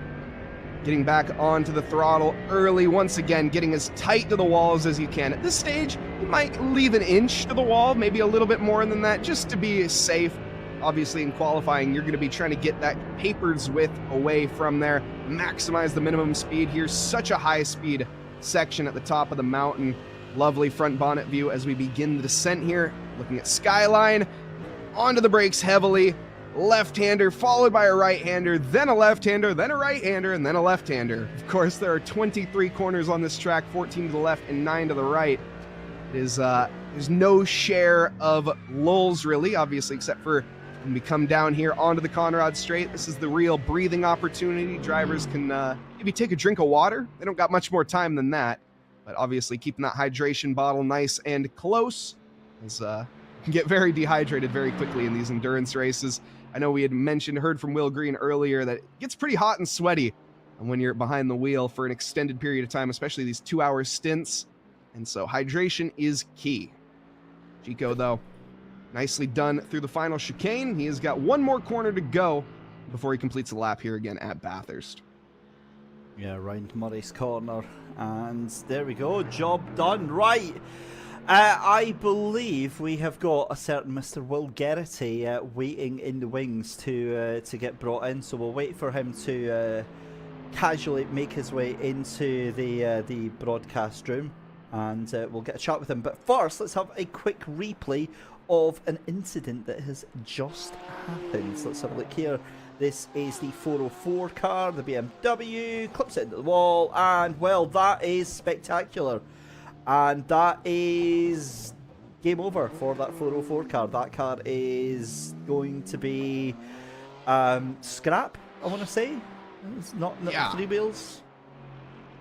The boot there was in fact open on the BMW, and the BMW doesn't have a boot in case anyone was curious. So it does now. It does now, yeah. The wing is no longer attached, and yeah, a very large hit to the wall there. Unfortunately, that is going to result in immediate trip down pit lane for the 404. Grip cannot be found. Yeah, grip.exe has left the chat. Right, let's see then if we can bring in one of our drivers from Williams Gaming Club into the channel to have a chat with us. Let's see if we can get Will Geraghty in. He is... We'll wait for a minute because I hear that he's having problems with his webcam, and we know how much he loves seeing himself on cam. So we'll hang fire on that one and have a chat to him when he's available. But Mike, 42 minutes left to go as Adam Lyall into the pits for Phoenix VRRC 717. I get the feeling that he has had some sort of an issue there because he reset back to the pits there. Let's have a look at the replay then. This is coming down through Skyline. This is going to be brutal. It clips over the grass. Bang, bang, and, well, goodbye rear shock absorbers. Goodbye rear suspension. And goodbye no claims bonus. If anyone's seen the Target Lamborghini a couple of years ago, that was a pretty much identical replay, actually, of what we saw there. Just a little bit less destruction, obviously, and a car not quite heading towards the Marshall posts, thankfully. No marshals were harmed in the making of this race. And big shout out to any race marshals out there.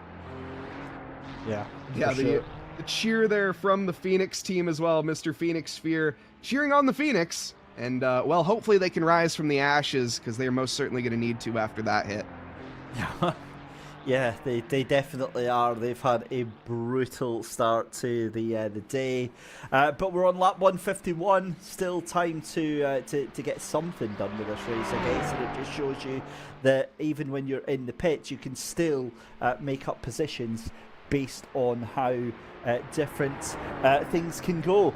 Right. Well, I am delighted to say that it is time for the man, the myth, the legend. A very warm welcome to Mr. Will Geraghty. Welcome, Will. There we go then. What was that stint like for yourself? Hello. Yeah, it was good. You hear me? All good? Yeah, we can hear you loud and clear.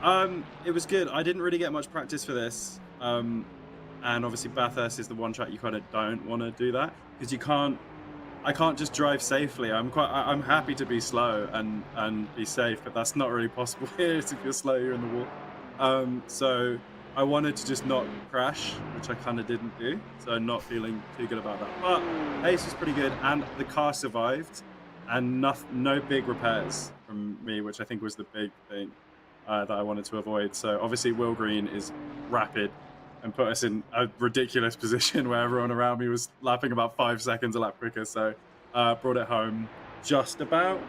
But yeah, it's good fun. It's just really, really good fun to have the pressure of jumping in a car and knowing everyone around you is a lot quicker and just trying to make it work. So yeah, it was awesome. Good fun. But that's the joy of a team race, isn't it? You know, all the different parts and you know, moving about. The other thing was when we spoke to Will Green earlier. Now I set him up to give you to give him every opportunity to praise you and give you a little bit of confidence ahead of your split there and your stint. And the first thing he does is throw you under the bus about that time. So you're gonna have to fill us in a little bit more on what actually happened that first time. I mean, I have my excuses for this, but essentially the first ever time I did Bathurst, which I think was the first ever team endurance race I did in big inverted commas, because we didn't really get very far. I was with Harry, who's one of the other members of the team here. It was like 6 a.m. or whenever it was, and had a little ding, needed to come into the pits very early. He turned my spotter off. He took over a spotter, which I didn't know removes the warning when you're coming into the pits, like box in 10, box in 9, box in 8. So that wasn't there. He was going to sort out my fuel and all my tires and stuff. I don't really play iRacing. And as I pulled into the pits, he said, I don't know how to do this. You're going to have to do it yourself. So I'm driving.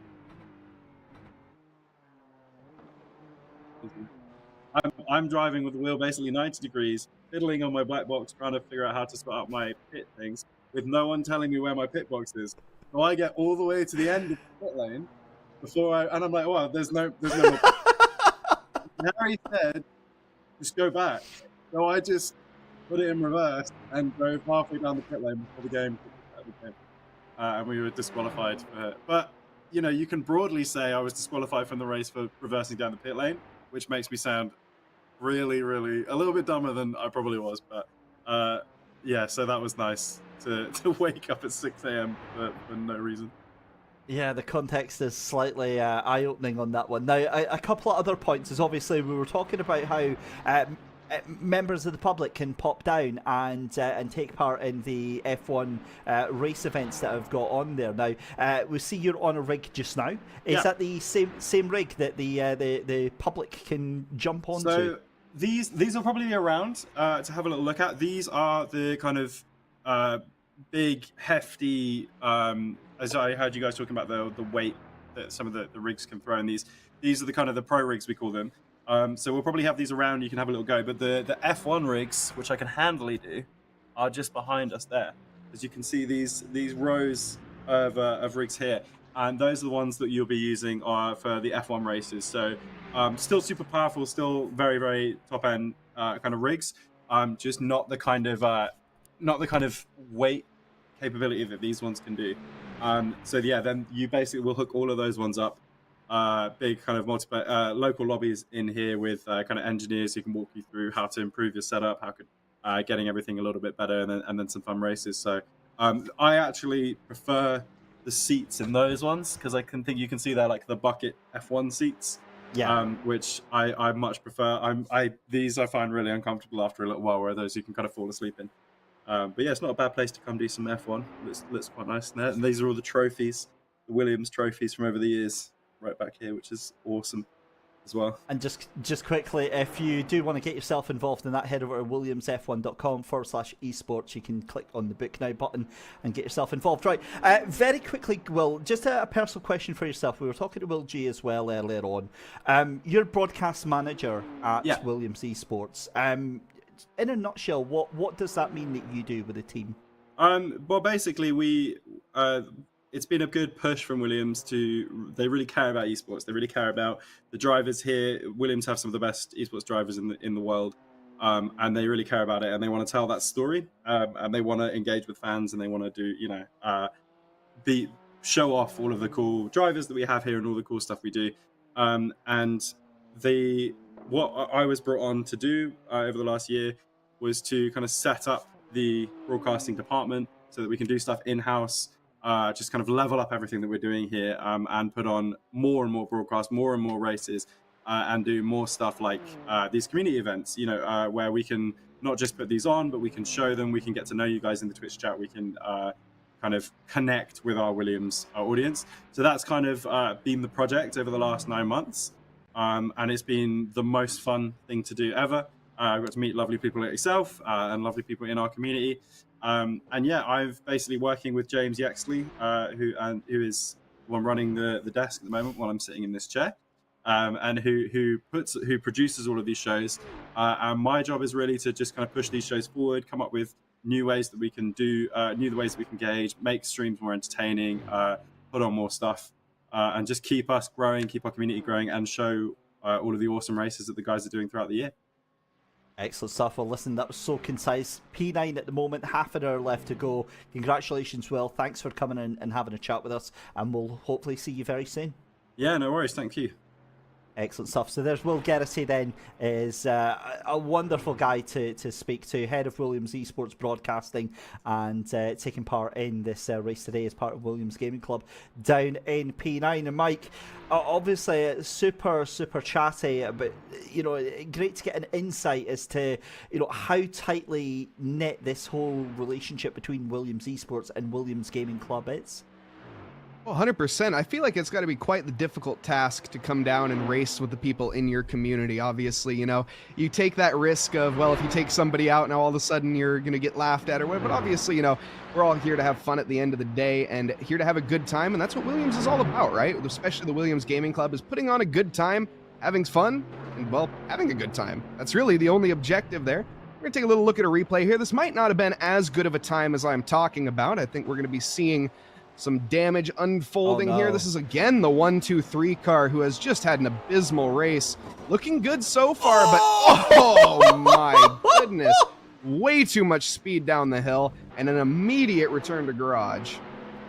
Oh my lord, that's like one of those toy brick sets that we're not going to mention the brand of, and how quickly that can go wrong. My god, that car just split into a million different pieces there, and if we ever see that car ever again, never mind the next half an hour, I think we'll be very, very yeah, wow, that was Guru Cookie saying the best one there, said, "Oh rip." That is exactly the reaction. It also said we don't bully well except when he forgets to play Rocket League. I've got a bit of a confession, right, on the Rocket League front. I was playing it last night for the first time in ages. There may be an Xbox controller that is in the bin this morning because of it. Am I the only one, right? And look, I this is one of my many fallacies, right? I have this mode when I get like really angry. Like you don't speak, you just feel this like you go Hulk mode. And unfortunately the way that this controller goes, it could probably be repaired actually, is that I just literally, and it was this guy that was, you know, the ones you play on Rocket League where they're obviously several levels above you and they're just showboating. They're just like deliberately, it's like it's 7-0 and it's like 4 minutes left to go and you're like, really? Come on now. And I ripped the cord out of the control pad. Oh my goodness. Yeah. Nice. Yeah, that's. I will say I can't say I play Rocket League myself. I enjoy a good bit of Rocket League, but I'm always of the mentality when I'm down 7-0, I'm always the guy that's like, yeah, we can still win. We got this. Like in my mind of minds, I know we don't got this, but you know, worst case scenario, you're gonna lose. And it doesn't really matter how many points you lose by, you're still just gonna lose. So, but it is a bit frustrating when they start to like dunk on you with aerials and there's nothing you can do about it. Oh yeah, no, aerials are like way beyond my... I tend to think of myself as like a little Pele. I'm really good with like the dribbling and for some reason like you know how when you're playing pool and you've got to try and work out angles and everything like that, that's my brain. I'm working out like bouncing off the wall and what angle I need. Yeah. So it's all good. It's all good. See, I do that too, but that's just because I can't aim the ball where I want it to go. So I'm just like, yeah, just hit it on the wall hard. It'll go somewhere. Well, ladies and gentlemen, Williams Gaming Club Rocket League, that's what we're going to have to go and set up. We'll get one set up for all the staff and we'll stream it as well. That'd be absolutely hilarious. Williams Gaming Club, though, this is a bit of a shocker. We have got 13 minutes of repairs and a drive-through penalty as well for that car. That is... yeah, that's not the best.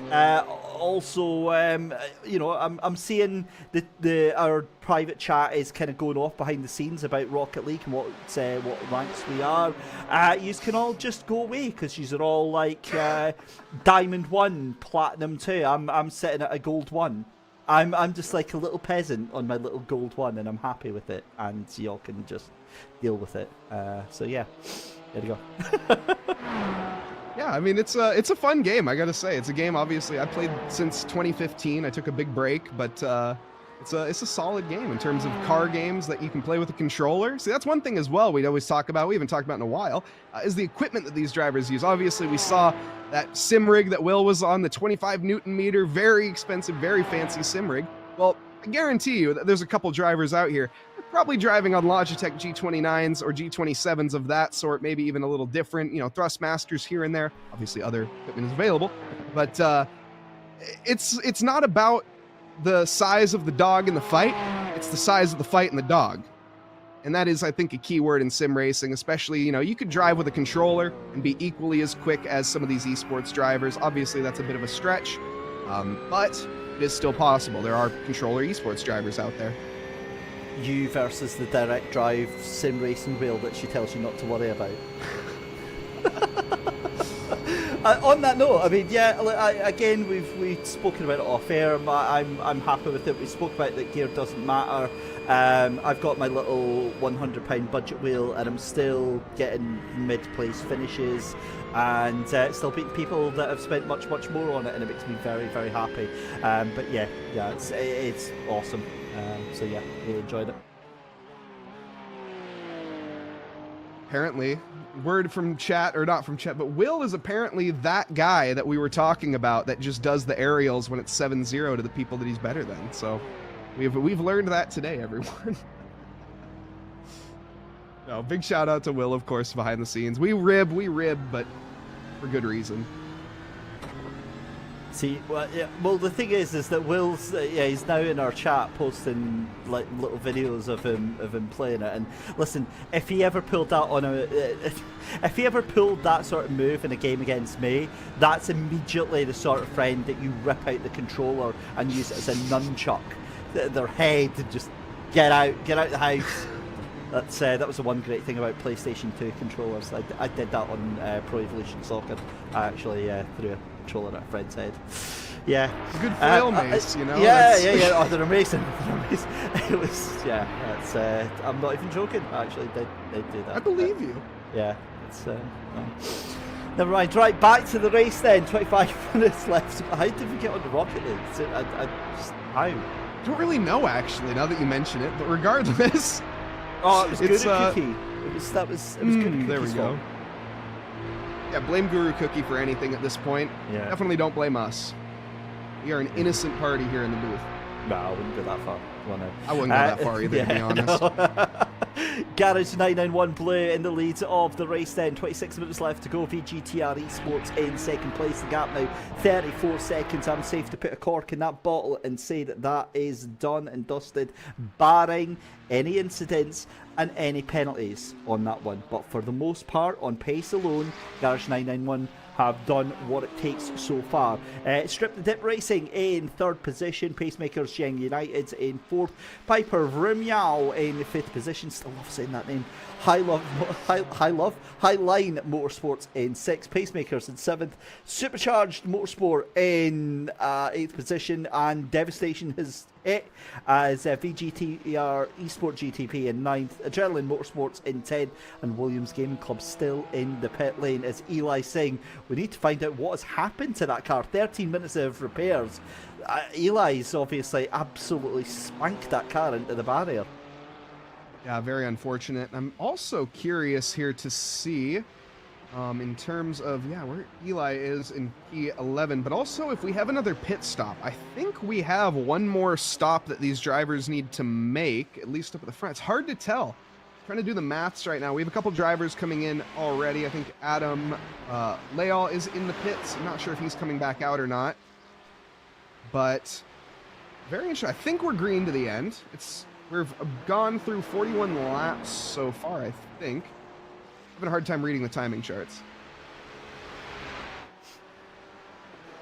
Well, either way, at the moment, I do think that is all of the battles kind of done and dusted right now. I can't see anybody making any huge gains. Certainly, you'd be looking, at the very most, you'd be looking for a gap of about maybe 10 seconds as to be the most, as we've got several cars still in pit lane. There is your race leader, though. Garage 991 Blues, Neil Schruer behind the wheel of the car just now. 35 seconds ahead of that car in second place. Artemi Ilin behind the wheel of that, as well as just saying that Eli Singh still behind the wheel of the Williams Gaming Club car. Jason Kennedy behind the wheel of the Roll With Whatever car. Julian Alwandy in the Phoenix VRRC, and Adam Lyall behind the wheel of the Phoenix VRRC 717 car. All four of those cars into pit lane as we speak.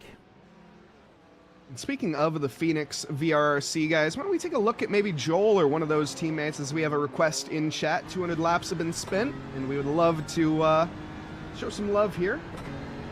Mr. Phoenix Sphere cheering on the Phoenix. As we've seen earlier, obviously a couple of the Phoenix cars have had a shunt or two throughout this session, but currently Joel, the birthday boy, running in P12. I feel like I asked this in chat about can we do refunds, because I feel like we need to give Good a Cookie a refund here.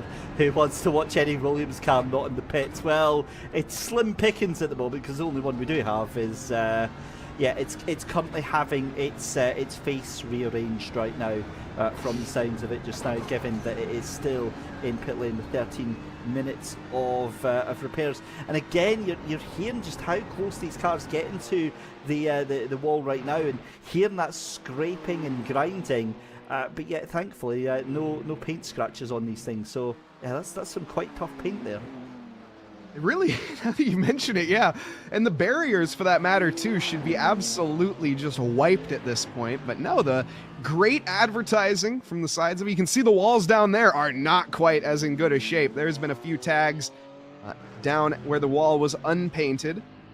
But where the paint stands, it is quite the resilient coat. We got more birthday wishes there for Joel in chat. You love to see it. Oh, you absolutely do. You absolutely do, and it's fantastic to see that all happening. Meanwhile, as we're watching Nils at the moment, let us know who you have been most enjoying watching today, ladies and gentlemen. As said, we've got tons of stuff coming up on the Williams eSports stream. We've got a special F1 stream tomorrow. We've got the qualifiers. It's Williams Gaming Club with BBB Racing. We've got the qualifiers starting tomorrow, and then next week we've got the second qualifiers as well for our Winter Cup, our little F1 Winter Cup that we're running in conjunction with BBB Racing. Get yourselves involved in that. We've got the Winter Cup Season 2 on Monday as well. And then we've got the Zealot Plays series. And for the BBB Racing series tomorrow, that's our very own James Axby, who's going to be hosting it and commentating it, that is going to be doing that. Oh, sorry, Will Garrett is going to be hosting and commentating that. So that will be a very epic, yeah. So come and join us and come and hang out.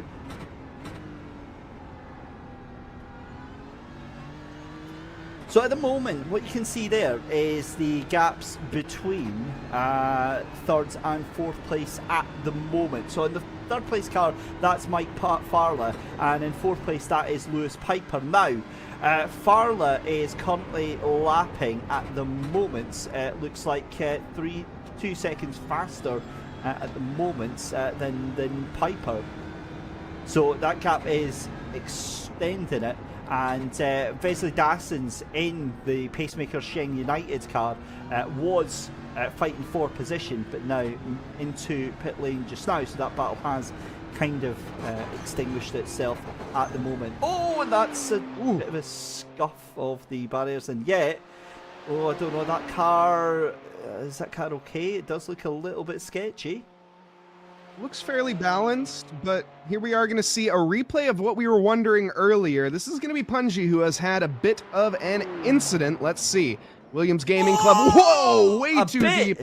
Up through the top of the mountain, carrying way too much speed. Smacks the wall through Suleiman Park.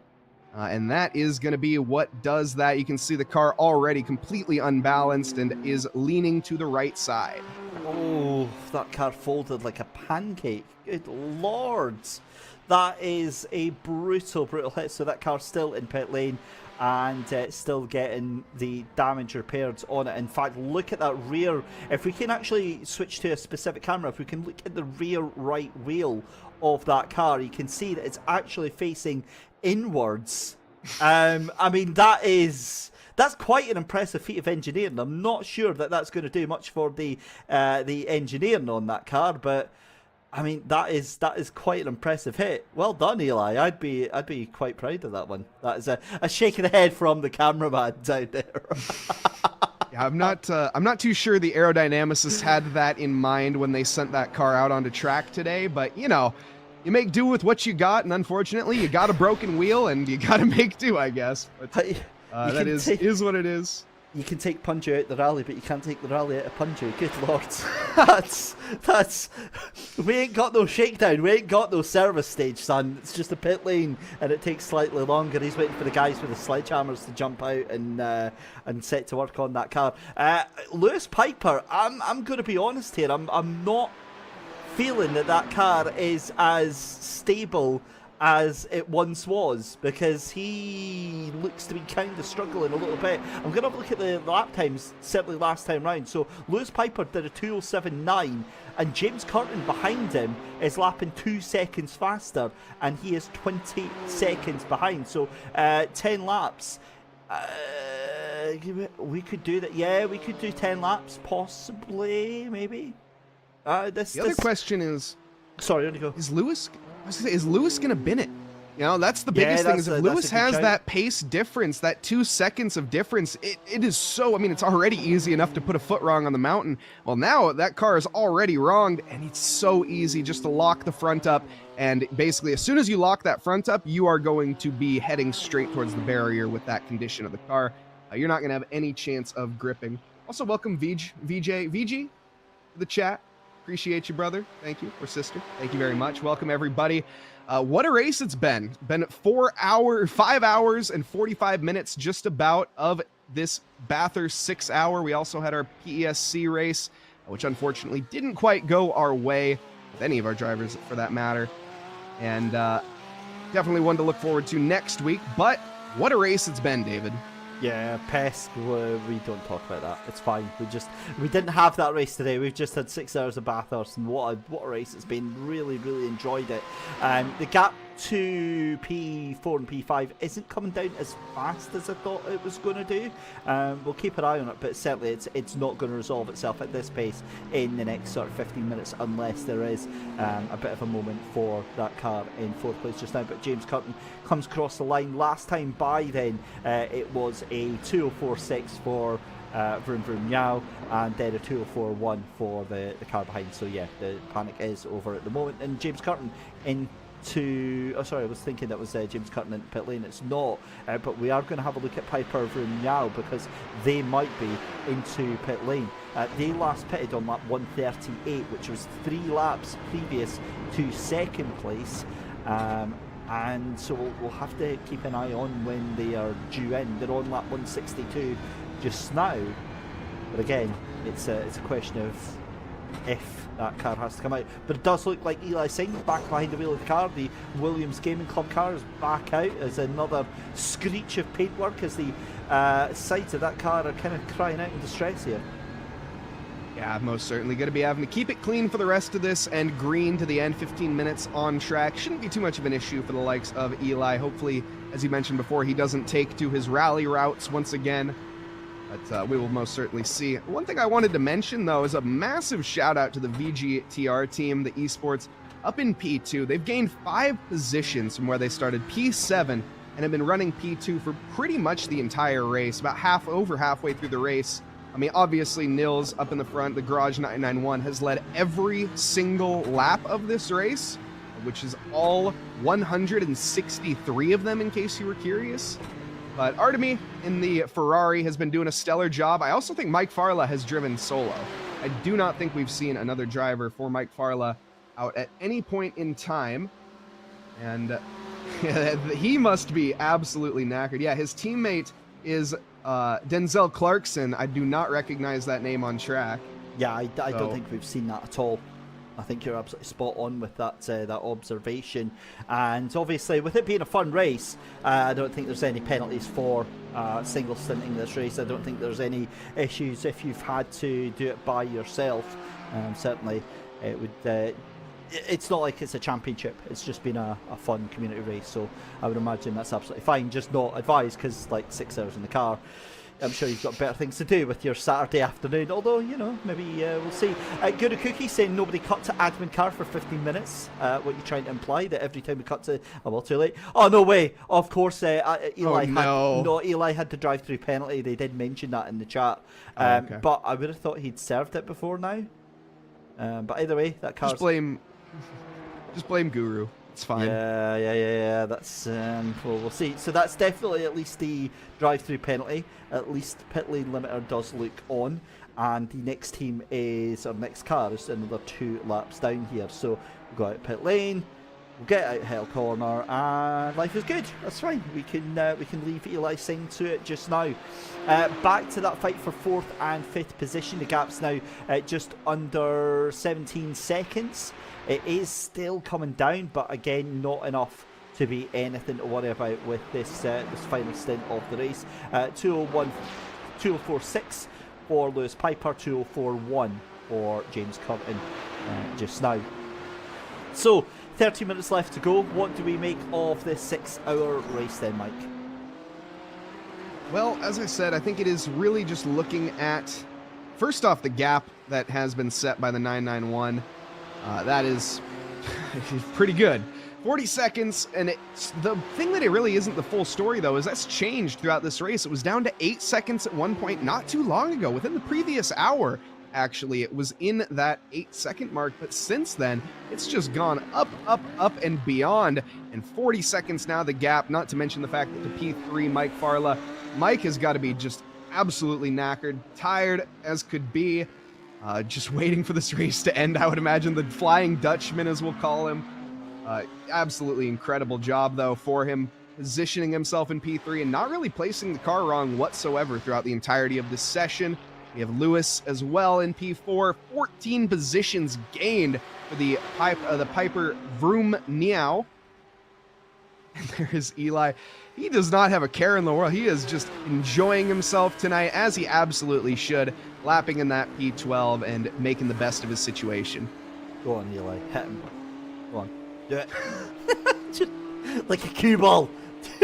That's the little voice that's in his head every single time he goes round here. But either way, I mean, look, P12 at the moment, that is very likely all they are going to get at the moment. We're in the final 11 minutes of this race. The gap for 4 and 5 is now 15.8 seconds, and again, it's not coming down in any way quick enough, as we've got VGTR Esports stuck behind one of the lap cars there. That is one of the BMWs. Is that one of the VRRC cars? I think it is. And either way, I think they'll be happy with their second place, rather. Sorry. 100%. I think it's been an absolute great effort for that team. You can see how patient they are too with the lap traffic. That is perfect communication right there. Nothing went wrong in that, and the absolute, obviously, unquestionable favorite livery for David Christie tonight is the VGTR Esports car, 100%. the number 14. It is his by far favorite. It is. I mean, look at it. It's. Oh, thank goodness we cut to the Williams Gaming Club livery instead. It's absolutely fine. It's beautiful. I mean, look at it. It's absolutely beautiful. That livery is beautiful, to be fair. I absolutely love the Williams Gaming Club livery. As we said earlier, the sort of futuristic, glitchy pattern. I think it's very nice for the gaming club. And Eli's sign here representing it very well, just lapping, as I said, very calm, comfortably. I'm assuming he's live over on Twitch, judging by the chatting that he's doing. There's some setup there, is it? He's got, what's that, a stand mic that's on there. He's got the triples on there as well. He's obviously got the obligatory RGB lighting in the background. I mean, that's what any streamer has, isn't it? You're not even a streamer if you don't have RGB lighting over in the background. And why? Oh, and as we hear in our ear from our ear in the production, or David, everybody. This is for David. Thank you to James. What is wrong with people? Yeah, that was better. Where we're looking right through the. What is wrong with people? David Christie, everybody. I don't get it. I just don't. I am old and grumpy, but I just. Yeah. And as Veg says, banger paint, don't be a hater. Oh, jeez, man, that is. I still love the color scheme. Let's be honest. I genuinely do love the color nice. scheme. I'm just not the biggest fan of cartoon anime 8-year-old girls being painted on race cars. It's not it's not my jam. I don't know. Is there something wrong with me?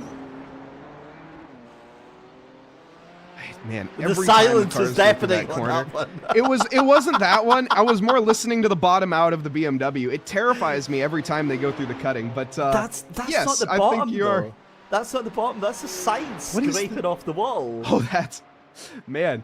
I gotta say it's terrifying every time I hear it. But you hear it every lap. It's just those drivers pushing the limits. But no, I think you are. This chat is, I think you might be alone in that opinion when it comes to the car. I think a lot of people are going to be a fan. Like I say, I'm a neutral opinion of it. So we'll just we'll play that one, the political card. Thank you very much to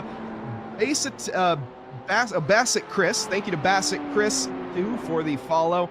Appreciate everybody coming in, hanging out with us here on this Super Saturday. Kangaroos and didgeridoos. It's been more than that tonight. We also had our Porsche Cup Tagware Esports Super Cup Round 2, the Williams perspective, of course. Big thank you to everyone turning out for that. I hope everyone's having a lovely evening, afternoon, or morning, wherever you guys are in this fine world. Got David Christie and Mike Noss. I'm just Mike Noss. It's been an absolute thriller. 7 minutes, 30 seconds left to go, David. We're winding it down at this stage. I'm already wound down. I am chilled. I'm Gucci. We are golden for this final part of the race. And this is nice though, because for the most part, everyone gets to enjoy this bit here. Apart from P4, who is under real pressure, because I think they have got to pit again, given that they last pitted on lap 138. Everybody else is going to have more fuel on it than them. Yeah, I'm almost certain that that is going to be. This is for P13 right now. Jason Kennedy on the back end of the Porsche there, having a wiggle under braking. Velocity Racing Team VRT versus Roll with Whatever. And Jason Kennedy proving that that BMW certainly can roll with whatever, but I'm not sure that they're going to want to roll with whatever after what happens there. And the Porsche goes wide, and that is suitably undramatic way to pass that car going into Murray's Corner there. Well, I think there was also a little air of inevitability with that VRT car, but that is it done and dusted, and I think that is going to stick for P13. Yeah, looking at the lap times, definitely in favor here of Jason Kennedy. Jose currently got a second off the pace last lap. Obviously, we saw that mistake. Still, though, good race for both of these drivers. Jason up 9 positions, Jose up 11 positions from where he started back in 21. Currently in 21, up 11 from the start. But battle rage is on. I'm not sure it's over just yet. I definitely think that Jason should be able to hold this. We have seen a couple wiggles there. We saw him milking the cow under the braking zone there at the end of the long straightaway. Is grip the problem, or was the car in front the problem? I know we've seen grip here tonight be one of those massive factors. We have a team, in fact, grip enemy, and that has been a fairly good statement in terms of it. This is James Curtin in the high line in P5, as we have actually an update. So you had mentioned, David, there for a moment that Lewis Piper hit very early and is low on fuel. Well, at this stage, I don't think Lewis is going in for a pit stop. I think they're just lifting and coasting and trying to hold on to whatever they can. Looking at those sector times, that is abysmal.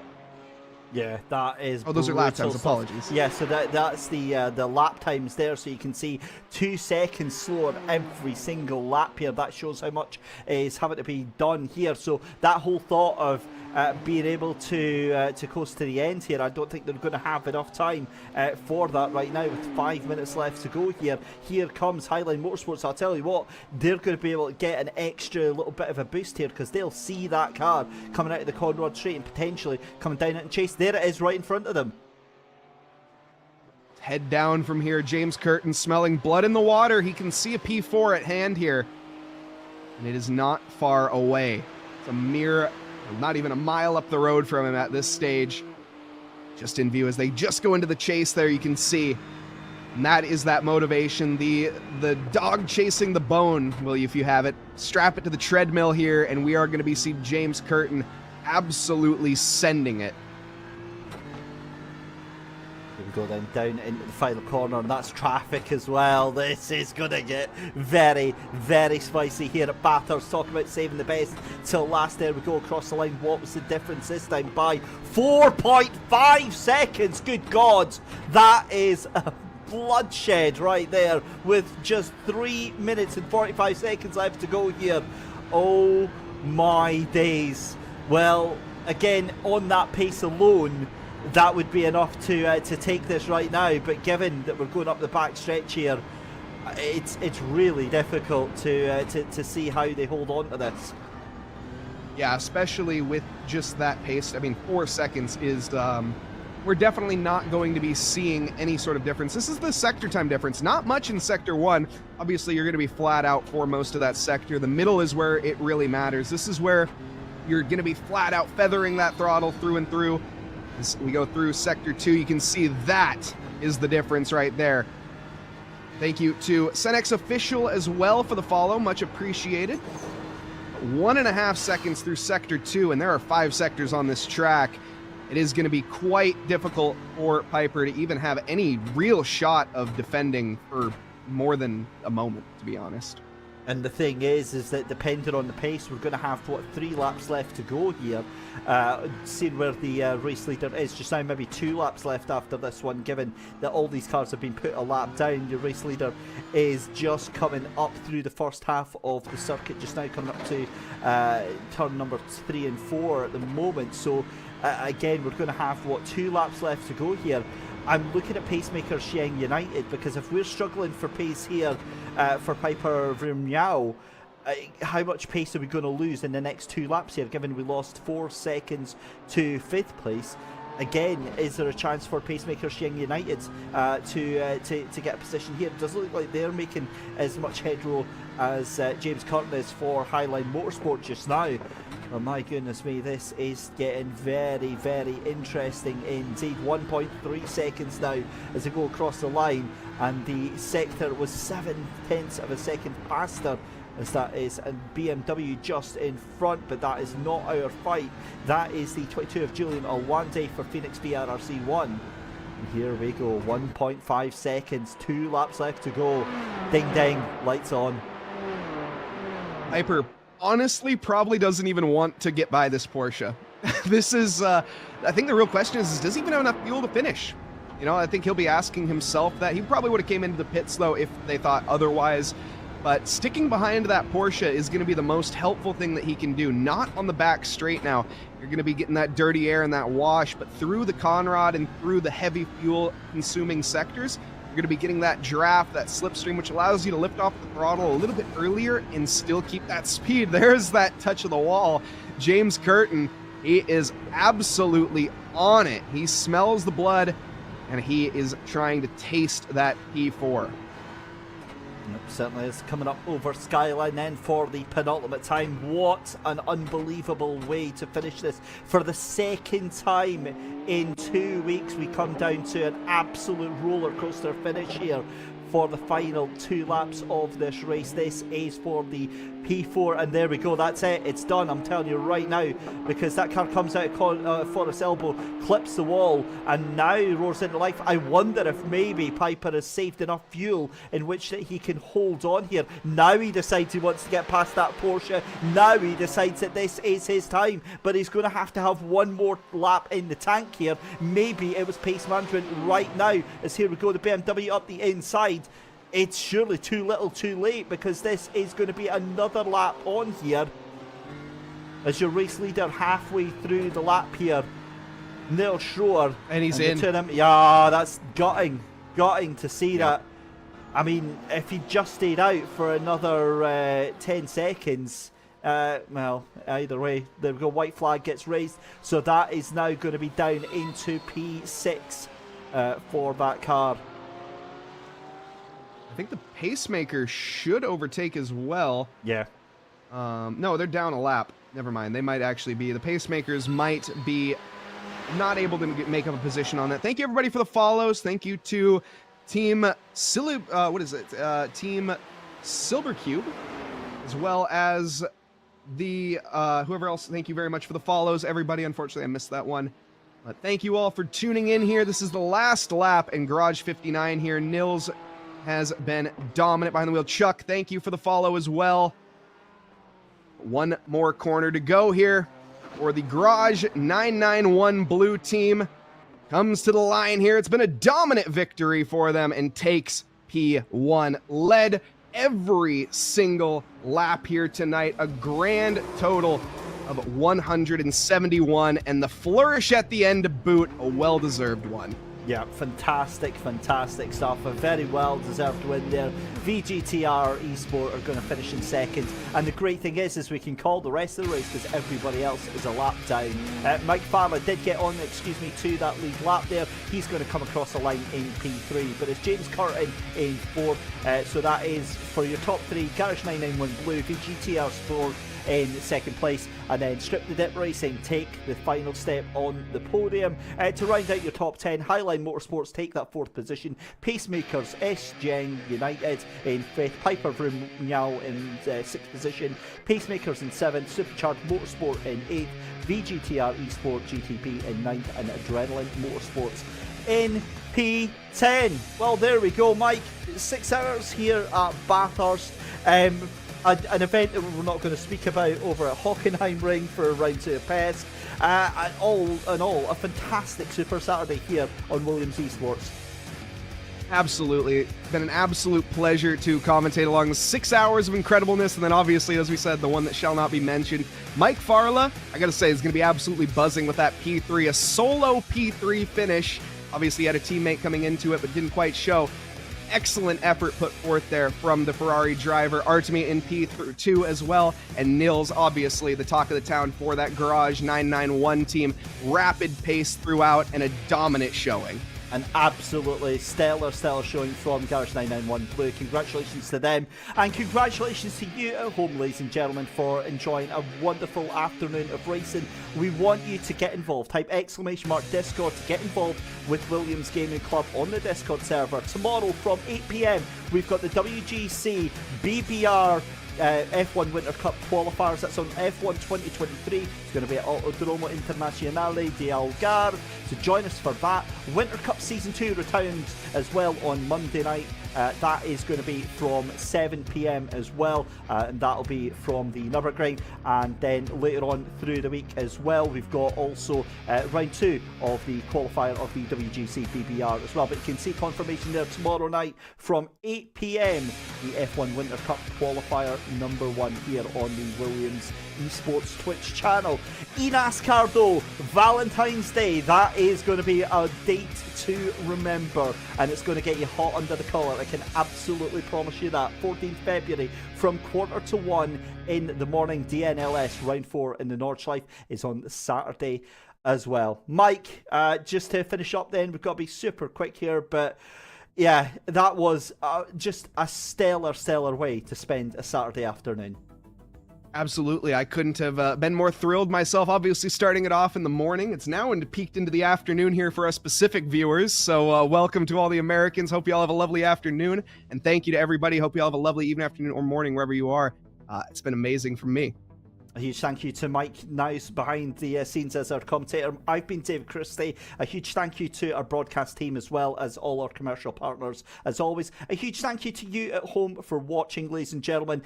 Get subscribed to us here on the Williams Esports Twitch stream. I am off for the night. So is Mike, and so is everybody else. We wish you a wonderful weekend. We'll see you tomorrow for the WGC BBR Winter Cup Season 1 qualifier. Until then, take care.